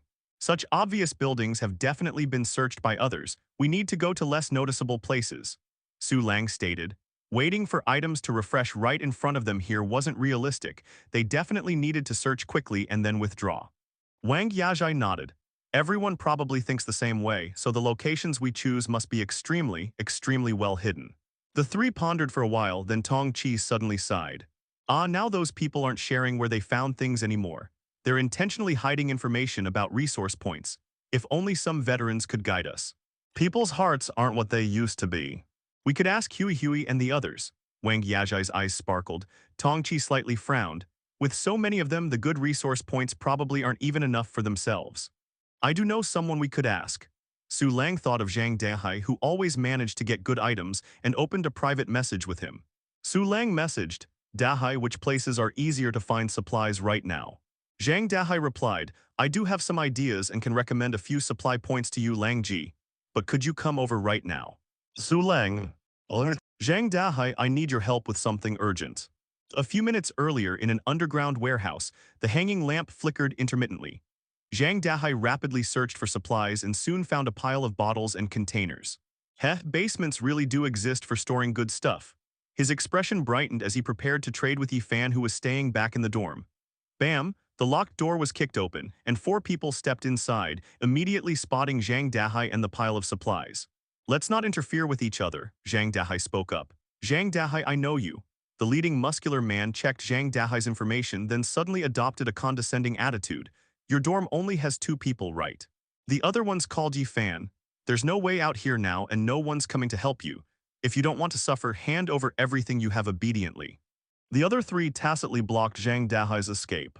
Everyone loves cornering trapped prey. You're just a second cycle player. The muscular man was still speaking when suddenly a whistling sound cut through the air. Zhang Dahai threw stones, but not at these players. Instead, he smashed the hanging lamp. As the basement plunged into complete darkness, the muscular man saw Zhang Dahai raise his arm, a mounted crossbow gleaming coldly. So you did all this alone? Su Lang glanced at the four people lying on the ground, his gaze toward Zhang Dahai somewhat peculiar. Zhang Dahai's appearance now differed from when they'd met at the supermarket. He wore a dusty cloak draped over his back, making him look like a vagrant. Yeah, just got lucky. Zhang Dahai nodded repeatedly. They can't move anymore, right? Why did you knock them out too? Tong Chi asked curiously, learning from past mistakes to prevent them from shouting to their friends or calling for help or something. Zhang Dahai explained. How did you do it? Tong Chi continued asking. Precisely knocking out enemies wasn't simple. But Su Lang waved his hand. That's Dahai's own business. Zhang Dahai had capabilities worthy of his respect. It's nothing I can't talk about, just a skill called sap. Zhang Dahai lifted the blood-stained wooden club in his hand. Su Lang nodded. Good, I understand the situation now. I can help you kill these four. Zhang Dahai was overjoyed. Thank you, Lang Ji. To eliminate weeds, you must pull out the roots. These four alive would inevitably cause trouble for him, but he didn't want to incur blood grudge, so he'd called Su Lang. Small matter, Su Lang waved his hand. I know the rules will split the loot from these four 50-50. Zhang Dahai smiled. Su Lang nodded, took out the blood pelican blade and handed it to Wang Yajai. Kill them? Su Lang looked at Wang Yajai, his tone calm. Hearing this, Wang Yajai didn't say much. She held the blade to one person's neck but didn't act immediately, instead looking at Zhang Dahai. Dahai, we were classmates before. Tell me now everything you said is true, you haven't lied to us, right? Although killing these people only had benefits and no drawbacks, she didn't want to be used as a weapon, nor did she want Su Lang to be used as one. Meeting Wang Yajai's clear, penetrating gaze, Zhang Dahai said frankly, every word is true, they definitely made the first move. Looking at the fight traces, these people surrounded Dahai, Su Lang said flatly. Wang Yajai nodded upon hearing this. Right, it couldn't possibly be Zhang Dahai surrounding four people. Thinking this, she swung the blade and struck. Su Lang watched quietly from the side. His reasons for not doing it himself were, first, to let Wang Yajai experience bloodshed, and second, to avoid going too far. With blood grudge scattered, the effect wouldn't be as extreme.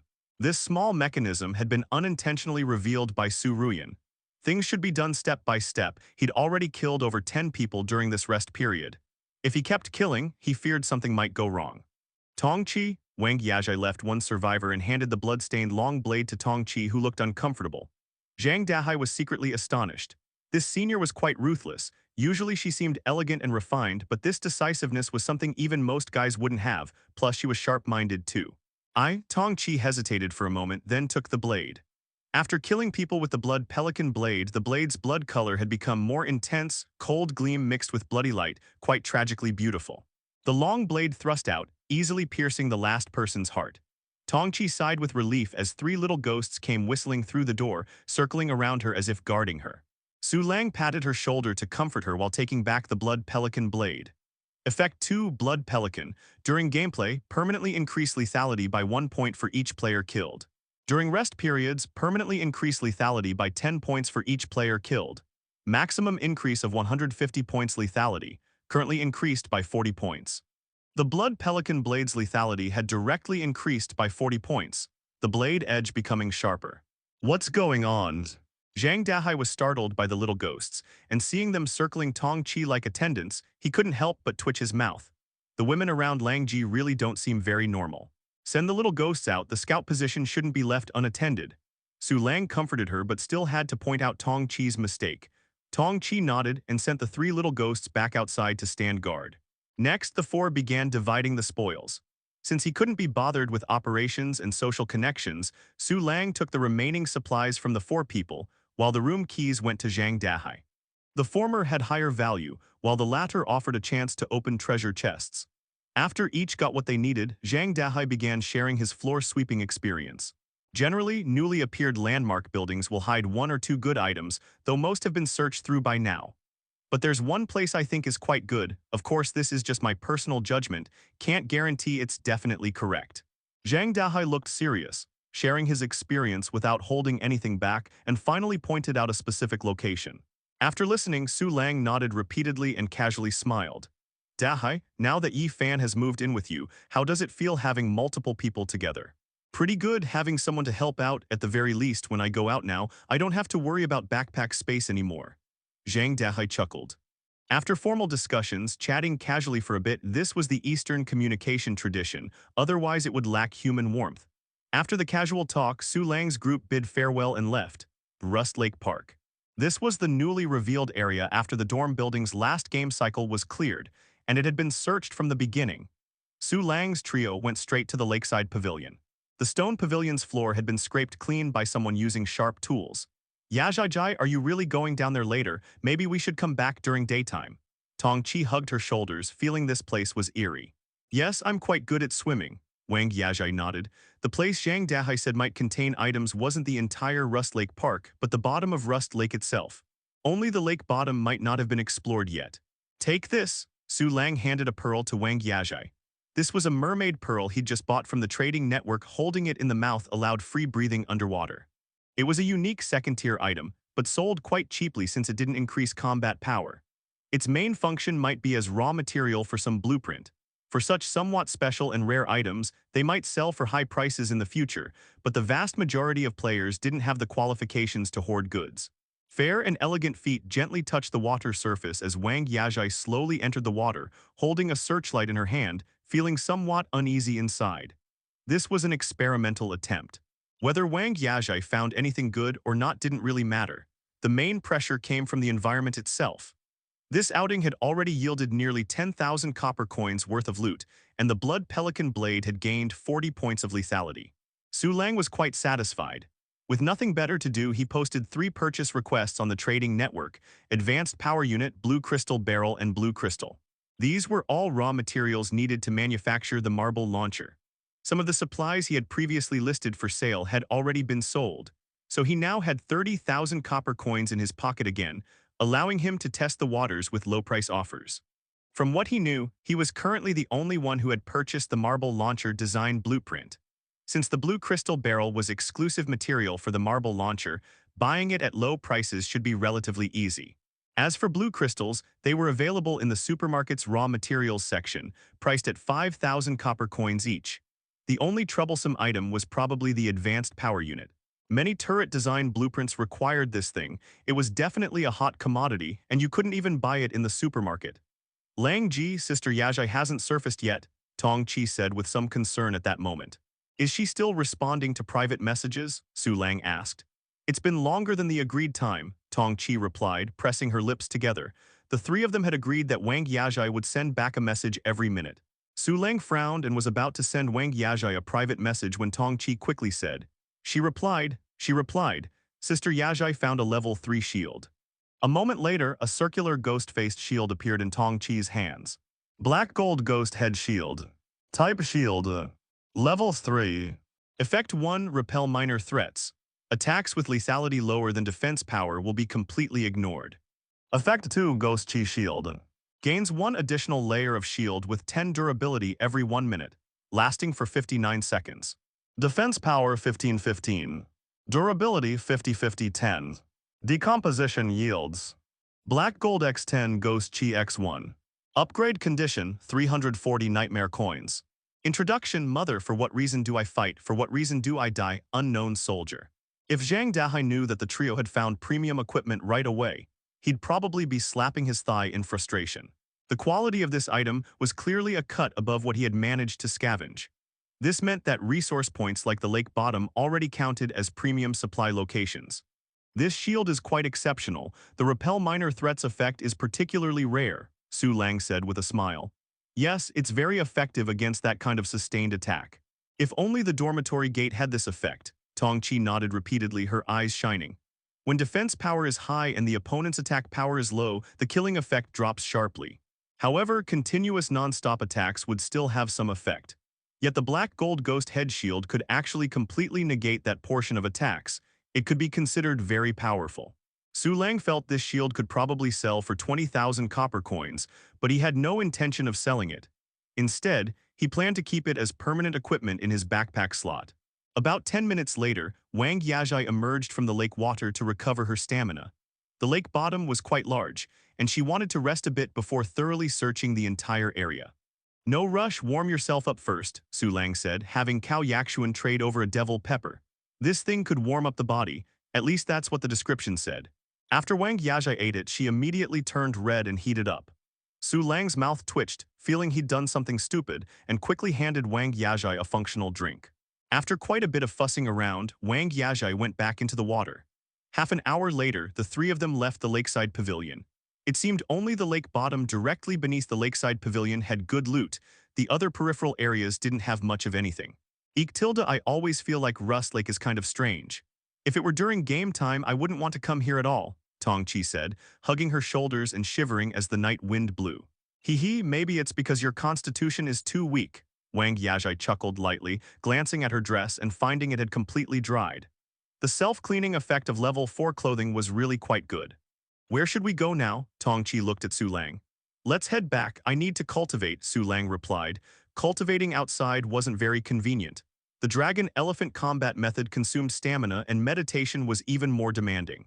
At 7 in the morning, Su Lang woke from meditation and connected to the Blood Mist Mutual Aid Society signal channel. He had missed the gathering yesterday. He couldn't miss it again today. Cao Yakshuan and the other 3 girls sat nearby, quietly watching the radio. There were 4 players in the channel: Rainy Night Blade, Heavy Armor Maniac, Lone Wanderer, and Midnight Fierce Zero. These were all top-tier expert players who had achieved the top player rank at least once. 0 number connecting to radio signal. Rainy Night Blade continuing to speak. Whoa, 0 number, you finally came online. When you didn't show up yesterday, I thought you'd kick the bucket, Rainy Night Blade said in his usual mature uncle voice. Hearing this, Su Lang pressed the microphone button, then took out a voice changer he'd casually acquired and replied, I had some business yesterday. What?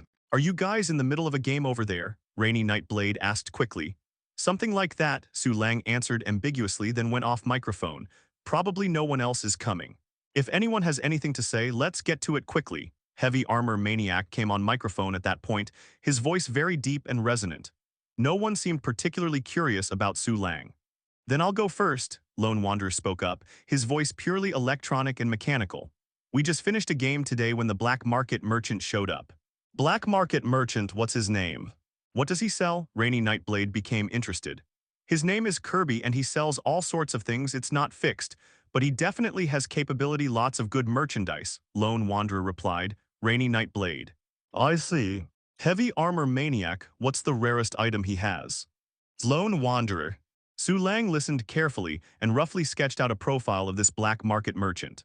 A merchant who sells goods in various dormitory buildings, and not even human. To think there are beings capable of traveling through the blood mist world, truly incredible. Just as Su Lang was thinking this, Lone Wanderer suddenly dropped a somewhat valuable piece of intelligence. Lone Wanderer, there's one piece of information I can share with you. This Kirby loves spicy food. If you have anything spicy on the trading network, you might want to stock up a bit. Rainy Night Blade, good goods. I happen to have some ghost peppers here. I hope he comes directly to our dormitory building next time. Lone Wanderer, ordinary peppers below level 3 aren't very useful. Heavy Armor Maniacs. During my 5th round game, I killed vegetable monsters and got some high-level peppers, hee. Rainy Night Blades, damn maniacs, you got lucky again. Heavy Armor Maniacs. Haha, there's no guarantee he'll come to me though. Su Lang raised an eyebrow. The black market merchant likes spicy food? That's interesting. Rainy Night Blade had mentioned earlier that their dormitory buildings were relatively close to each other, so was it possible the black market merchant might come to his place as well? Thinking of this, he opened the trading network and bought several devil peppers. Although devil peppers were only level 1, they could be upgraded with nightmare coins. Something with such distinct properties shouldn't possibly upgrade into something non-spicy, right? He still remembered that bitter lesson from the blood thread insect incident. After Lone Wanderer finished sharing his intelligence, Heavy Armor Maniac began sharing his information. Heavy Armor Maniac. I accidentally got the top player title in the last round of the game. Among the level 9 core facilities, there's a mineral vein. I suspect it's a gold-generating type facility. Those of you who like management gameplay might want to choose it next time. Rainy Night Blades, damn your brother, how did you even get the top player title? Lone Wanderers. Old Maniac, quickly tell us what kind of dungeon that was, how you got the top player title, and did your dorm suffer any casualties? Heavy Armor Maniac, hee 4 quality tenants died. I'm currently recruiting, but because my dorm's casualty rate is too high, nobody really wants to join. As for the dungeon type, it was just a regular attack defense dungeon, nothing special to say. Heavy Armor Maniacs. Alright, you guys quickly share your information too, I'm in a hurry. Rainy Night Blade, nothing new on my end, so I won't waste your time. Heavy Armor Maniacs. What about you, Fierce Zero? Su Lang remained silent throughout, rapidly digesting the information. After a few seconds, he heard a seductive female voice. Midnight Fierce Zero, I don't have anything either, tilde. Su Lang shuddered. That voice was too alluring. However, judging by her username, Su Lang suspected she might actually be a guy. Heavy Armor Maniac, alright newcomer, now it's your turn. Su Lang picked up the voice changer, carefully considered his wording, then got on the mic. Zero number, nothing much else to say, I'll just tell you about our dormitory building. I discovered there are several players in the dormitory building who spend the entire game period not in their dorms, but wandering outside. In reality, there was only one such player, Zhang Dahai. Rainy Night Blade said in surprise, damn, you hit the jackpot. Heavy Armor Maniac, you've encountered players from the Ranger sequence. Su Lang's gaze sharpened. This was the first time he had heard the word sequence from someone else's mouth. Rainy Night Blade, yeah, and there are several Rangers in one dormitory building. Tusk, if they all obtain their sequences in your building, then I think you should consider changing buildings. Zero number. I just transferred here, so I'm not very clear. Could you explain why? Rainy Night Blade, a dormitory building only has a limited number of sequences, not too many, not too few. If they're all Ranger sequences, then without powerful sequence players to secure the building, you'll eventually get wiped out. Midnight Fierce Zero, Blade Brother, could you explain what the Ranger sequence is? I don't really understand. I don't understand either. Su Lang silently pricked up his ears. Rainy Night Blade, as everyone knows, players are more easily detected by monsters in the wild. The Ranger sequence refers to sequences that have the ability to block this detection, allowing free movement in wilderness areas. And these sequence players generally have very strong individual combat capabilities. Midnight Fierce Zero. So that's what Ranger means. I thought it was some kind of righteous NPC. Rainy Night Blade, don't underestimate the Ranger community. All regular players' ultimate dream is simply to occupy a building, while Rangers dream of exploring the entire Blood Mist world.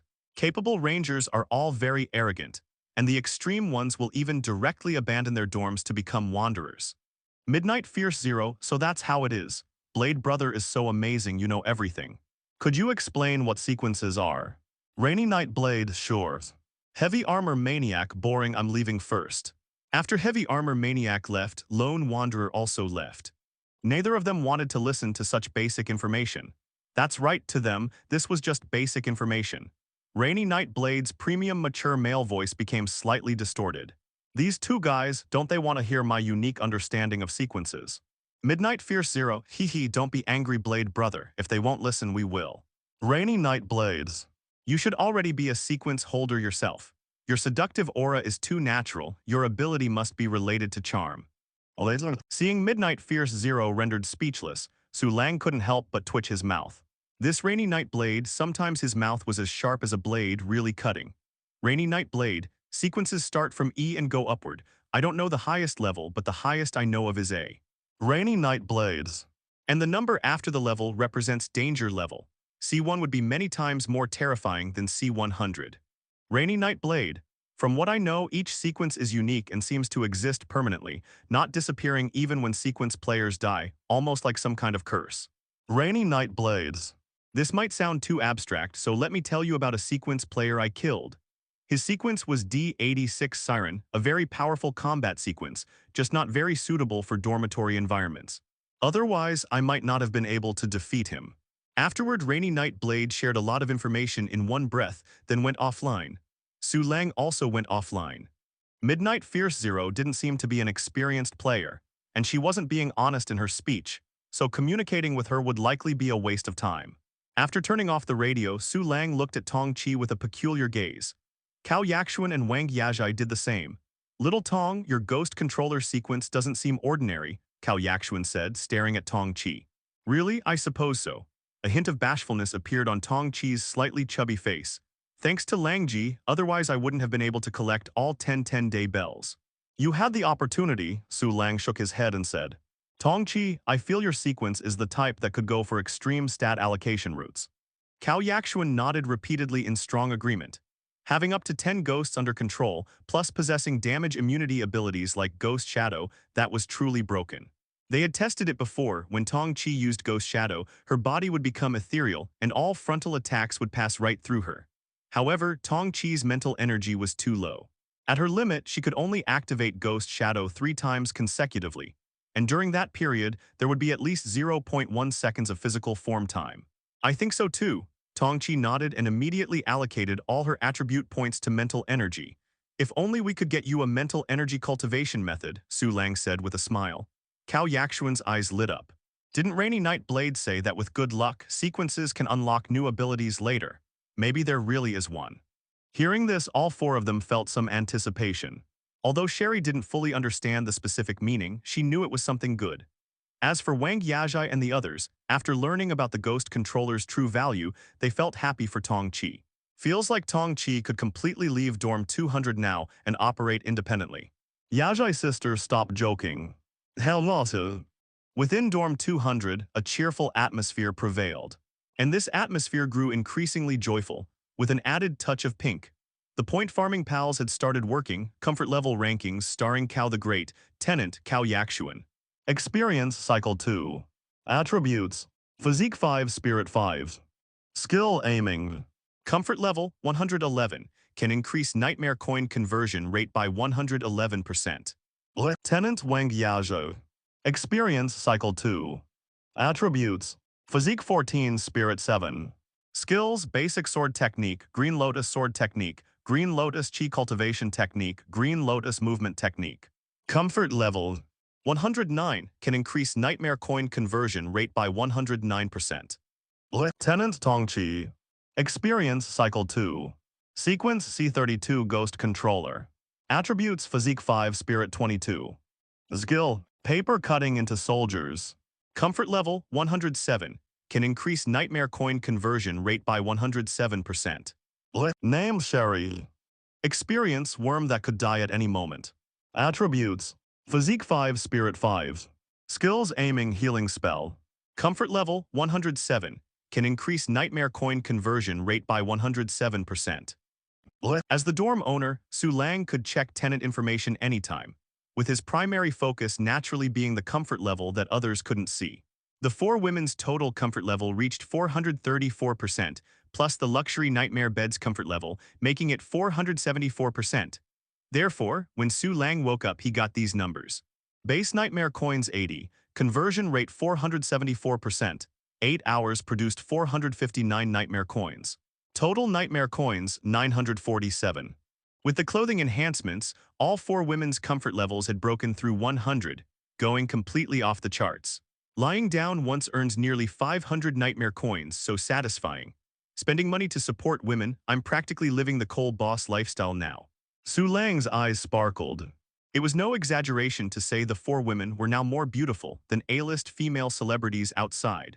Otherwise, they wouldn't attract so many players staring intently whenever he took them out. Though celebrities had their halo effects, perhaps their comfort level in Su Lang's heart might be even higher. 6 days of rest time remaining. I can still earn another 2754 nightmare coins. Plus the 960 nightmare coins, that makes 3792 nightmare coins. He already had enough nightmare coins to upgrade the nightmare bed. He wondered if the nightmare bed would offer development path choices after upgrading to level 3. Just as Su Lang was fantasizing, Wang Yajai woke up, instinctively placing her hand on the man's chest. Su Lang, you seem even more handsome. She looked at Su Lang's face, her eyes sparkling with admiration. Really? Su Lang's tone was casual, but he quickly pulled out a small mirror. Holy shit, I really did get more handsome. Can you understand the distress of waking up more handsome every single day? You must understand, right? I definitely need to explore the zombie attack dungeon when I get the chance. These bio-enhancements are ridiculously powerful, Su Lang marveled. Even 10 Eddie Pengs combined wouldn't stand a chance against me. Lang Ji, you've even got abs now. Suddenly, Tong Chi reached out a hand, touching Su Lang's abdomen. In the dorm survival game, physique improvements were just that. They didn't dramatically change one's body shape.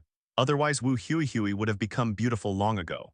Injections really can build muscle. Su Lang's lips curled up, his proud mood speaking for itself. After some thought, he opened the trading network and found some listed items had been purchased, increasing his copper coins. The purchase orders were still posted, none missing.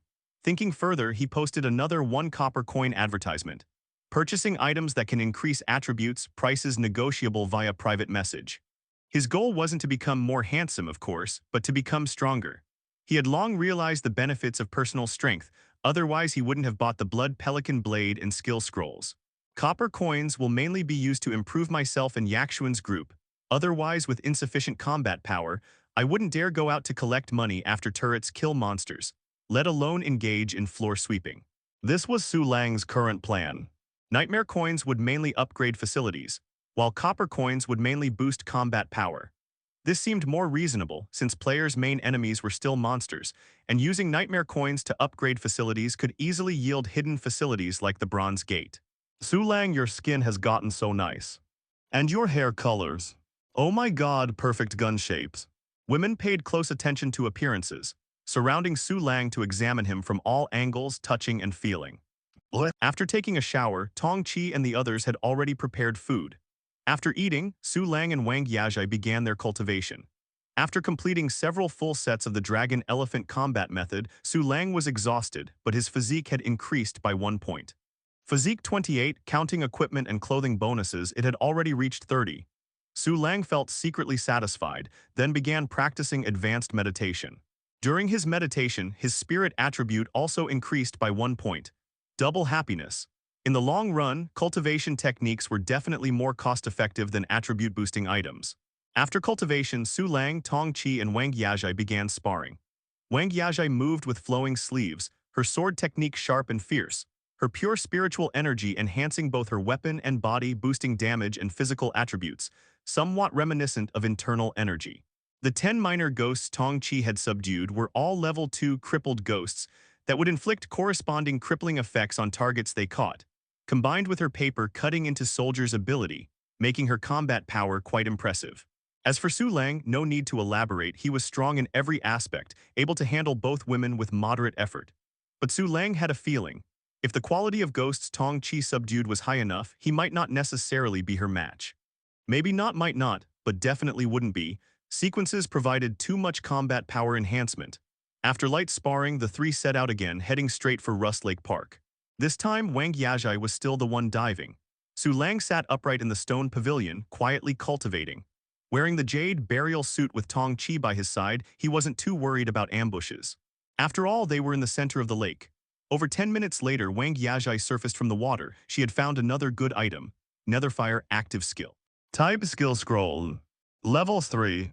Effect. Consumes spiritual energy to control Netherfire with cold and scorching properties, freezing and burning enemies. Upgrade condition, 360 nightmare coins. Introduction. Nether lanterns travel by night, all ghosts retreat.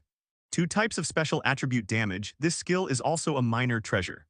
Su Lang showed slight surprise, looking at Wang Yajai who was soaked all over, resembling both a female ghost and a white-robed immortal. Also found in the center area. Wang Yajai nodded. Yes, I also checked around the lake bottom edges, didn't find any supplies. Then we don't need to check the edges anymore, saving time for other places. After speaking, Su Lang handed the skill scroll to Tong Chi. Learn it, this should count as one of the dark arts. Thank you, Lang Ji. Tong Chi responded without hesitation, directly tearing open the skill scroll. In Dorm 200, resources went to whoever was most suitable, which was why Cao Yakshuan and Su Lang, despite being the earliest members, were still just rookies. Whoosh tilde. A fist-sized ball of ghostly blue netherfire appeared in front of Tong Chi. With a thought from her, it flew toward a stone pillar, scorching it black while also leaving traces of cold frost. Is the mental energy consumption high? Su Lang asked.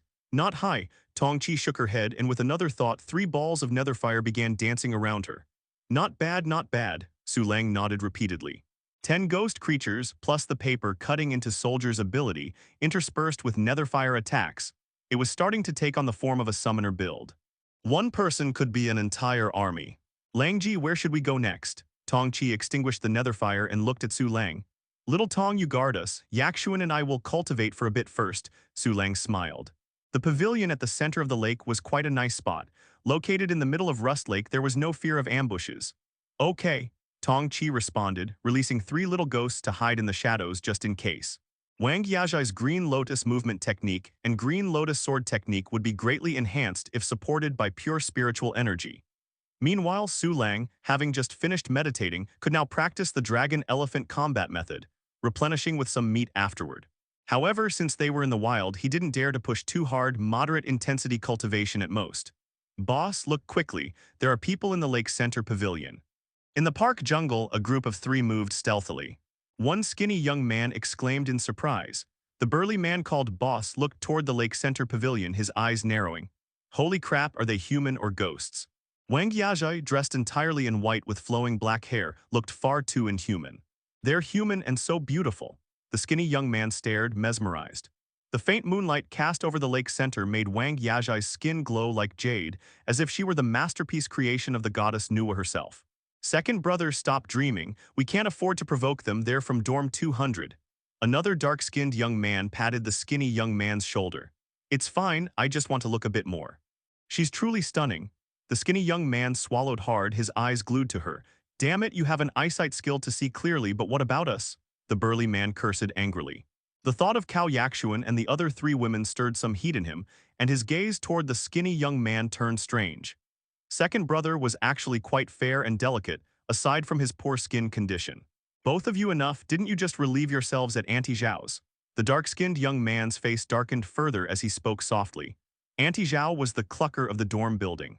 These were the unspeakable, dirty secrets everyone knew. Though rarely mentioned in the chat room, everyone was well aware. And despite Auntie Zhao being a bit older, she spent copper coins on her appearance, so her business was actually quite good. There was no helping it. Under the pressure of life and death crises, everyone needed an outlet.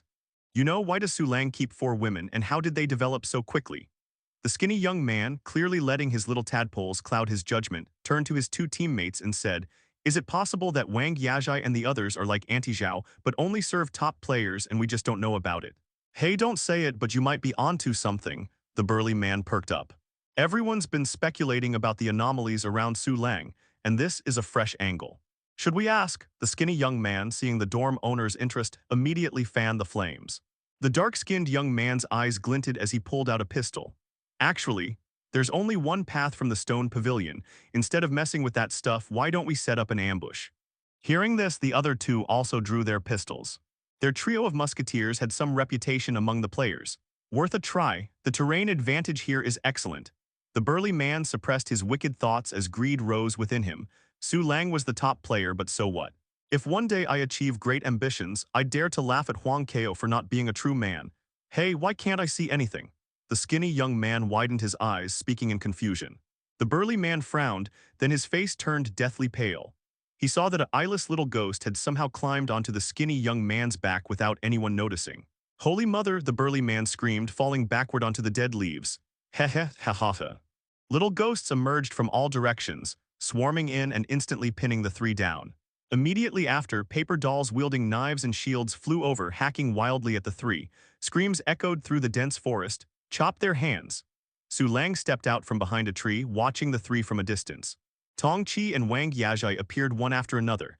The paper dolls shifted their attacks and in a few swift moves chopped off the gun-holding hands of the 3. No, please no, the burly man, watching Su Lang and the 2 women approach, screamed in terror. It was indeed an ambush, but it was Su Lang ambushing them. Su Lang's eyesight was far better than the skinny young man's. You go. Su Lang's expression was cold as he directly handed the blood pelican blade to Tong Chi. Tong Chi stepped forward. Under the influence of the malevolent ghosts, the 3 had no chance to resist, like lambs waiting for slaughter. Effect 2 Blood Pelican. During the game, permanently increase lethality by 1 point for each player killed. During rest periods, permanently increase lethality by 10 points for each player killed. Maximum increase of 150 points lethality. Currently increased by 70 points lethality. The Blood Pelican Blade was definitely not a mistaken purchase. In less than 2 days, it had already gained 70 points of lethality. After the killings, the blade's edge glowed with an even deeper crimson, and when swung, it seemed to carry the wails of ghosts.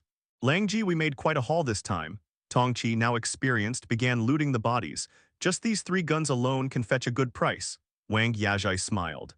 The other supplies on the 3 bodies added up to roughly 5,000 copper coins. As for the 3 guns, the trio divided them directly. Firearms were highly practical, even a first-phase newcomer could kill veteran players with one. In the dense forest, Su Lang took a photo of the 3 bodies. Make the most of everything. 200 Su Lang, everyone don't come to Rust Lake Park from now on. It's dangerous here. Image. This was his first message in the chat room after several days, and it immediately caused an uproar. 41 Wu Yan, holy crap boss, did you kill these people yourself? 40 Zhao Shuang. Langji, I can see your legs in the photo. Can you put your knife away? 159 Zhengkai, Langji, you're finally making a move. 49 Lei Xiuwen. At Su Lang, little brother, are you claiming Rust Lake Park for yourself? Wang Ao 44, a roaming wild boss 6666. All the players who saw the message felt both horrified and found it absurd. When you say it's dangerous, aren't you just referring to yourself, gymnasium? He really came out after all and immediately monopolized Rust Lake Park the moment he appeared. Li Xuan frowned as he spoke. The campus was too large. One team couldn't possibly sweep all areas, so claiming territory was the best option. Almost all floor leaders had cordoned off a large area, preventing others from approaching. Lone Wanderer players could only go sweep secondary areas. Anyone who had played online games knew exactly what this was about. This is Zhatian Gang territory. Lone Wanderers aren't allowed near, and organized players will be killed on sight. Killing 3 people in a row, he probably doesn't even need patrols anymore. No one dares approach Rust Lake Park at all. A middle-aged man clicked his tongue in amazement, asking the person beside him. By the way, which players does that make that he's killed? Almost 20 now, and all killed during rest periods. A beautiful woman in red said with a bitter smile. Li Wenwen listened nearby, growing increasingly curious about this Su Lang person. The middle-aged man sucked in a sharp breath. The next game cycle will probably be spectacular. If this kid survives, it'll transform into a dragon. If he doesn't make it, he'll at least take the heat for us. Anyway, don't provoke him for now, and tell others in our building not to go search for supplies at Rust Lake Park anymore. Li Xuan shook his head. Building 3 classroom. Arrogant, so arrogant. 5th floor leader Tang Zi sat on the lecture platform repeatedly saying, Heaven's arrogance brings rain, man's arrogance brings disaster. A man holding a knife laughed. Su Lang will definitely die in the next game cycle. I think so too, we just need to clean up the aftermath after his dorm gets breached. Another petite woman with hair dyed black and white, a tongue-piercing and shockingly heavy makeup said. Cafeteria, Langji killed people again, Wu Huihui exclaimed in shock. The area around the cafeteria was entirely Wu Huihui's territory. She regularly stocked food for everyone to purchase, and doing this long-term allowed her to eat quite well. Not sure, maybe he wants to establish authority, Nizaya Aju said, feeling apprehensive. Rust Lake Park previously yielded quite a few items. It's considered a good area. I'll ask him if he wants patrols, lend him a couple people. Wu Huihui said, opening her private message window with Su Lang. 186 Wu Huihui. Do you want me to lend you 2 people to help patrol? You just need to give them some payment. 200 Su Lang. No need, probably no one dares come around here anyway, and it's fine if they do. 186 Wu Huihui. Bro, can you kill less if possible? I'm kind of scared. 180 Su Ruyan. Are you crazy? 200 Su Lang. I've already listed the key on the auction house. You can try buying it. If that really doesn't work, I'll just demolish the dorm. 5 Zhu Yan. Lang Ji, do you want me to help you patrol? 200 Su Lang, no need. 33 Zhang Dahai. Damn, you didn't actually find good stuff fishing in Rust Lake Park, did you? Take it easy. 200 Su Lang. It's okay. 200 Cao Yakshuan, you killed people again. 200 Su Lang, Tong Chi did the killing. 200 Cao Yakshuan, awesome. 200 Su Lang, watch the house properly, I want hot food when I get back. 200 Cao Yakshuan. Su Lang closed the chat interface. Now probably no one dares come to Rust Lake.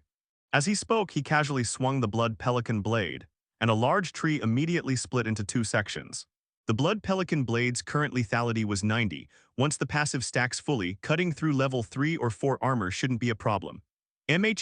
From now on we'll just search for supplies within Rust Lake Park, saves us from running around everywhere, Tong Chi said happily. Mainly because those high-quality supply points were already taken by others, randomly running around truly wasn't as good as holding down one place. Rust Lake Park wasn't small. Searching the entire area thoroughly would take the three of them considerable time. But fortunately no one else came, so even if there was meat, it would rot in their own pot. After a simple search round, Su Lang and Wang Yajai began cultivating. This cycle repeated, and by 5 a.m. the three returned to the dorm. Their income hadn't broken 10,000, but it was still quite decent. After all, these were the first few days of the rest period. Supply quality generally wouldn't be too high. Bathing, eating, grinding points, the day passed just like that. Another day waking up handsomer than ever. 5 p.m. Su Lang woke up from sleep and immediately pulled out his small mirror. Getting stronger and handsomer while lying flat, plus having fun before lying down, who could resist this? If not for the Nightmare bed's cooldown, he'd really want to weld himself to that bed. Base Nightmare coins 80, conversion rate 474%, 8-hour total production 459 Nightmare coins. Total Nightmare coins 1406. Seeing so many Nightmare coins, Su Lang genuinely felt tempted. Damn it, maybe just use them all for stat allocation skills, directly transforming tower defense into extreme martial arts style. Unfortunately, that was just a thought. Winning the game steadily was enough, no need to play fancy. Moreover, even if he could fight his way out during the game, Tong Chi and the others couldn't. If their home base gate got breached, then it would be instant game over. Total Nightmare coins 3701. Days passed one after another, quickly reaching the final day of the game. On this very day, Su Lang finally gathered all the raw materials for the marble launcher blueprint. The only regret was that items to boost attributes still weren't being sold by anyone. Those things were too rare. Cultivation was still more reliable. During the rest period, Su Lang's spirit and physique each gained 2 more points. Very nice. Arriving before the main gate, Su Lang began installing the turret. This thing looked like a cannon externally, made of blue crystal material, very compact. Little zombie go. Su Lang released the zombie, then retreated inside the door, activating the crystal marble launcher. Whoosh tilde. Under the gaze of all 5 people in Dorm 200, a crystal marble shot out rapidly, directly piercing through the zombie's chest, then hitting the wall and rebounding, continuing to pierce through the zombie's shoulder. Whoosh whoosh whoosh tilde. In just 2 or 3 seconds, the zombie was torn to shreds. And the marble was still rebounding. Each time it hit the wall, its durability seemed to decrease a bit, only shattering completely after several minutes, very durable. This would be amazing against dense groups of enemies, Tong Chi said joyfully. She had just tested it with paper doll imps and found that if the marble couldn't pierce through a target, it would rebound. If 2 monsters were close enough, 7 consecutive hits per second wouldn't be a problem. Moreover, that was the limit of the imp's health pool, not the limit of the marble launcher itself. Looking at its trajectory, it doesn't aim for vital points, mainly ensuring it can rebound. Wang Yajai said with a blossoming smile. Level 4 turrets were different. No matter how the marble bounced earlier, it never flew out into the hallway, very intelligent. Just the trigger distance is a bit short, only 5 meters, but it's sufficient. Cao Yakshuan offered sharp critique. I really can't imagine what would happen to someone standing in front of this. Sherry looked at the elevated marble launcher, really wanting to touch it. Such a small turret, yet such powerful force. In the shrine hanging nearby, the ghost child opened its dark, glossy big eyes, staring unblinkingly at Tong Chi, finger placed by its lips. It's here. Tong Chi, seeing this, took out soul fragments to feed it.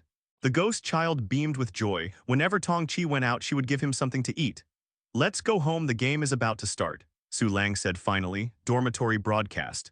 The 3rd round of games at Mad King Dormitory building officially begins.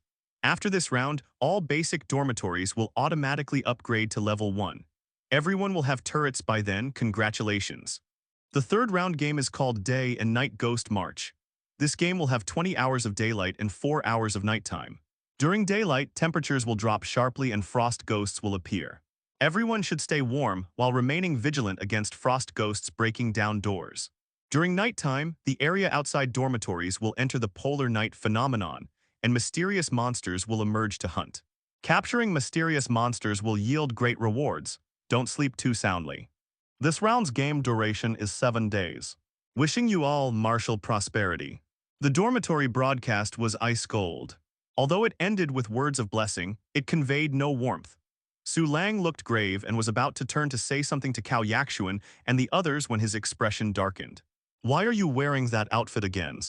He saw that Cao Yaxuan had somehow changed into a pink anime-themed shirt, paired with black baggy shorts and slip-on shoes. A certain anime fan's pink anime-themed shirt. Type clothing. Level 3. Deconstruction yield. Intermediate leather X3, pigment X3. Upgrade condition, 74 nightmare coins. Description: did you hear? There's a comic convention on the highway tonight. I like wearing it. Trendy girls tend to be quite resilient, Cao Yaxuan pouted, having her own logic. This pink anime-themed shirt was found in a Rust Lake Park trash can. No one bought it when listed on the trading network, but after Cao Yaxuan discovered it, she treated it like a treasure. The fragrant campus goddess had turned into a stinky otaku girl. However, since it was game time now, Su Lang didn't want to argue further and instead opened the chat room. 49 Li Xuan. Brothers, this is a standard environment type instance. Everyone be careful and try to adapt to the environment. 89 Tangzi. The polar night phenomenon sounds very special, could be the most difficult or a welfare stage. 181 Layus. Day and Night Ghost March. Does this round still mainly feature ghost-type monsters? Good thing I pasted talismans on my door. 95 Zhou Shen. Anyone have information about frost ghosts? Sounds like a special race. 33 Yi Fan. Wait, don't you all feel really cold? Cold? Su Lang felt it too. He looked at the surveillance screen and saw that the corridor outside had turned white. The temperature was plummeting. Environment-type games. He had learned a bit about their unique characteristics from conversations with Rainy Nightblade and others over the past few days. In this type of game, players' opponents include not only monsters and other players, but also the environment itself. Moreover, these instances are extremely unfriendly to bottom-tier players, causing massive casualties among them. Lang Ji, it's starting to snow outside, Tong Chi said, pointing at the surveillance screen. Sherry ran back to her room and found a thermometer from a pile of miscellaneous items. Look, it's already -5 degrees, no wonder it's so cold. Wang Yajai shivered and suddenly said, not good. We need to prepare cold-resistant supplies quickly. People with quick minds knew exactly what to do at this moment. Wu Huihui, reminded by Nai Xiaozhu, also began bulk buying cold-resistant supplies. In such extreme conditions, bottom-tier players would definitely be unable to cope. Then they could resell supplies and profit again. However, Wu Huihui didn't plan to do that because the girls on the 10th floor also needed supplies. Daddy, what are you all doing? Li Wenwen asked Li Xuan and the others, looking confused. She saw various supplies rapidly appearing around the group. Clothes buy, quilts buy, firewood lighters buy. These veteran players were too ruthless. They'd even considered burning fires to resist the cold. Players who hadn't reserved copper coins could only watch helplessly as supplies were bought up, even if they realized what was happening. Several minutes later, all corresponding cold-resistant supplies on the trading network were completely swept clean. Only then did Li Xuan patiently explain the purpose to his daughter. Li Wenwen seemed thoughtful and didn't say any overly compassionate words. During breaks, she had been constantly by Li Xuan's side and had learned a lot.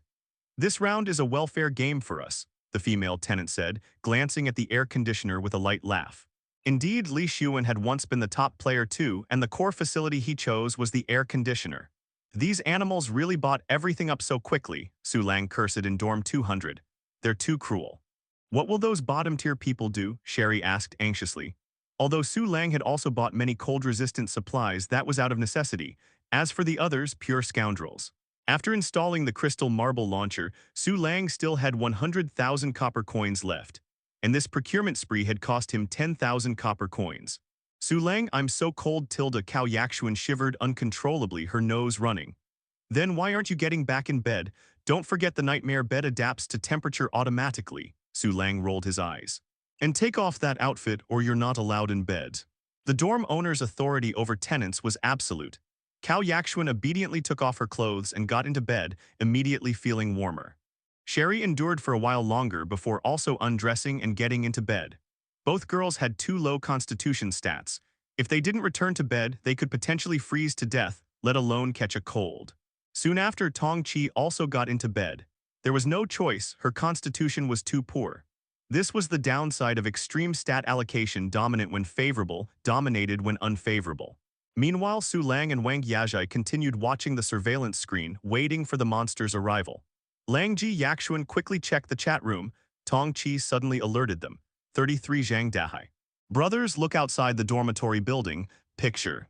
About 10 minutes after the game started, humanoid and beast-like monsters covered in icicles with blue eyes appeared outside the dormitory building. Moreover, they didn't attack immediately, but waited for companions to arrive from all directions. Only after forming a large army did they charge into the dormitory building under the command of a crowned humanoid monster leading them. These monsters quickly filled the first, second, third, fourth floors. Holy shit, so many monsters. These monsters are at least level 3 minimum. How are there so many unit types? Spears and swords, it's like a civilization. Mom, if the door gets broken, you run first. Go to the floor leader, run without looking back. Before the monsters even reached the 10th floor, Su Lang stood behind the door, ready to upgrade it. His expression was grim, deeply apprehensive inside. Good thing he hadn't been greedy and upgraded the nightmare bed yesterday. Just one glance at those Frost Ghost information told him his Cyan Steel main door absolutely couldn't withstand them. Frost Ghost Soldier. Type Monster.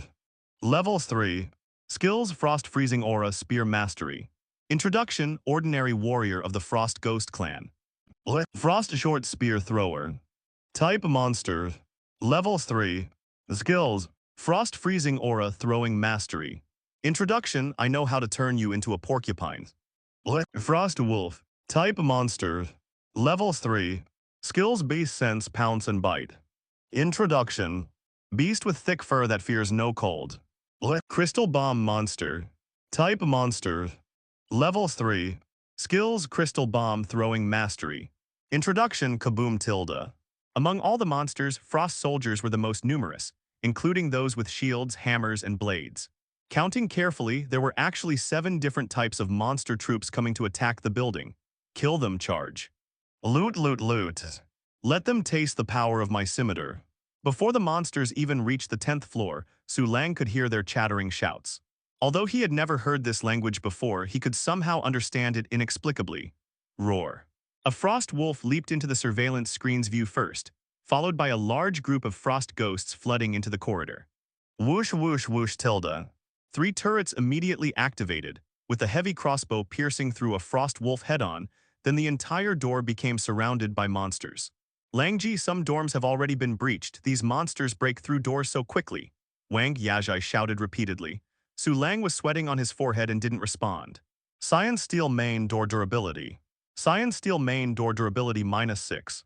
The dorm door losing 5 durability points per second. Who could withstand that? This is way too intense. Without any hesitation, Su Lang decisively chose to upgrade the dorm door. Nightmare Coins -550. Please choose from the following upgrade directions and make your selection within 1 minute. 1. Triple Rashomon Gates. High defense, medium durability, has confusion effect on creatures in front of the door. 2. Super Alloy Steel Door. Extremely high defense, extremely high durability. 3. Sea Patrol Yasha Ghost Suppressing Gate. Medium defense, high durability. Door patterns can materialize 1 level 5 Sea Patrol Yasha. 4. Quake Gate. Medium defense, medium durability. Repels enemies every 3 seconds. 5. High-Tech Transparent Door. Low defense, low durability, can attack outward one-sidedly from inside the door. Under the fierce attack of the Frost Ghosts, the Cyan Steel main door's last never compromise effect was quickly used up, while the Frost Ghosts also suffered heavy casualties. The Crystal Launcher was simply too effective at killing monsters in such dense environments, easily achieving 10 hits per second. However, just at that moment 2 shouts were heard. Everyone make way, make ways. A short, pointy-eared creature darted out from the monster crowd. He carried a basket of round bombs on his back and held an already lit bomb in his hand. After his shout, the Frost Ghost soldiers immediately dodged away in fear. He aimed and threw, and the crystal bomb landed right in front of Dorm 200. Perfect aim, he shrieked with laughter, revealing 2 rows of sharp teeth. Kaboom tilde. The bomb exploded. Cyan Steel main door durability -30. Damn it. Seeing the Cyan Steel main door had only 20 durability points left, Su Lang made his decision without further hesitation. Super Alloy Steel Door. Type Facility. Level 4. Defense 120-120. Durability 200-200. Deconstruction yields Alloy X210. Upgrade conditions 1200 Nightmare Coins. Introduction An insurmountable peak in the physical world. Actually, the triple Rashomon Gate looked pretty good too, but Su Lang knew he had blood grudge, so the confusion effect would probably be limited. which was why he didn't choose it. Some monsters outside saw the door change and couldn't help but freeze for a moment, then attacked even more frantically. Super Alloy Steel Door Durability -1. A few seconds later, the Super Alloy Steel Door's durability decreased by 1 point. Seeing this, Su Lang instantly felt relieved and said to Wang Yajai, "Yajai, pay attention to repairing the turrets." "Okay," Wang Yajai responded hastily. All 3 turrets along with Ghost Child were under attack. After seeing the door upgrade, the monsters became extremely frenzied. The bomb monsters no longer cared about their companions' safety, lighting the fuses and throwing bombs every 10 seconds. This couldn't continue. The 3 turrets' monster-killing efficiency was too low. No matter how they adjusted their positions, they couldn't achieve the effect of clearing out the monsters. Listening to the ghostly screams outside the building, Su Lang walked expressionlessly to the crystal marble launcher. The Super Alloy Steel Door's advantage was its unparalleled hardness, but its disadvantage was the lack of other countermeasures. Continuing like this, the durability would eventually be depleted. Let the door handle defense, leave the attack to the turrets. Crystal Marble Launcher, let me see your limits. Nightmare Coins -560. Please choose from the following upgrade directions and make your selection within 1 minute. 1. Flame Marble Launcher. Marbles have flame characteristic. Each marble requires 1200 copper coins. 2. Ice Marble Launcher. Marbles have ice characteristic. Each marble requires 1200 copper coins. 3. Twin Dragon Marble Launcher. Fires up to 2 powerful marbles. Each marble requires 1200 copper coins. If it were just to deal with these so-called frost ghosts, the Flame Marble Launcher might be better, but that would greatly reduce its versatility. And Twin Dragon Marbles were more expensive. Expensive means damn good. Twin Dragon Marble Launcher. Type Attack Facility. Level 5. Lethality 60. Attack Speed Super Fast. Durabilities 100. Effect 1. Twin Dragons Playing with Pearl. Releases a marble with piercing characteristics. The marble has 70 durability, will automatically bounce at reasonable angles until destroyed. Only 2 marbles can exist simultaneously. Each marble requires 1200 copper coins. Effect 2. Bounce Fun. When 2 marbles collide with each other, they will bounce at faster speeds. Deconstruction yields. Advanced Power Unit X2, Blue Crystal Barrel X2, Blue Crystal X15. Upgrade conditions. 840 Nightmare Coins. Introduction. When 2 marbles collide, it's the moment they burn out together. The moment the Crystal Marble Launcher was upgraded, Su Lang didn't check the killing effect but instead opened the information panel. Copper coins were rapidly decreasing. If he didn't clear the area in front of the dorm soon, he wouldn't be able to collect money anymore. Thinking of this, Su Lang went behind the 2 crossbows. Level 3 turrets were actually more than sufficient to handle level 3 monsters, but the problem was he had blood grudge. There were just way too many damn monsters. This is how cheat players are. Ordinary players only need to calculate whether they have enough money for turrets, whether they'll run at a deficit, and whether it's suitable for the current game round. But cheat players have to consider much more, needing to worry about what kind of turret can maximize output, quickly kill enemies, and quickly collect money. Not afraid of high costs, only afraid of insufficient firepower. With my diligent sweat, with my day and night labor, Silver Iron Wing Crossbow upgrade for me. Diligence was exchanged for strength at this moment. Nightmare Coins -380. Please choose from the following upgrade directions and make your selection within 1 minute. 1. Golden Eagle Wing Crossbow. High-tier hybrid damage turret, lethality 58, attack speed very fast, crossbow bolts carry demon-breaking damage. Each bolt requires 180 copper coins. 2. Silver Iron Wing Crossbow. High-tier hybrid damage turret, lethality 50, attack speed very fast, crossbow bolts carry demon-breaking damage. Each bolt requires 150 copper coins. 3. Silver Wing Repeating Crossbow. Lethality 40, attack speed fast, fires 3 bolts at once. Each bolt requires 80 copper coins. As these options appeared, Su Lang genuinely hesitated for a moment. From what he knew, turrets capable of dealing true damage were extremely rare. If he missed this chance, he might not get another opportunity to obtain one in the future. However, after hesitating briefly, he still chose the Golden Eagle Wing Crossbow. The reason was simple: hybrid damage turrets were equally rare, and were universally recognized as powerful installations that could adapt to almost all game scenarios. Golden Eagle Wing Crossbow. Type Attack Facility. Level 4. Lethality 58. Attack speed very fast. Crossbow bolts, when each bolt costs 180 copper coins. Durabilities. 135 135s. Decomposition yield. Gold X4, refined iron X10, golden demon breaking arrow X1. Upgrade condition, 580 nightmare coins. Introduction. Listen to the golden eagle's sharp cry. The exposed section of the silver iron wing crossbow in the room flashed with light as a layer of gilding spread over it, creating sharp edges that reflected a faint golden glow. Screech Tilda. The golden eagle wing crossbow operated at incredible speed, firing 2 eagle wing arrows in the blink of an eye. After piercing through the first frost ghost's chest, they continued to strike the second frost ghost. Although these frost ghosts weren't pure dark creatures, the demon-breaking crossbow bolt seemed to have some restraining effect on them. With the assistance of the golden eagle wing crossbow, Dorm 200's monster clearing speed accelerated dramatically. In the blink of an eye, a 1-meter clearing appeared at the doorway, which then expanded to 2 meters, then 3 meters. Click tilde. Just then the door opened. Su Lang charged out, quickly circled around, and collected a large amount of copper coins. This basic currency could be automatically picked up just by walking over it, making it very convenient. Gaga. The frost ghost monsters screamed as several short spears suddenly flew out from the monster horde, fast as lightning. These frost short spear throwers all had throwing mastery, and their timing was exceptionally precise.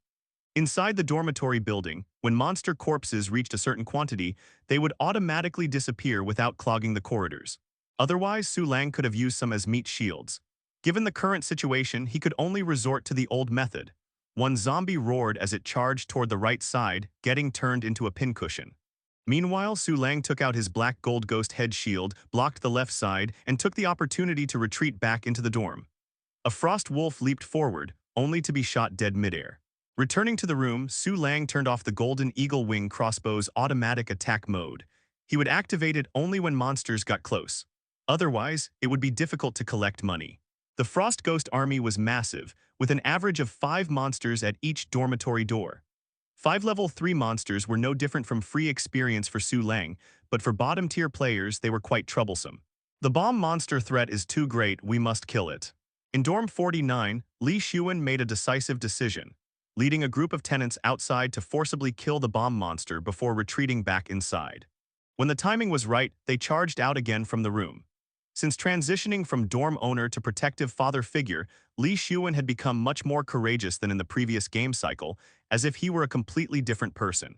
Monsters on one side were sniped by the newly purchased level 4 turret, so he only needed to focus on dealing with monsters on the other side. If not for the variety of monster types and the presence of ranged monsters like short spear throwers, he felt he could cut through them all. Having a daughter to protect made him stand taller with renewed determination. The dorm survival game conscripting relatives and friends into the game seemed like both a weakening and strengthening of players. Among the 10th floor players, there were quite a few insightful individuals like Li Xuan. Once they cleared the monsters at their doors, they began taking the initiative to attack. Let's go, brothers heading out to attack from behind. On the 8th floor, Zheng Kai saw Su Lang's points skyrocketing and noticed 8th floor monsters moving upstairs. Realizing Su Lang was making progress, he immediately called out and led players outside to kill monsters. Some players headed to the 7th floor, while others went to the 9th floor. Zheng Kai was among those who went to the 9th floor. When he reached the 9th floor, he discovered it was already cleared of monsters, with large numbers gathered in the 10th floor corridors. Damn, Zheng Kai's eyes immediately turned red as he threw out 2 bottles of mist-like poison and opened fire. Before long, 9th floor players also emerged, each as anxious as monkeys, throwing skills and items at the monster horde as if they were free. Monsters clustered together, not even targeting you. This was a heaven-sent opportunity, if not now to farm points then when. Someone's starting to steal kills. When Su Lang went out to collect money, he heard commotion in the corridors and immediately guessed what was happening. As his reputation grew, people would inevitably notice him and try to take advantage. However, he didn't particularly mind. As long as these people didn't transfer dorms, the benefits would remain within the system. Alive, they could resist monsters. Dead, their possessions aside from skills would drop as loot. I'll need to maintain the dorm environment when necessary to prevent them from escaping. Su Lang muttered to himself, casually decapitating a frost ghost with 1 slash before retreating back to his room. With practice making perfect, each time he went out to collect money, he would also kill a few monsters along the way. The Blood Bodhi Blade's inherent requirement was clear killing monsters permanently increased its durability. Worth mentioning was that after the Blood Bodhi blade gained 70 points of lethality, it had become stronger than most level 4 bladed weapons. When killing those level 3 monsters, as long as he hit vital spots, he never needed a second strike. It's becoming more vibrant, Su Lang remarked while looking at the Blood Bodhi blade. Su Lang, I want to go out and kill monsters too. Wang Yajai pursed her lips and spoke. You don't have the jade burial suit, it's not safe. Su Lang shook his head, then stared at Wang Yajai's slightly trembling arms and said, Also, I think you should lie back in bed now. Wang Yajai froze, suddenly realizing how extremely cold she felt, and her teeth immediately began chattering uncontrollably. Huff tilde so cold, why is it so cold? Wang Yajai hugged her shoulders and quickly burrowed under the blankets.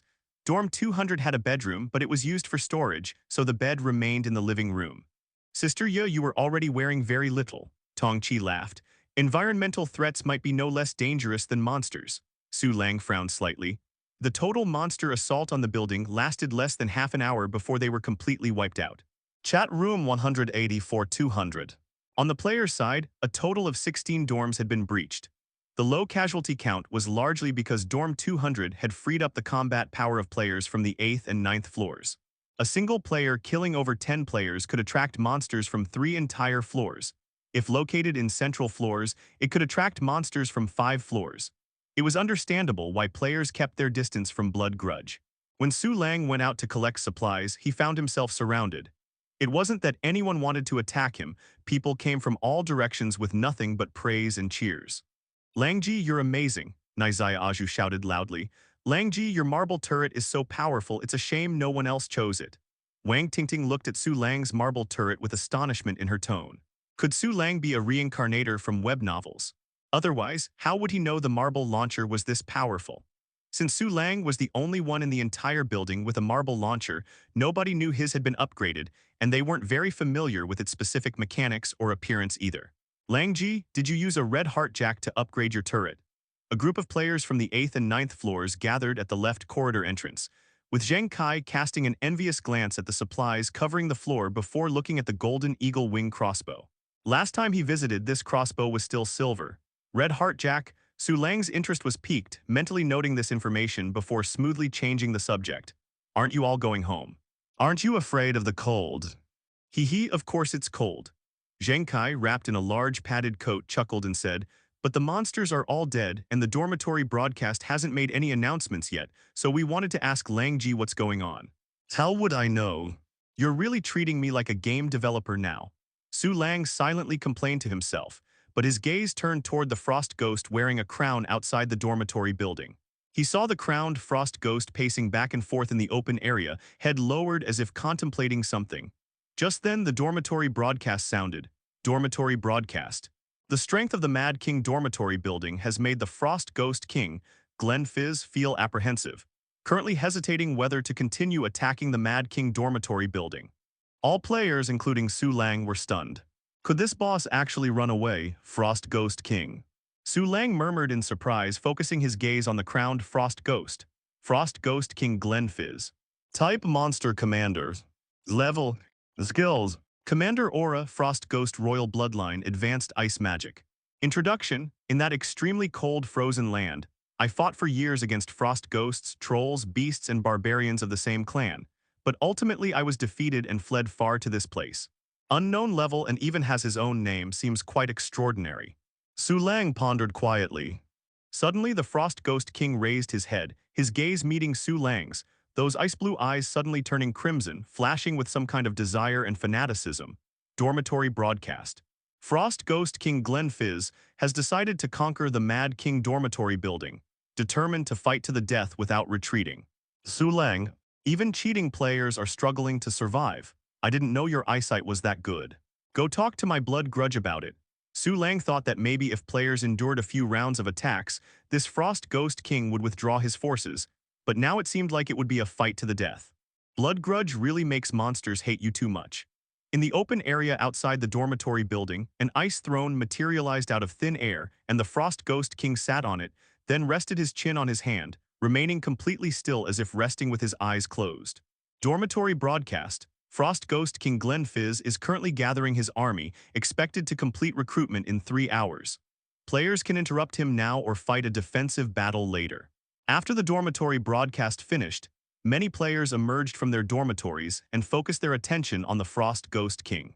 Son, I feel like this so-called dorm survival game isn't that difficult. Can't we just kill that monster now and be done with it? Zio, don't you have a gun? Try shooting a couple rounds at him. Ouch, tilde so cold it's even snowing. A wave of discussion arose among the players. Those particularly foolish comments from newcomers were especially grating. After all, most players with any brains were thinking things through at this moment, not just blurting out whatever came to mind. Langji, what do you think? Zheng Kai looked at Su Lang, his eyes showing some expectation. If Su Lang said to attack, he would attack. This kind of brainless playstyle felt pretty satisfying. I don't have any ideas for now. Su Lang shook his head and was about to return to his dormitory when a call carrying a hint of coldness came over. Su Lang, wait a moment. Two players emerged from the group of female players. Su Lang looked at Su Ruyan, then at the mushroom-cut girl beside her and said, "What's the matter? Could you reserve one of your next dormitory slots for Zia Meng?" Su Ruyan found it difficult to say, but still spoke up. The mushroom-cut girl was her biological younger sister and her only living relative. Su Lang's lips curled into a slight smile as he looked at the mushroom-cut girl. Name, Su Xiaomeng. Experience. A worm that could die at any moment. Dorm number 180 tenants. Comfort level 83, can increase nightmare coin conversion rate by 83%. Su Xiaomeng's pure eyes flickered as she also looked at Su Lang, her cheeks slightly flushed. After 7 days of transformation, Su Lang's appearance had reached its peak, handsome yet resolute, with slightly drooping eyebrows that conveyed a sense of melancholy and fragmented darkness, the perfect melancholic heartthrob type. And this was exactly the style young girls liked most. No, Su Lang shook his head. His standards were quite high now, anyone with a starting comfort level below 90 couldn't catch his eye. Su Xiaomeng's facial features were delicate, jade-like, and slender, but she was too immature, probably barely 16 years old, like an innocent girl next door, which didn't quite match his aesthetic. Besides, when it came to youthful faces who could compare to Tongqi, she could even go dung. I can give you copper coins, Su Ruyan grew anxious. She had once scorned the tenant slot in room 200, but now she desperately wanted it. What could she do? She had a weakness now. Compared to her own dormitory, she had to admit that Su Lang's dormitory was safer. Even if Su Xiaomeng ended up being, she would accept it. Staying alive was more important than anything. Moreover, Su Lang treated his women quite well. After all, he was good enough to buy them pretty clothes. A big golden dog like him was hard to come by. Su Lang's cliff-like laid on the points leaderboard again made her recognize the gap between herself and Su Lang. This was the main reason. You could, but she can't. Su Lang continued shaking his head. Sis, I'm so cold, let's go. Su Xiaomeng gently bit her thin lips looking at Su Ruyan, her small face pale from the cold. All right. Su Ruyan gritted her teeth and left with her younger sister. Survive, she absolutely had to survive with her younger sister. No matter what. Su Lang returned to his room, where Wang Yajai and the others had all gotten out of bed, wearing thick cotton clothes and helping move things. After this round of cleaning, Su Lang's copper coins had increased to 140,000. The drop rate was higher than the previous round of monsters. And this didn't even include the item rewards. There were 2 types of items worth special attention: Frost Wolf Fur. Type Leather. Level 2. Upgrade condition 26 Nightmare Coins. Introduction: an animal fur with good warmth retention, completely wild. The Frost Flame Torch. Type Item. Level 3. Deconstruction Yield Wood X18 Frost Oil X3. Upgrade condition 180 Nightmare Coins. Introduction: the torch used by bomb monsters to light fires. You can use it to light fires or to light people on fire. There were 13 Frost Wolf pelts. Su Lang wrapped himself in one and immediately felt no cold at all. This would definitely be a hot commodity on the trading network. While the Frost Flame Torch seemed useless at first glance, it dropped from bomb monsters and was level 3, so it probably wasn't ordinary. Aside from these, there were skill scrolls dropped by Frost Ghost soldiers, covering knives, shields, hammers, spears, and throwing weapons.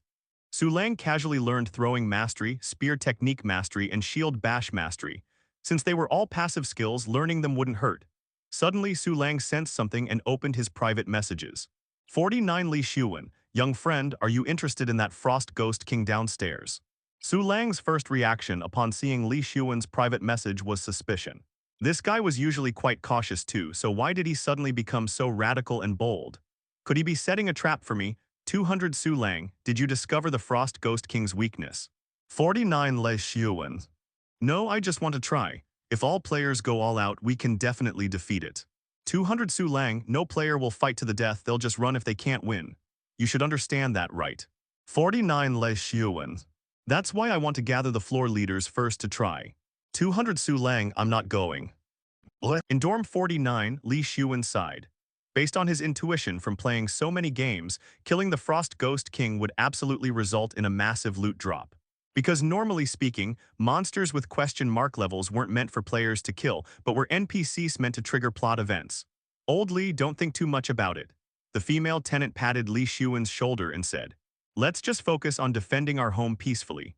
Even if we kill the Frost Ghost King, we'll suffer heavy losses. What about the remaining 6 days? And there are still mysterious creatures at night that might also drop great loot."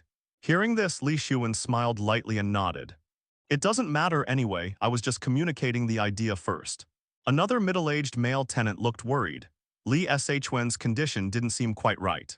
None of them had relatives who entered the survival game. Only Li Xuan did, so they couldn't understand his anxiety. Ha, everyone look at my ranking. On the 10th floor corridor, Zheng Kai suddenly burst into loud laughter. Players who were about to return to their rooms to escape the cold immediately paused, opened the leaderboard, and were astonished to see Zheng Kai in 8th place. "Zheng Kai, you're really sharp, bringing us to farm points immediately." A player from the 8th floor laughed. "Remember this, following Lang Ji is always the right move. Whatever direction Lang Ji takes, we follow." Zheng Kai shared his experience. The 3rd floor monsters, Lang Ji handled them all by himself. Hell no. The atmosphere instantly became filled with joy, as if even the severe cold had been driven away somewhat. Although many hadn't made it into the top 10 of the points leaderboard, they had still picked up quite a few good items. Some of them even obtained wolf pelts, which were absolutely priceless right now. "Brrr tilde so cold, I'm heading back first." "Me too. Do you think it'll get even colder later?" "It can't, right? My dad in the room is already freezing like a grandson. If it gets any colder, he'll freeze into ashes, hahaha." "Impressive." In Dorm 200, Su Lang earnestly instructed the 4 women wrapped in wolf pelts. "During the next round of the game, it'll be your turn to take the field. Are you prepared?" "We're prepared," Cao Yaxuan nodded vigorously, looking quite expectant. This round of the game, Dorm 200 would occupy 5 of the top 10 spots. As for why he didn't let them start farming during the previous wave of monster attacks, it was mainly due to adaptation issues. After watching for so long, the 4 women had become familiar with the Frost Ghost's attack patterns, significantly reducing the possibility of capsizing in a ditch. "I get to kill monsters too? That's great." Sherry was very excited. Morale was high. Su Lang nodded inwardly, then shifted his gaze as a semi-transparent cold blue frame appeared in his vision, his eyes fixed on the Colt Viper. "Nightmare coins minus 420. Please choose from the following upgrade directions and make your selection within 1 minute. 1. Dual Colt Vipers. The Colt Viper splits into 2 pistols, each with slightly increased firing rate, uses no. 6 bullets. 2. Colt Trick Bullet. Killing power 40 points, uses number 4 bullets, magazine capacity 10 rounds, bullets can be controlled by will to curve. 3. Colt Spirit Slayer. Killing power 70 points, spiritual energy converts into bullets, dealing additional high damage to spirit monsters. Dual Colt Vipers. Type Firearm. Level 4. Effect 1 Fatal Serpent's Kiss.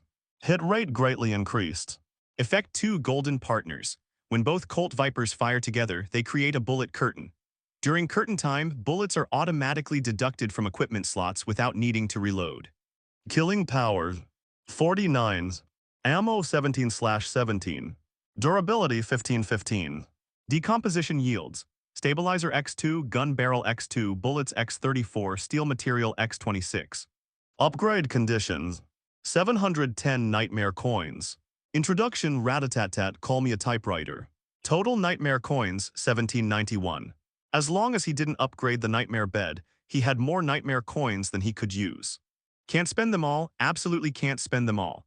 The upgrade price for dual Colt Vipers is 10 Nightmare Coins more expensive than the Blood Pelican Blade. The value of firearms remains substantial. Su Lang sighed inwardly, then took out the dual Colt Vipers and handed them to Cao Yaxuan. "Take these. Later, you and Tong Chi will go farm points first." "Okay," Cao Yaxuan held the 2 pistols, her eyes shining brightly. "Su Lang, should I use my attribute points now? 7 points in Constitution, 5 points in Spirit. Otherwise, I'm afraid something might go wrong later." Su Lang thought for a moment, then nodded. That's fine. Cao Yaxuan's face lit up with joy as she began her stat allocation.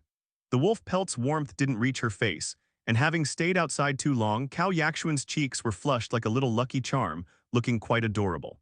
Su Lang looked at Sherry and said, Sherry, first watch how Yaxuan and Tong Chi farm points, then you can start farming. All right, by the way, are you injured? Let me heal you. Sherry nodded repeatedly, then remembered her desire to heal others. Su Lang shook his head. He wouldn't get injured before the jade burial suit shattered. This treasure's effect was too exceptional. It would definitely need upgrading in the future, but its durability was still quite high now, so there was no hurry. Okay, Sherry looked somewhat disappointed. That punchable little expression made Su Lang want to go horseback riding again. Since using the Golden Revolution, his energy had become extremely abundant. Su Lang reined in his thoughts and opened his private messages with Zheng Kai. 200 Su Lang, do you have information about the Red Heart Jack? 159 Zheng Kai, Lang Ji, don't you know? Yun Yun found a Red Heart Jack while floor sweeping. That's how she upgraded to a level 4 door. Su Lang frowned slightly. Yun Yun was the new 9th floor leader, a female, but her appearance was too plain, so he hadn't paid much attention to her. 200 Su Lang, Yun Yun probably gave you false information or you misunderstood something. I have a Queen of Hearts here that can only copy turrets for 10 minutes. 159 Zheng Kai, that can't be. I'll ask the 9th floor brothers to check if Yun Yun's door is temporary. After a while, Zheng Kai sent a message. 159 Zheng Kai, Yun Yun's door is still there. 200 Su Lang. Good, contact me if you get other information in the future. 159 Zheng Kai, okay Lang Ji. The information Zheng Kai knew was definitely incomplete, or it could be that the Queen of Hearts was simply inferior to the Red Heart Jack, but this clearly didn't make much sense. Su Lang felt that if he went to ask himself, Yun Yun might not tell the truth either. It would be better to wait for an opportunity to get a Red Heart Jack himself. He had a feeling that this type of card wouldn't appear only once, since aside from the jokers, a deck of playing cards would have 4 identical cards. This matter was temporarily set aside. 3 hours were about to pass quickly. The Frost Ghost King was once again surrounded by an army of frost ghosts. During this time, some people tried to attack the Frost Ghost King from range, but were blocked by a frost shield. Others tried to slip away for floor sweeping, but were all frozen into ice sculptures by the Frost Ghost King's ice magic. So those players with wall-climbing skills descended from the back of the dormitory and actually managed to bypass the Frost Ghost King, though they occasionally encountered gathering frost ghosts and engaged in combat. 130 Hichi, brothers, this is too ridiculous, you have no idea what just happened. I actually saw a frost ghost sweeping the floors. Plundering frost ghost. 49 Le Xiuan. These wilderness supplies are all given to players by the game. Normally monsters wouldn't touch them, but the monster you encountered is clearly somewhat special. 186 Wu Hui Hui. If you follow it home, you might find the frost ghost's nest. There's definitely good stuff inside. 130 Hichi, sis, I'd have the money but not the life to spend it. 33 Zhang Dahai. Brother, where did you encounter that plundering frost ghost? 130 Hichi, the cafeteria. I'm heading back to the dorm now, it should have left by then. After finishing his training, Su Lang routinely browsed through the chat room messages. Su Lang, you better protect me properly later. Cao Yaxuan reminded Su Lang, her tone sounding quite similar to his. Su Lang's mouth twitched. I know, but you're just sticking both hands out, what danger could there possibly be? What about that bomb monster? Cao Yaxuan said worriedly. I'll kill it first, there's only one of those things per floor. Then we'll have to face 3 bomb monsters, don't forget that. I know. Dormitory broadcast. The Frost Ghost army has gathered again and will soon attack the dormitory building. Outside the dormitory building, the Frost Ghost King sat upon his throne. With one command, the Frost Ghost army let out a deafening roar, rushing into the Mad King dormitory building like a tidal wave. Good, no new changes in the troop types. Su Lang opened the door to glance outside, then immediately retreated back into the dorm, speaking calmly though feeling somewhat troubled inside. That brief look outside had happened to meet the Frost Ghost King's gaze. That guy's killing intent is really intense. The Frost Ghost King is a boss. Whatever, Frost Ghost King, may your entire clan die violently. Great, great, great. It's finally my turn to shine. Cao Yaxuan held dual pistols, her happy eyes narrowing to slits. Do any of you have such a husband? Giving you 2 guns, it's really good and useful indeed. Watching her nonsensical babbling, Su Lang felt somewhat speechless. Has this girl gone crazy from being cooped up inside? Before long, the 10th floor corridor was packed with frost ghosts. After Su Lang controlled the Army Breaker heavy crossbow and Golden Eagle wing crossbow to snipe the bomb monster, he let Cao Yakshuan and Tong Chi take the field. Bullets fell like rain, and the damage dealt by the Colt dual pistols was actually no weaker than the turrets. In contrast, Tong Chi's side seemed somewhat weaker. Her ghost pets were all buff type, with killing power relying solely on netherfire. Fortunately, the fire seemed to have a restraining effect on frost ghosts, so point farming wasn't slow either. Tap fire, Su Lang reminded. To help the 5 women farm points, he had bought many number 6 bullets. But each bullet cost 20 copper coins, which wasn't cheap either. Oh, okay, Cao Yakshuan pulled her hands back, shook her numb wrists, then began peeking out to tap fire. Su Lang held the ghost head shield, standing between the 2 women. Mainly to protect Cao Yakshuan's side, since she didn't have the ghost shadow ability. After Cao Yakshuan and Tong Chi made it into the top 10 on the points leaderboard, they stopped farming and were replaced by Sherry and Wang Yazhai. This time, Su Lang also went out, fighting side by side with Wang Yazhai. The other troop types were quite manageable, but the spear throwers were somewhat troublesome. Su Lang stepped on the wall, moving like a spider as he clung to the wall surface. The short spear in his hand swiftly flew out, headshotting a spear thrower hidden among the monster crowd.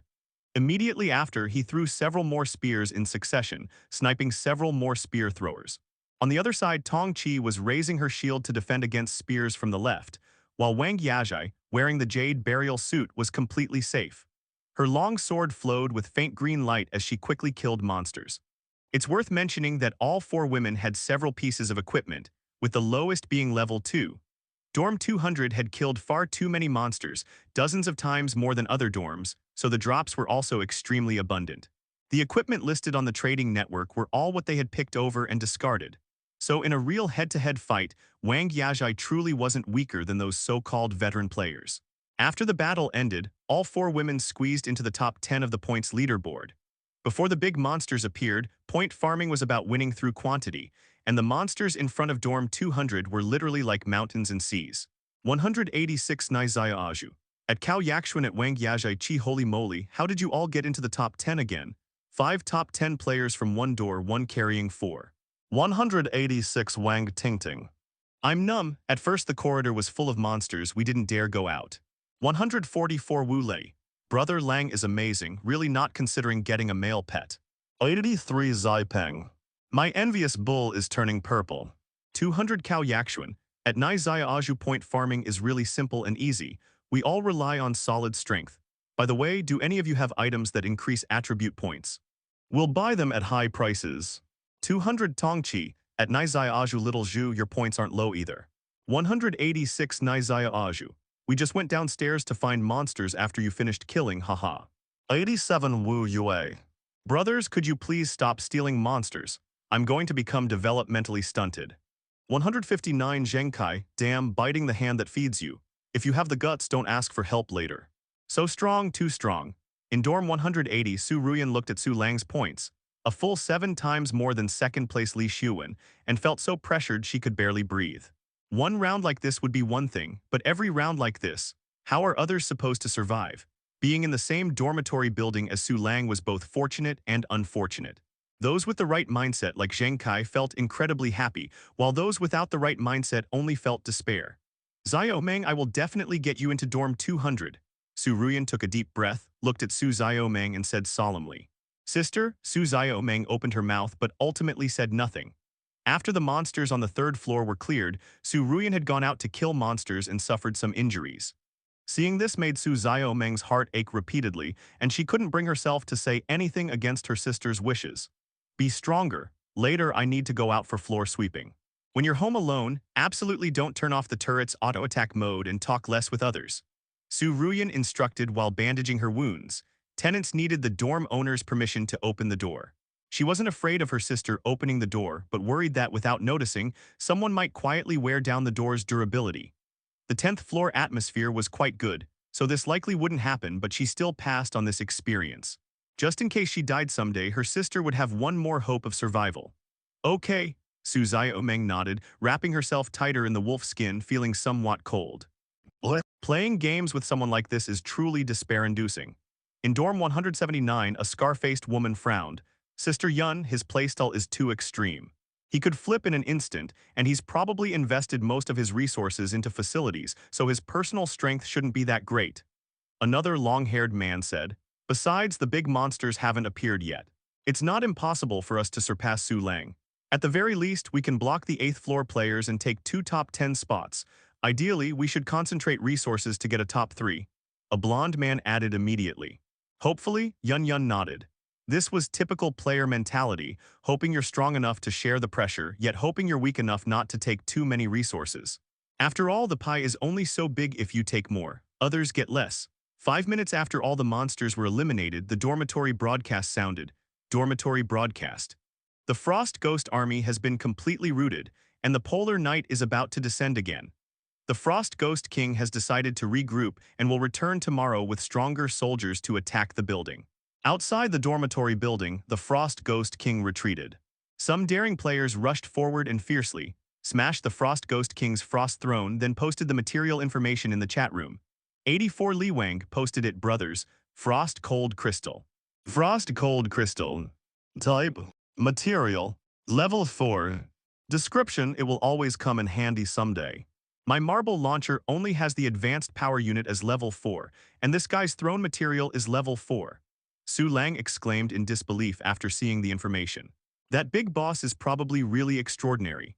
Cao Yaxuan swallowed hard. Wang Yazhai's eyes held apprehension as she said, "I hope he doesn't come up." The players who challenged him earlier didn't last a single round before turning into ice sculptures. Why doesn't he come up? Sherry looked confused, feeling that with the Frost Ghost King's strength, breaking through the door should be easy. Maybe he's wary of something. Tongqi shook her head. After a brief exchange, the 5 of them started discussing point farming. Lang Ji, your technique of hanging on the wall to snipe the short spear throwers is amazing. Sister Yazha, your sword technique is so cool. Did any of you get injured? The atmosphere in Dorm 200 was excellent. As they were chatting while counting their supplies, it was hard not to be happy.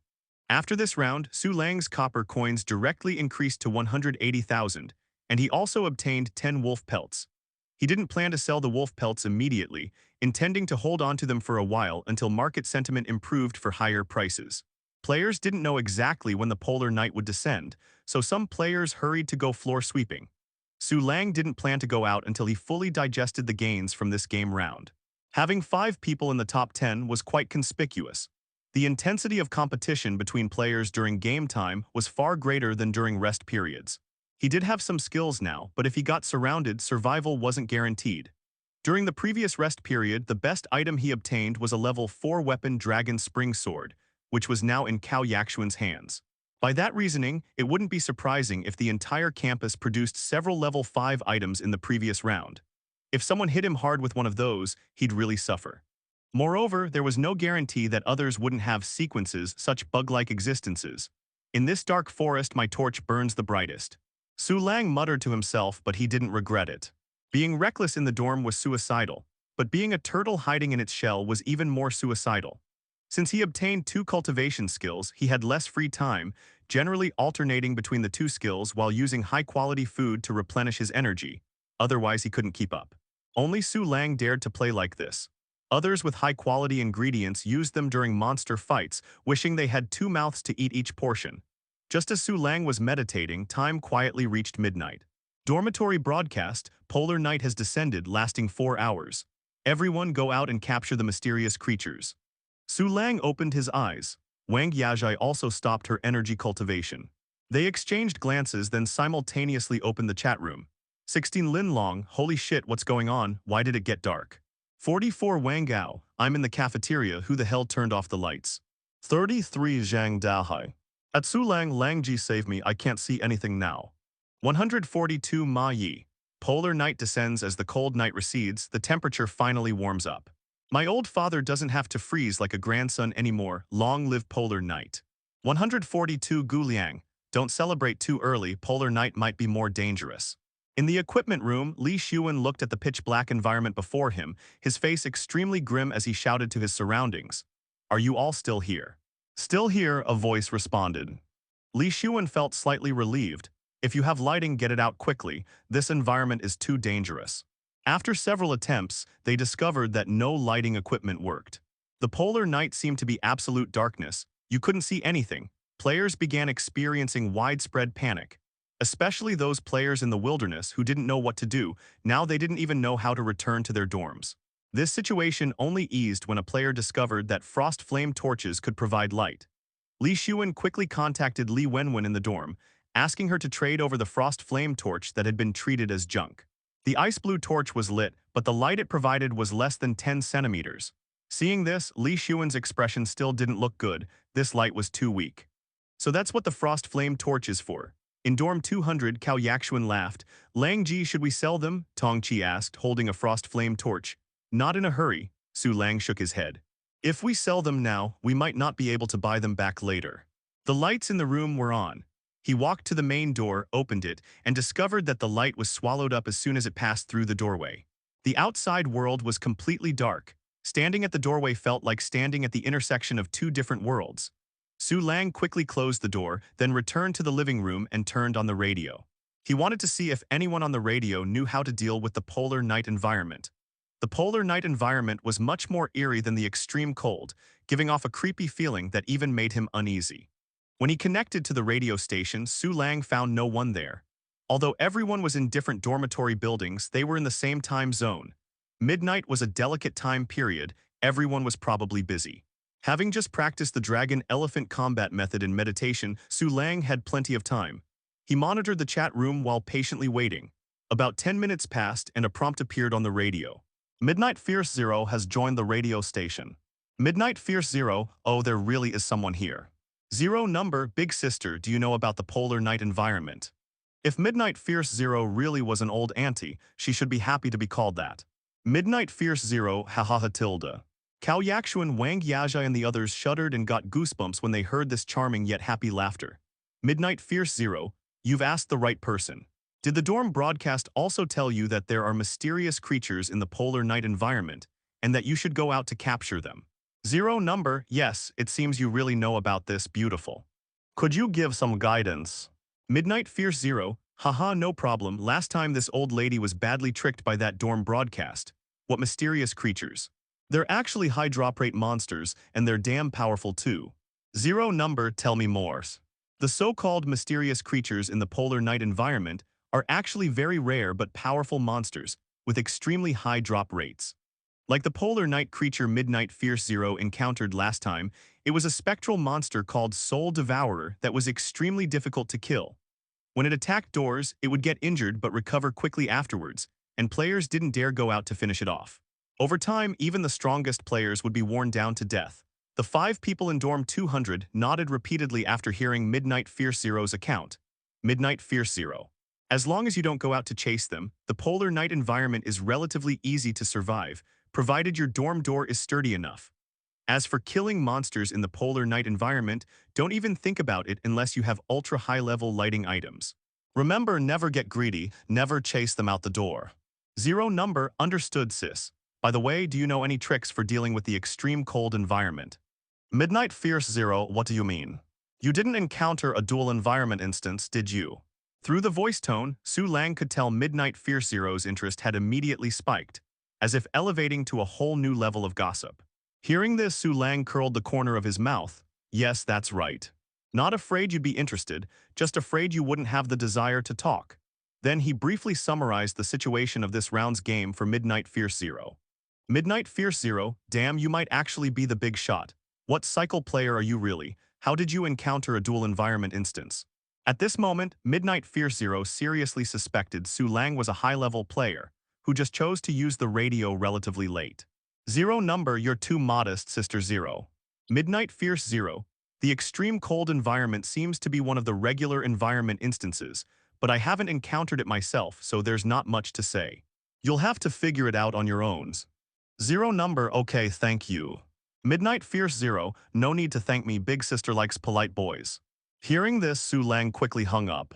It wasn't that he was afraid Midnight Fierce Zero would violate him through the radio, but he felt Midnight Fierce Zero probably came online mainly to ask Rainy Night Blade about something, and not finding Rainy Night Blade might start questioning him instead.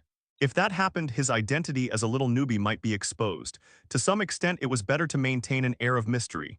Su Lang, what should we do? Should we go out to kill monsters? Wang Yajai asked. They had quite a few torches and polar night creatures had high drop rates. If they could kill one, it would be a huge gain. Practice your skills peacefully. The monsters will come eventually, Su Lang replied. He was very confident in his blood grudge. And just as he finished speaking, a scratching sound came from outside the door. A monster had arrived. But on the surveillance screen, there was only darkness. What exactly is this monster? On the third-floor corridor, Li Xuan fought while retreating, randomly thrusting and jabbing with a long spear ahead. The terrifying thing was he didn't even know who his enemy was. When this monster found them, it had extinguished the cold flame torch with lightning speed. Since then, they had been constantly attacked. If he hadn't been wearing a set of decent equipment, he would have been dead by now. Dad, quickly come here. Suddenly, a beam of light appeared. The two teammates Li Xuan was protecting immediately rushed toward it. Li Xuan followed closely behind. Bang. The door closed. This was the advantage of leaving someone at home. Otherwise, there would be no one to provide support. Li Wenwen looked at the three bloodied and scarred people, her mouth hanging open. There had been 5 people when they left. Scratch. The monster was very unwilling and continued scratching at the door. After a minute passed, Li Xuan's expression changed. The turrets were all attacking automatically, but it seemed like they weren't hitting the monster. Li Xuan was, after all, an experienced veteran. Through the rhythm, he discovered that the monster attacked during the intervals when the flame dragon cannon stopped firing, so he manually slowed down the flame dragon cannon's attack rhythm. Outside the dorm door, the dragon head opened its mouth wide, spewing dragon fire. A monster happened to charge over, let out a miserable scream, and quickly fled. 33 Yi Fan. Brother Dahai, I'm so scared. 33 Zhang Dahai. Brother Fan, I'm scared too, and I'm still fucking out in the wild. Yi Fan hid under the bed, wanting to cry but having no tears. This was the experience he learned from the previous round. When unsure what to do, hide under the bed first. Defending home alone is so difficult. When will Brother Dahai arrange a beautiful girl for me? Lying flat at home with a beauty by your side. Isn't this exactly the treatment a protagonist deserves? 33 Zhang Dahai, how are those people you were monitoring? 33 Yi Fan, almost everyone still outside is dead, but Li Xuan seems to have survived. 33 Zhang Dahai, good, I'll go ask him for advice. What kind of monster is it that's so terrifying? What exactly is this monster? Can't hit it, can't see it, isn't this unsolvable? Su Lang closed the chat room, his heart filled with confusion. All players in the wild had been attacked, but not a single player had clearly seen the monster's information, only knowing the attacker was humanoid. Outside dorm 200, scratching sounds continued incessantly. Su Lang turned off all the turrets. If they couldn't hit the enemy, keeping them on would just waste copper coins. Anyway, the mysterious creature's attack power wasn't strong. It only reduced a little durability after scratching for a long time. Just as he thought this, the scratching sounds suddenly multiplied. More than one monster had arrived. Lang Ji, there's a way. Quick, look at the chat room, Tong Chi suddenly said. Li Xuan had announced his method for repelling the mysterious monster in the chat room. Although the mysterious monsters weren't numerous, many players were at a loss against them. Variable speed attack, Su Lang pondered thoughtfully, then began adjusting the turret positions, concentrating them together. Seeing him do this, Cao Yaxuan guessed what he intended to do.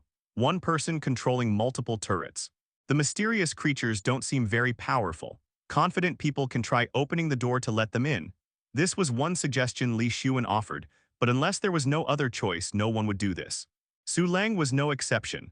The 4 women watched Su Lang's operations with extreme tension. If the monsters outside the door weren't dealt with, they would truly become a major problem. Under the gaze of the 4 women, Su Lang opened his mouth and shouted an insult outside. Stop scratching. Do you think your daddy's door is your family's ancestral grave? Instantly, 2 extremely vicious, malicious intents locked onto Su Lang. When it came to verbal insults, the combat power of the new generation youth was truly off the charts.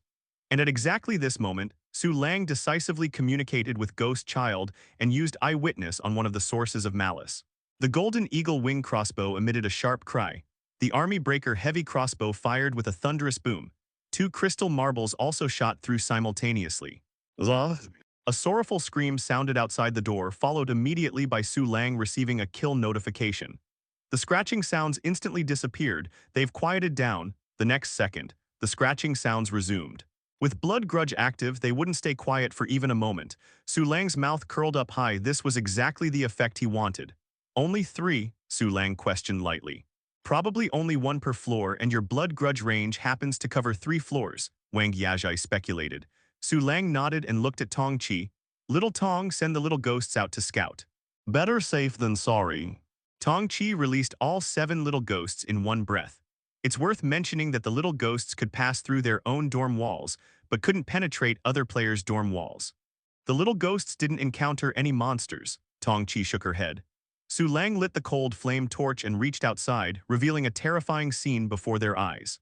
They saw 3 pale-skinned, strangely dressed figures in old-fashioned cloaks lying vaguely on the ground, with sharp teeth, slender ears, and blood dripping from their mouths, looking particularly ferocious. Su Lang quickly dragged one corpse inside, collected all the dropped items, then closed the door. Low-level blood servant.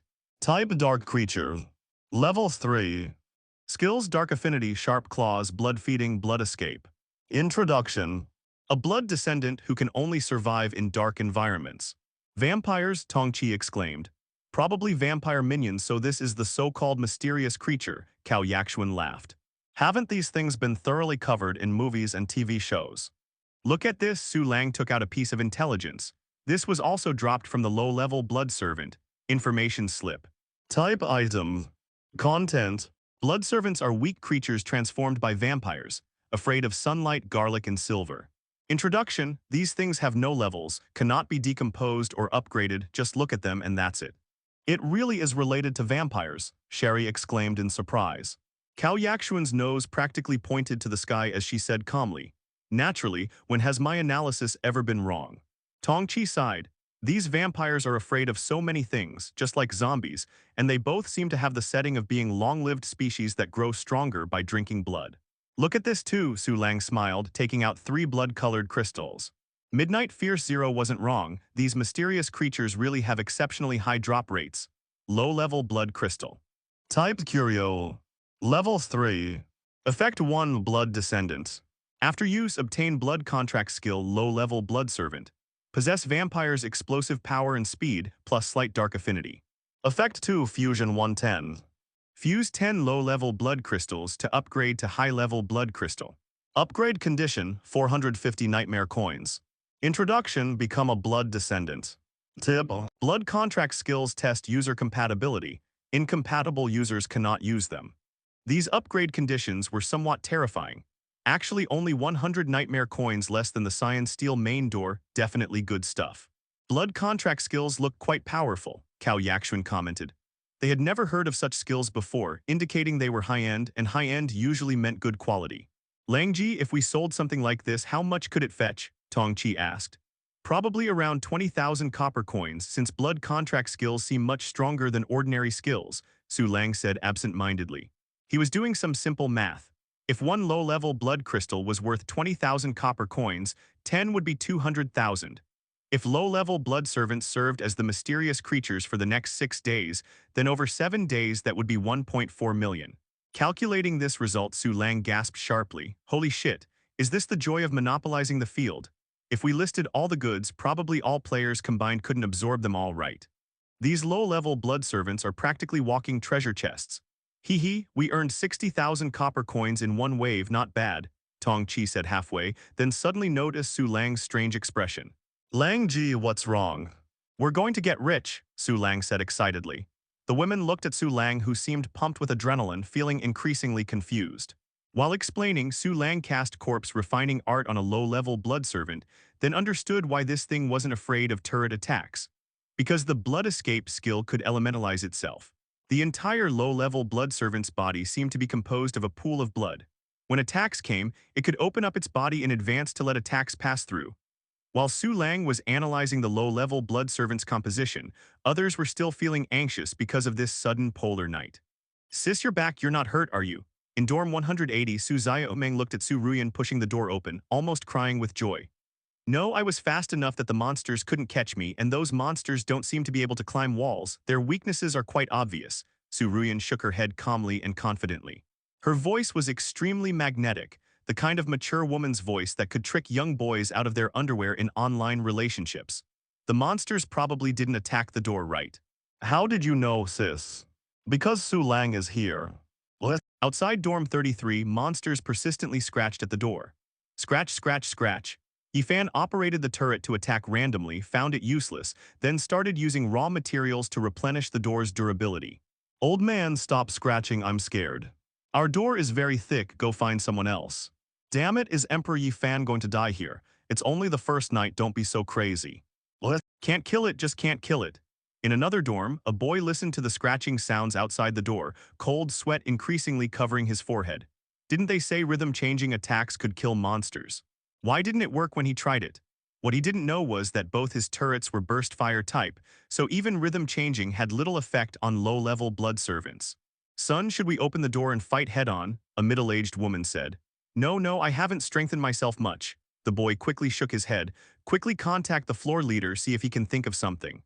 If this continues, we'll use up all our raw materials in one night. The middle-aged woman shook her head. The floor leader said everyone faces their own fate. Then what should we do? Dorm owner, think of something. Another female tenant shouted. The mysterious creature's persistence was too strong. As long as they weren't repelled, they would keep attacking one door. This was the monster type most feared by many bottom-tier players. Hearing this, the boy operated the turret to attack twice more, still with no effect at all. He couldn't help but look despairing, feeling ready to die. Just then, a loud shout suddenly came from outside the building. Though it had the noise of a loudspeaker, it made his heart light up. Where are those beastly mysterious creatures? Speak up, haters.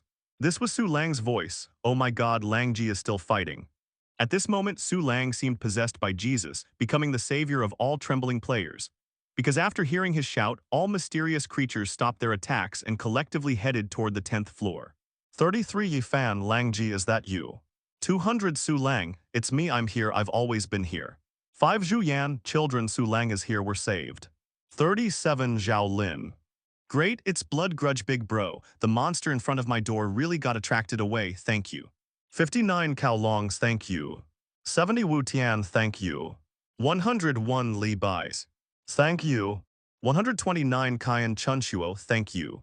Dorm 200 Su Lang closed the main door securely, put away the megaphone, then stood behind the turret, waiting for the delivery service to arrive. Cao Yakshuan suddenly said, Su Lang, Wu Hui and the others are asking me if we eliminated the mysterious creatures, asking what information we have about the mysterious creatures. How should I reply? Don't reply, Su Lang responded, all right. Wang Yajai shook her head, even if Hui and the others know, it's useless. They don't dare to go out and monsters won't come to their doorsteps either. The players asking the women for information weren't just Wu Hui. Although she had only added a few friends, these few friends were all asking for information. In survival games, intelligence is extremely important. For example, right now, while Su Lang was using his own body as bait, other players didn't even know what the monsters were. This wasn't just being one step ahead anymore, but several steps ahead. If anyone should be blamed, it's that others didn't have Ghost Child's immobilization ability, nor did they have powerful turrets with high lethality. Before long, scratching sounds came from outside the door. Do you think this is your family's ancestral grave? Su Lang cursed. Scratch, scratch, scratch. The blood servant's ghostly face turned pale with anger, both claws working together, sparks flying everywhere. Low-level blood servants were only level 3 monsters. After Su Lang immobilized them, he didn't even need to use the marble launcher. The Golden Eagle Wing crossbow plus the Army Breaker heavy crossbow could instantly eliminate the enemy. Low-level Blood Crystal X10. In less than 15 minutes, Su Lang had killed all the low-level blood servants. If Midnight Fierce Zero found out, he'd probably pop his eyeballs out in shock. If anyone should be blamed, it's that others didn't have Ghost Child's immobilization ability, nor did they have powerful turrets with high killing power. Should I fuse them? Su Lang looked at the 10 blood crystals, falling into deep thought. Sherry and the other 3 women were extremely excited, waiting for Su Lang's decision. The cost of a level 4 turret shouldn't exceed 200,000 copper coins.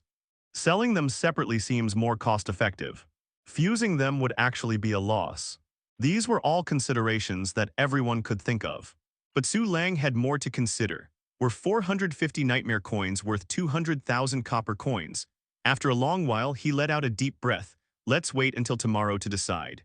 The mysterious creatures tomorrow might not necessarily be low-level blood servants. So Su Lang, are you going to fuse them? Cao Yakshuan asked expectantly. Su Lang shook his head. Let's talk about it after the game ends. For this round, we shouldn't go out. Improving combat power is useless anyway. Why? Cao Yakshuan asked. The environmental impact is too great. So we're just going to lie flat the entire time? Cao Yakshuan asked again. Yes, lie flat the entire time. Lying flat, such luxurious words. For others, this would be something they desperately wanted but couldn't get, but for Dorm 200, it was just an optional conservative strategy. That's fine too. I also feel the environmental impact is too great. There's still that Frost Ghost King outside that kills on sight. The risk is enormous, Wang Yaje agreed. Tong Chi and the others had no objections either. Su Lang put away the blood crystals and was just about to meditate for a while when a private message with special notification popped up. 33 Zhang Dahai. Lang Ji, have you already killed all 10 mysterious creatures? 200 Su Lang. What's up? Out in the wild in a dark building, Zhang Dahai saw Su Lang's reply and excitedly clenched his fist. His guess was correct. 33 Zhang Dahai, you must have a lot of frost flame torches there too, right? I want to buy them all, and I also want exclusive rights to the information about you killing all the mysterious creatures. Su Lang's mind quickly turned and the corners of his mouth curved upward. Damn, Zhang Dahai is quite the talent. There were still over 3 hours left in the polar night environment. How many resources could Zhang Dahai sweep up? It's almost unimaginable. 200 Su Lang, I'm listening. 33 Zhang Dahai, 50 to 50 split Lang Ji. Remember to publicly claim you only killed 8 mysterious creatures. I'll say there are still mysterious creatures in the wild. 200 Su Lang, okay. 33 Zhang Dahai. I'll send you the money for the frost flame torches first. Su Lang kept one frost flame torch for his collection and sold all the others to Zhang Dahai, earning a total of 20,000 copper coins. Frost flame torches had a limited burning time, and grouping them together could increase the brightness, which was why Zhang Dahai was buying so many. Making money feels really good, Su Lang said with a happy expression. Cao Yaxuan laughed joyfully. Haha, we haven't even sold those wolf pelts yet. On the first day, we've already earned so many copper coins. By the time the game ends, our copper coins will probably reach over 1 million.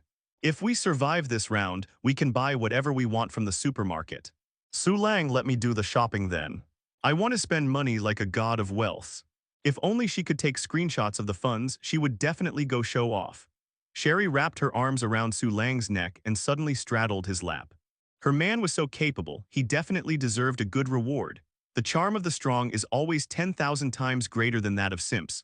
4:00 a.m. the dormitory broadcast sounded. Dormitory broadcast. The polar night has receded. Everyone can rest assured now. The Frost Ghost King will arrive at the dormitory building at 6:00 p.m. When all players heard this news, they rushed out of their dorms like crazy. Who the hell could sleep now? Develop. After the polar night environment disappeared, the weather didn't suddenly turn cold and there was no threat from monsters. This was the best opportunity to go out and develop. 186 Wu Hui. Su Lang, do you want to go out together? 200 Su Lang, no. Su Lang stuck to his original plan, not going out, not showing himself, staying hidden at home. Besides, while others were developing, he was developing too. Exercising his body, increasing his basic attributes, that was pretty good too. Su Lang's fist technique was majestic, with a layer of fierce wind swirling around him, clearly showing some extraordinary phenomena different from ordinary people. After his basic attributes reached 30 points, Su Lang clearly felt a qualitative difference between himself and ordinary people, as if he had transformed from scrap iron into refined steel. Additionally, his bones and muscles were very well proportioned and coordinated.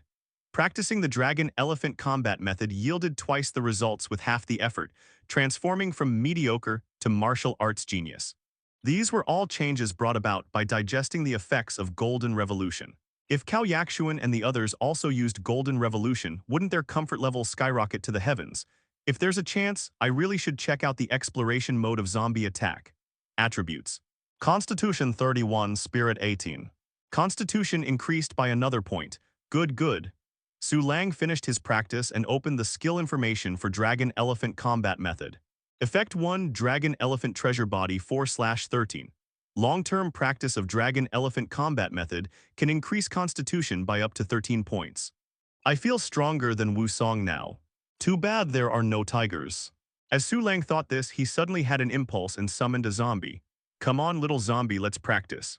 The zombie was still confused when a fist the size of a sandbag came flying over, directly shattering its chest, with the fist emerging from its back. One punch to shatter bones, the effect is quite good. Su Lang nodded with satisfaction. The zombie fell to the ground dead with blood and everything else disappearing, saving Tong Chi the trouble of cleaning up. Why did you hit him? Cao Yaxuan pouted in complaint. Su Lang's loud shouting had startled her. I wanted to hit him again. Su Lang shook his head. He had tested his fists but hadn't tested his legs yet. Kicking steel plates would work too, but that would reduce durability, and Su Lang felt it was wasteful. Better to save, better to save. Accustomed to a wealthy household, the women used water and electricity extravagantly. If he didn't save a bit, this household would eventually fall apart. As soon as the zombie summoning card's cooldown ended, Su Lang summoned another zombie and kicked it, directly achieving a shattered effect. After that, he would summon little zombies to practice with whenever he had time, using all his strength on them. As for why he didn't use blood servant corpses as punching bags. If those got broken, no one would compensate him, unlike zombies which were unlimited resources. 5 Wu Tong, where are my weapons from the equipment room? The game didn't spawn any supplies during game time, that's way too excessive. 22 Zhao Liang. The principal's office usually spawns some items every 4 hours on average, but now there's nothing. 49 Lei Xuan, is everyone experiencing this situation? My gymnasium has nothing either, maybe it hasn't respawned yet after I searched it. 179 Yun Yun. I didn't find anything in the medical room either, the medical supplies I promised to sell everyone will have to wait a bit. 33 Yufan. Could it be that those plundering frost ghosts are still around? 99% of players went floor sweeping during this time period. However, what felt peculiar was that the high-quality supply points occupied by floor leaders didn't spawn any good items at all. Instead, those hard-to-reach places they couldn't access spawned valuable loot, allowing lone wanderer players to get lucky. This left the floor leaders completely baffled. Dorm 33. Big Brother Dahai, you're back. Yi Fan looked at Zhang Dahai entering the room, swallowed hard, and quickly closed the door. Although he was at home, he had turned off the lights, seemingly afraid someone might see what was inside the room. Yeah, Zhang Dahai nodded vigorously. The two brothers stared at each other for several seconds, then suddenly burst into loud laughter. We hit the jackpot, we really hit the jackpot this time. Yi Fan panted heavily, his body trembling like a little mouse that stole oil and ended up finding petroleum. Come on, let's go inside first and sort through the supplies. Zhang Dahai patted Yi Fan's shoulder. After taking inventory, Yi Fan had collapsed onto the floor from exhaustion. Not because it was particularly strenuous work, but because his poor heart couldn't take the excitement. 1 level 4 skill scroll, 1 level 4 weapon, 4 level 4 items, 17 level 3 items, several level 2 items, plus the copper coins and raw materials they had scavenged.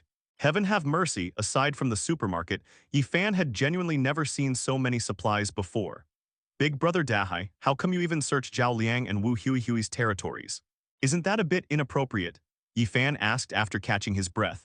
Zhao Liang was the second floor leader, part of their own group. Su Lang was a collaborator. And the main player groups from these two floors were searching for supplies around the cafeteria and teachers' building. Zhang Dahai doing this gave off the vibe of a rabbit eating the grass right by its own burrow. Zhang Dahai patted Yi Fan's shoulder, a glint of wisdom appearing in his eyes. Little brother Fan, people sometimes need to be more genuine. If I didn't search there, that would be hypocritical and foolish. If you really feel it's improper, you could just directly give the resources to others on the same floor. That way you could earn goodwill while not revealing any flaws. Hearing this, Yi Fan gave a thumbs up. Big Brother Dahai sees right through things. The only thing the two needed to consider now was how to offload their goods without raising suspicion. That was the crucial matter. Fortunately, he hadn't previously established a persona of being poor, so selling in batches should be fine. By the way, since we don't kill monsters, our rankings are relatively low and our attribute points are at a disadvantage. When you browse the trading network, if you see anything that increases attribute points, just buy it immediately without hesitation. That's too difficult, but I'll try. Items that increase attribute points, everyone is scrambling for them, there's demand but no supply. 33 Zhang Dahai, Brother Lang, these are all the items, you choose what you want. Zhang Dahai sent all the item information to Su Lang in exhaustive detail, without holding anything back. Firstly, if he tried to hide things while selling, Su Lang would notice something was off. Secondly, he genuinely didn't want to offend Su Lang, sacrificing huge profit opportunities for petty gains. After all, if Su Lang felt like it, he could replace him anytime. Plenty of people would be willing to work for 60 to 40 or even 70 to 30 splits. 200 Su Lang. Gun Fu Blood Plague Grenade X2. Blood Flame Lantern X5, Absolutely Amazing Bubblegum X1, Premium Steak X5, Black Pork Ham X2, Radiation Drink X3, Alloy X20. Su Lang didn't take any equipment, mostly selecting food items. After all, high-level food was needed daily, plus he wanted to stockpile some for reserve during battles. The goods have arrived, Su Lang called out to the women. The 4 women immediately gathered around to check the items. Gun Fu passive skill. Type skill scroll. Level 4. Effect, gun concealment, combat, movement techniques, gun modification, trajectory design. Makes your gunplay and combat skills more lethal. Upgrade conditions. 500 nightmare coins. Introduction, have you ever seen monsters that suck human blood? A certain vampire hunter. A blood plague grenade. Type item. Level 4. Effect. Creates an explosion with approximately 1 meter diameter when thrown. Those affected by the blast will contract blood plague virus, causing blood flow disorder, significant reduction in physical condition, and persistent blood coughing. Upgrade conditions. 310 nightmare coins. Introduction, I won't explode unless thrown by the jade-faced grenade king. A blood flame lanterns. Type item. Level 3. Effect, dispels cold and burns for a full 12 hours. Upgrade conditions. 280 nightmare coins. Introduction, I can provide illumination and also make certain dark creatures' rooms a bit warmer. Gunfu, that sounds incredibly awesome. Cao Yakshuan was once again the first to comment after reading all the item information. This grenade isn't bad either, a level 4 disposable offensive item that can serve as a trump card. Tong Chi stared at the grenade that looked like it was made of plasma as she spoke. What Dorm 200 lacked most was precisely this kind of decisive attack method. Frost ghosts during daytime kill bomb monsters to obtain frost flame torches that counter the night. Vampires at night go out to find blood flame lanterns. Su Lang, it seems like we've already solved this dual environment puzzle. Wang Yajai said with an unusual expression. Yeah, the dorm survival game seems to enjoy playing these kinds of tricks. Su Lang nodded in agreement. Other players might only discover this information during the final days of gameplay. But since he was basically cheating, he naturally started speedrun mode from day one. Anyway, as long as he had blood grudge and sufficiently powerful turrets, he could solve 99% of problems. Puzzles. Gameplay mechanics, strategies, none of that needed, just slaughter through everything. I estimate that as we progress, the weather will continue to drop. At that point, relying on wolf pelts won't be enough, we'll need these blood flame lanterns. Su Lang said with a laugh. He could make another fortune then. He didn't even dare imagine how wealthy he would become after this game cycle ended. Plus, during these 7 days, he could still develop passively while lying down, fiercely farming nightmare coins. This is just too damn satisfying. Next, Su Lang took the alloy to repair the super alloy door. Although the 3 turrets had area clearing capability, the door would occasionally still take some damage since there were just too many monsters. Time passed gradually and soon dawn was approaching. Base Nightmare Coins 80, conversion rate 474%, A-Tower production, 459 Nightmare Coins. Total Nightmare Coins, 2250. Just 2 more sleep cycles and I can upgrade the Nightmare Bed. Su Lang took a light breath, little flames of anticipation dancing in his eyes. When the Nightmare Bed reaches level 3, he'll probably be able to choose upgrade directions too. Let's wait and see the intensity of floor attacks over the next 2 days first. After all, I have blood grudge on me, wouldn't want to get myself killed. Actually, the best time to upgrade the Nightmare Bed would be during rest periods. As Su Lang's thoughts shifted, he noticed the mixed-race English teacher had woken up, so he quickly began teaching her morning exercises. In this perilous dorm survival game, physical training was extremely important. Su Lang finished his business, and Wang Yajai and the others had also finished cooking the meal.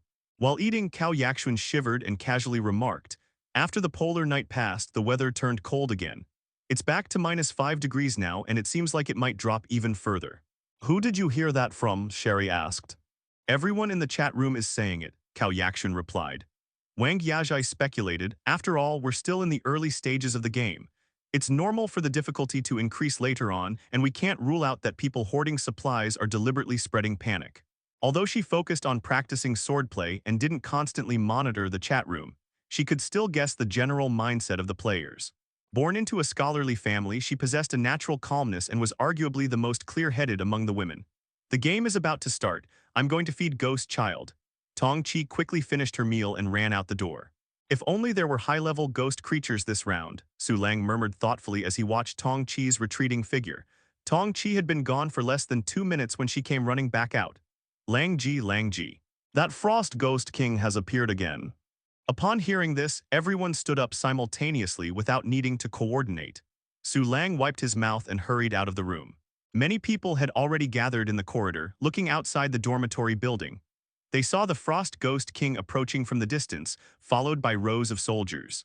This time, the Frost Ghost army included 2 columns of tall Frost Ghost soldiers and soldiers carrying large banners, resembling human military formations. Dormitory broadcast. 3 minutes remaining until the Frost Ghost army launches its attack on the Mad King dormitory building. Please make preparations. The troop types have increased again. Look at the information on those tall Frost Ghosts, they're actually level 4 monsters. A female player exclaimed, Frost Ghost Guard. Type monster. Level 4. Skills. Archery Mastery, Shield Bash Mastery, Severe Frost Power. Introduction, Elite Warriors of the Frost Ghost Tribe. The Frost Ghost Guards had pointed ears and sharp teeth, wearing shoulder armor and leather pants, holding rectangular snowflake-patterned shields with longbows strapped to their backs. They were noticeably taller than other Frost Ghost soldiers, standing at least 190 cm. There were 20 of these Frost Ghost Guards in total, exuding a ferocious aura. Where is my throne? The Frost Ghost King strolled to yesterday's position, his expression turning astonished. The players had taught him a proper lesson. The Frost Ghost King's face turned pale with rage as he raised his hand and conjured another Frost throne, sitting down on it. Then he suddenly erupted in fury, his roar creating sonic waves. No waiting for other trash, attack now. Dormitory broadcast, the Frost Ghost army has launched its attack ahead of schedule. Players, please be advised. Fuck you. Dormitory broadcast, you're completely unreliable. If you were a lowly, I'd definitely fuck you dry. Swearing erupted everywhere. Because after the Frost Ghost King gave the attack order, those Frost Ghost Guards immediately drew their bows and fired arrows toward the players in the corridors.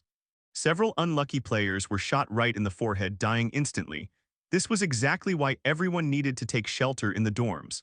Although it was called the dorm survival game, the processor was reality itself.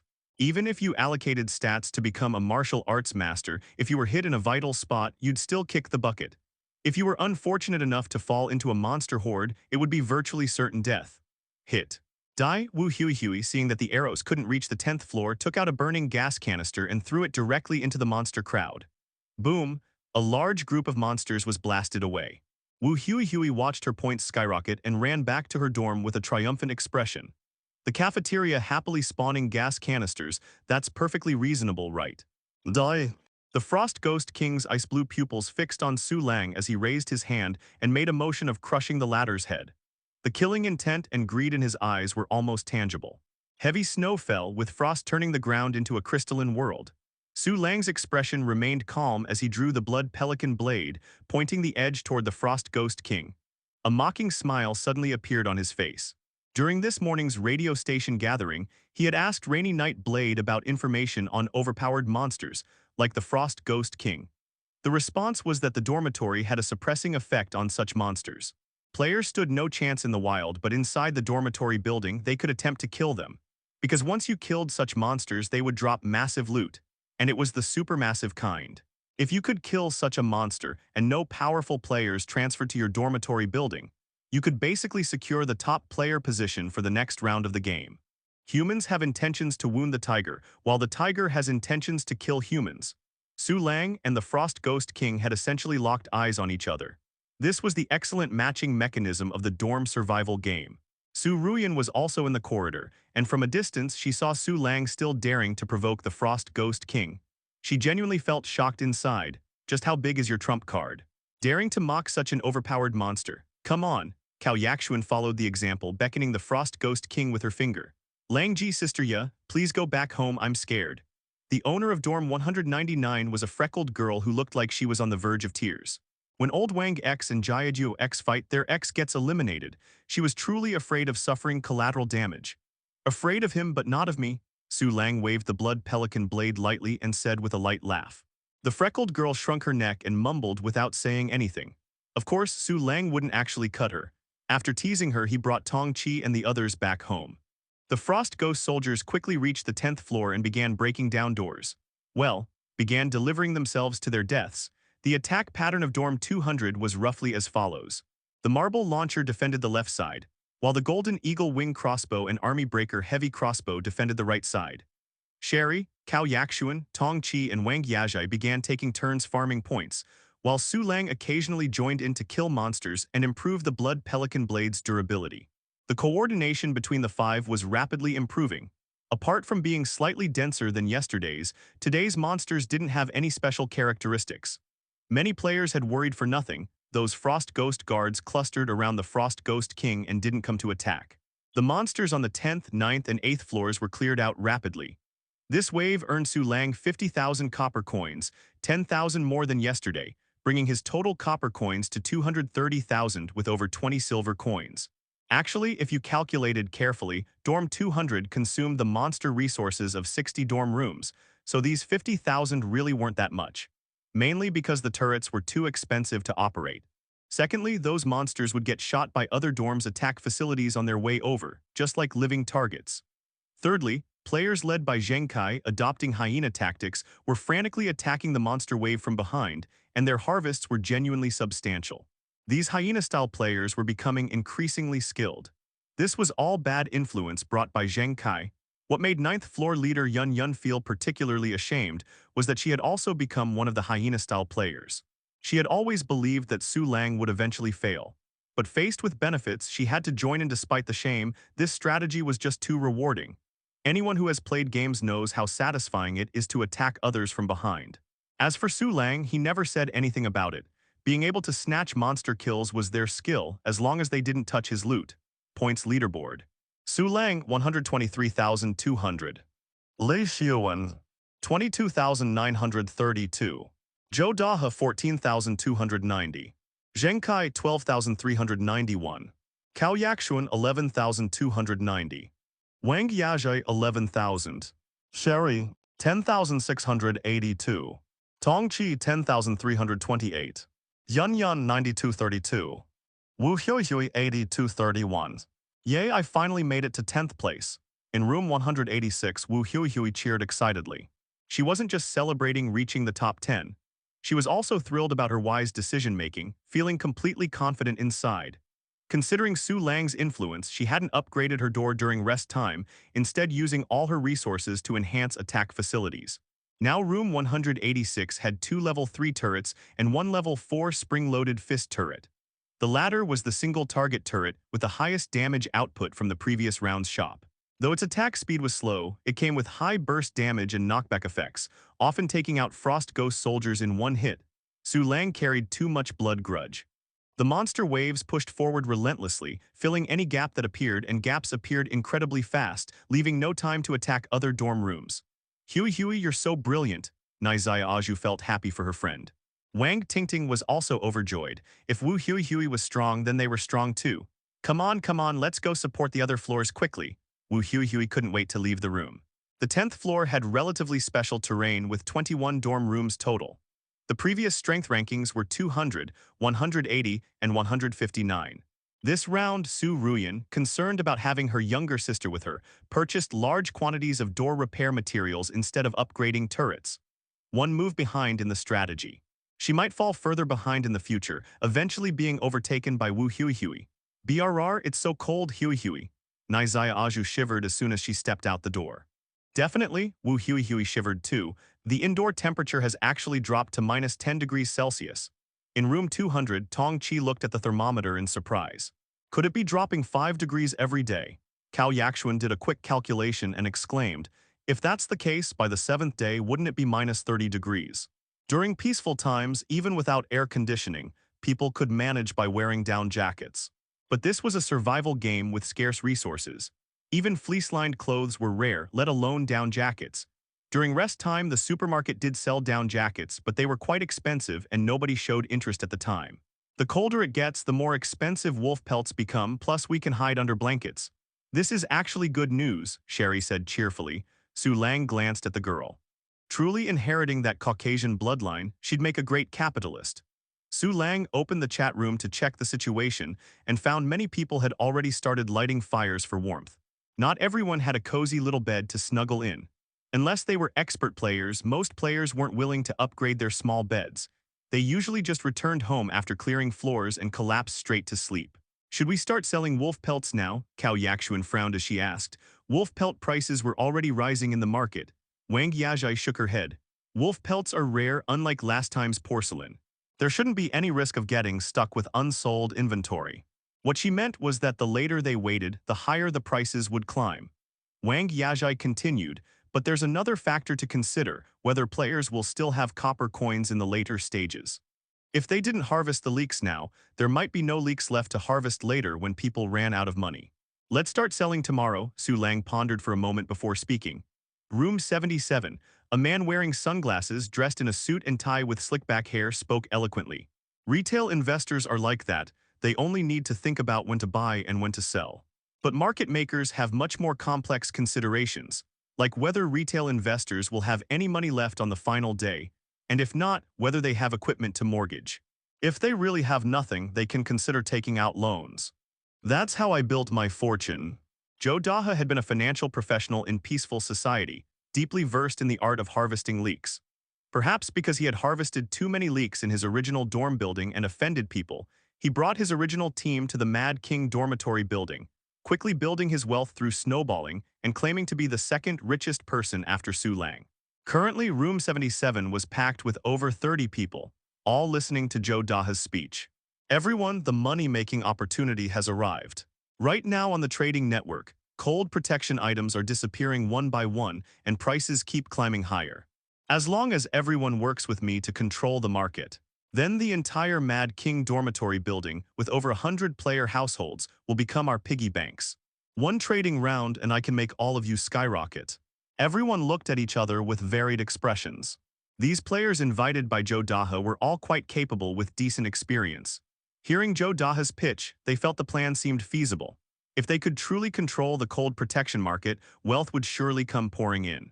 Tell us then, how do you plan to do this? A fierce-looking player asked. The whole group stared greedily at Joe Daha as if they could smell opportunity in the air.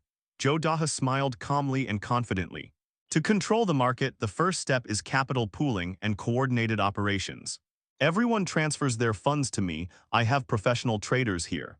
I promise 15% returns on the first day, 30% on the second day, 60% on the third day. And on the final day, I guarantee everyone at least triples their investment. You can withdraw your funds anytime during the process. Everyone felt tempted upon hearing this. Anyone could see that cold protection items were a golden opportunity.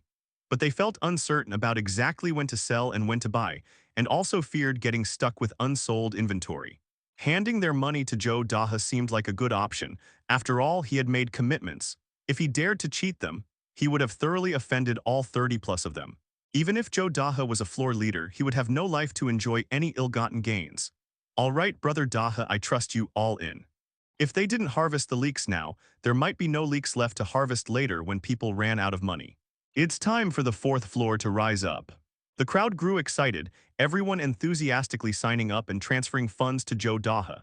Seeing this scene, Joe Daha's lips curled into a smile. With sufficient capital flow, he could drive cold protection item prices sky-high, then harvest brutally on the final day. This round is the stock market legend entering the survival game, total domination. 3 hours later, the Frost Ghost army gathered again to attack the building. Some players' dormitories were breached, but overall, the players still held absolute superiority. Su Lang was too dominant. The domino effect caused the round to end early, giving players more time for floor sweeping. Everyone had also figured out the Frost Ghost King's behavior pattern. It attacks the building at 6 o'clock, launches a second wave at 9 o'clock, then immediately returns home. The key timing windows for floor sweeping were mainly during the gaps between the Frost Ghost King's attacks, the period after it leaves, and the time after polar night ends. However, this time, besides floor sweeping, everyone was paying attention to another matter. That was the price changes of cold-proof supplies. Buying firewood from the mall only costs 5 copper coins, but now it's actually 7 copper coins just because it can start fires. You can never have too many cold-proof supplies. There are still 5 days of gameplay ahead. The market potential is huge. Money can be earned again, but you only have one life. Many players who thought they had gathered enough cold-proof supplies and had already exited the market re-entered, buying a little more here and there. The prices of cold-proof supplies were gradually being driven up. As polar night was about to descend, Wang Ao returned to his dormitory. Wang Ao came from a decent family background, possessing 1 level 3 door and 2 level 2 turrets. If he spruced things up a bit, he could probably attract a female tenant, but he wasn't very interested in women. His mind was solely focused on survival. Brother Wang, what's wrong? You seem distracted, the tenant staying behind at home asked when he saw Wang Ao return. Have you been watching the market? Wang Ao stared fixedly at the tenant and countered. You mean the cold-proof supplies? The tenant understood, replying happily, the prices really rose, I sold some and made a small profit. On the first day, Wang Ao had already told his tenants to purchase cold-proof supplies. He himself had also bought some and sold them before setting out, also making a small profit. But the problem was this small profit. It was only a small profit. Keep an eye on the door, I'm a bit tired, going to sleep for a while. The tenant gave Wang Ao a strange look, then shook his head indifferently. Anyway, with expert Su Lang holding the front line, polar night isn't dangerous, so sleep if you want. Wang Ao lay on the bed, tossing and turning. 8 copper coins, 9 copper coins, 10 copper coins. Overnight, the price of firewood directly doubled. Wang Ao ignored everything else, only watching the firewood price. Finally, after suffering for several hours, he couldn't hold back anymore. Taking the copper coins he earned from trading cold-proof supplies along with his principal, he entered the market again. What if it gets colder and colder in the future? Stocking up on more cold-proof supplies, no problem, right? Well, the result was, he accidentally went all in, only leaving a small amount of money to supply the attack facilities. Early the next morning, Wang Ao discovered the starting temperature was -10 degrees Celsius, and his heart settled. Sure enough, the temperature was still continuously dropping. Opening the trading network, he saw the price of firewood had already soared to 14 copper coins. What's the big deal about a mere 14 copper coins? The firewood price should multiply 5-fold, 10-fold, 20-fold. Brother Wang, what's wrong? Did you not sleep last night? The tenant was startled to see Wang Ao's eyes bloodshot. A certain fanaticism shone in Wang Ao's eyes as he shook his head and said, I'm going out, watch the place. At this moment, his heart was filled entirely with faith in cold-proof supplies. What are you going out for? To make money to buy cold-proof supplies. The tenant was momentarily stunned, then felt a surge of deep emotion inside. Brother Wang is truly great, sacrificing so much for everyone's warmth. However, what he didn't know was that some people buy houses out of necessity, while others buy houses for speculation. Wang Ao belonged to the latter category, and there were many players like Wang Ao.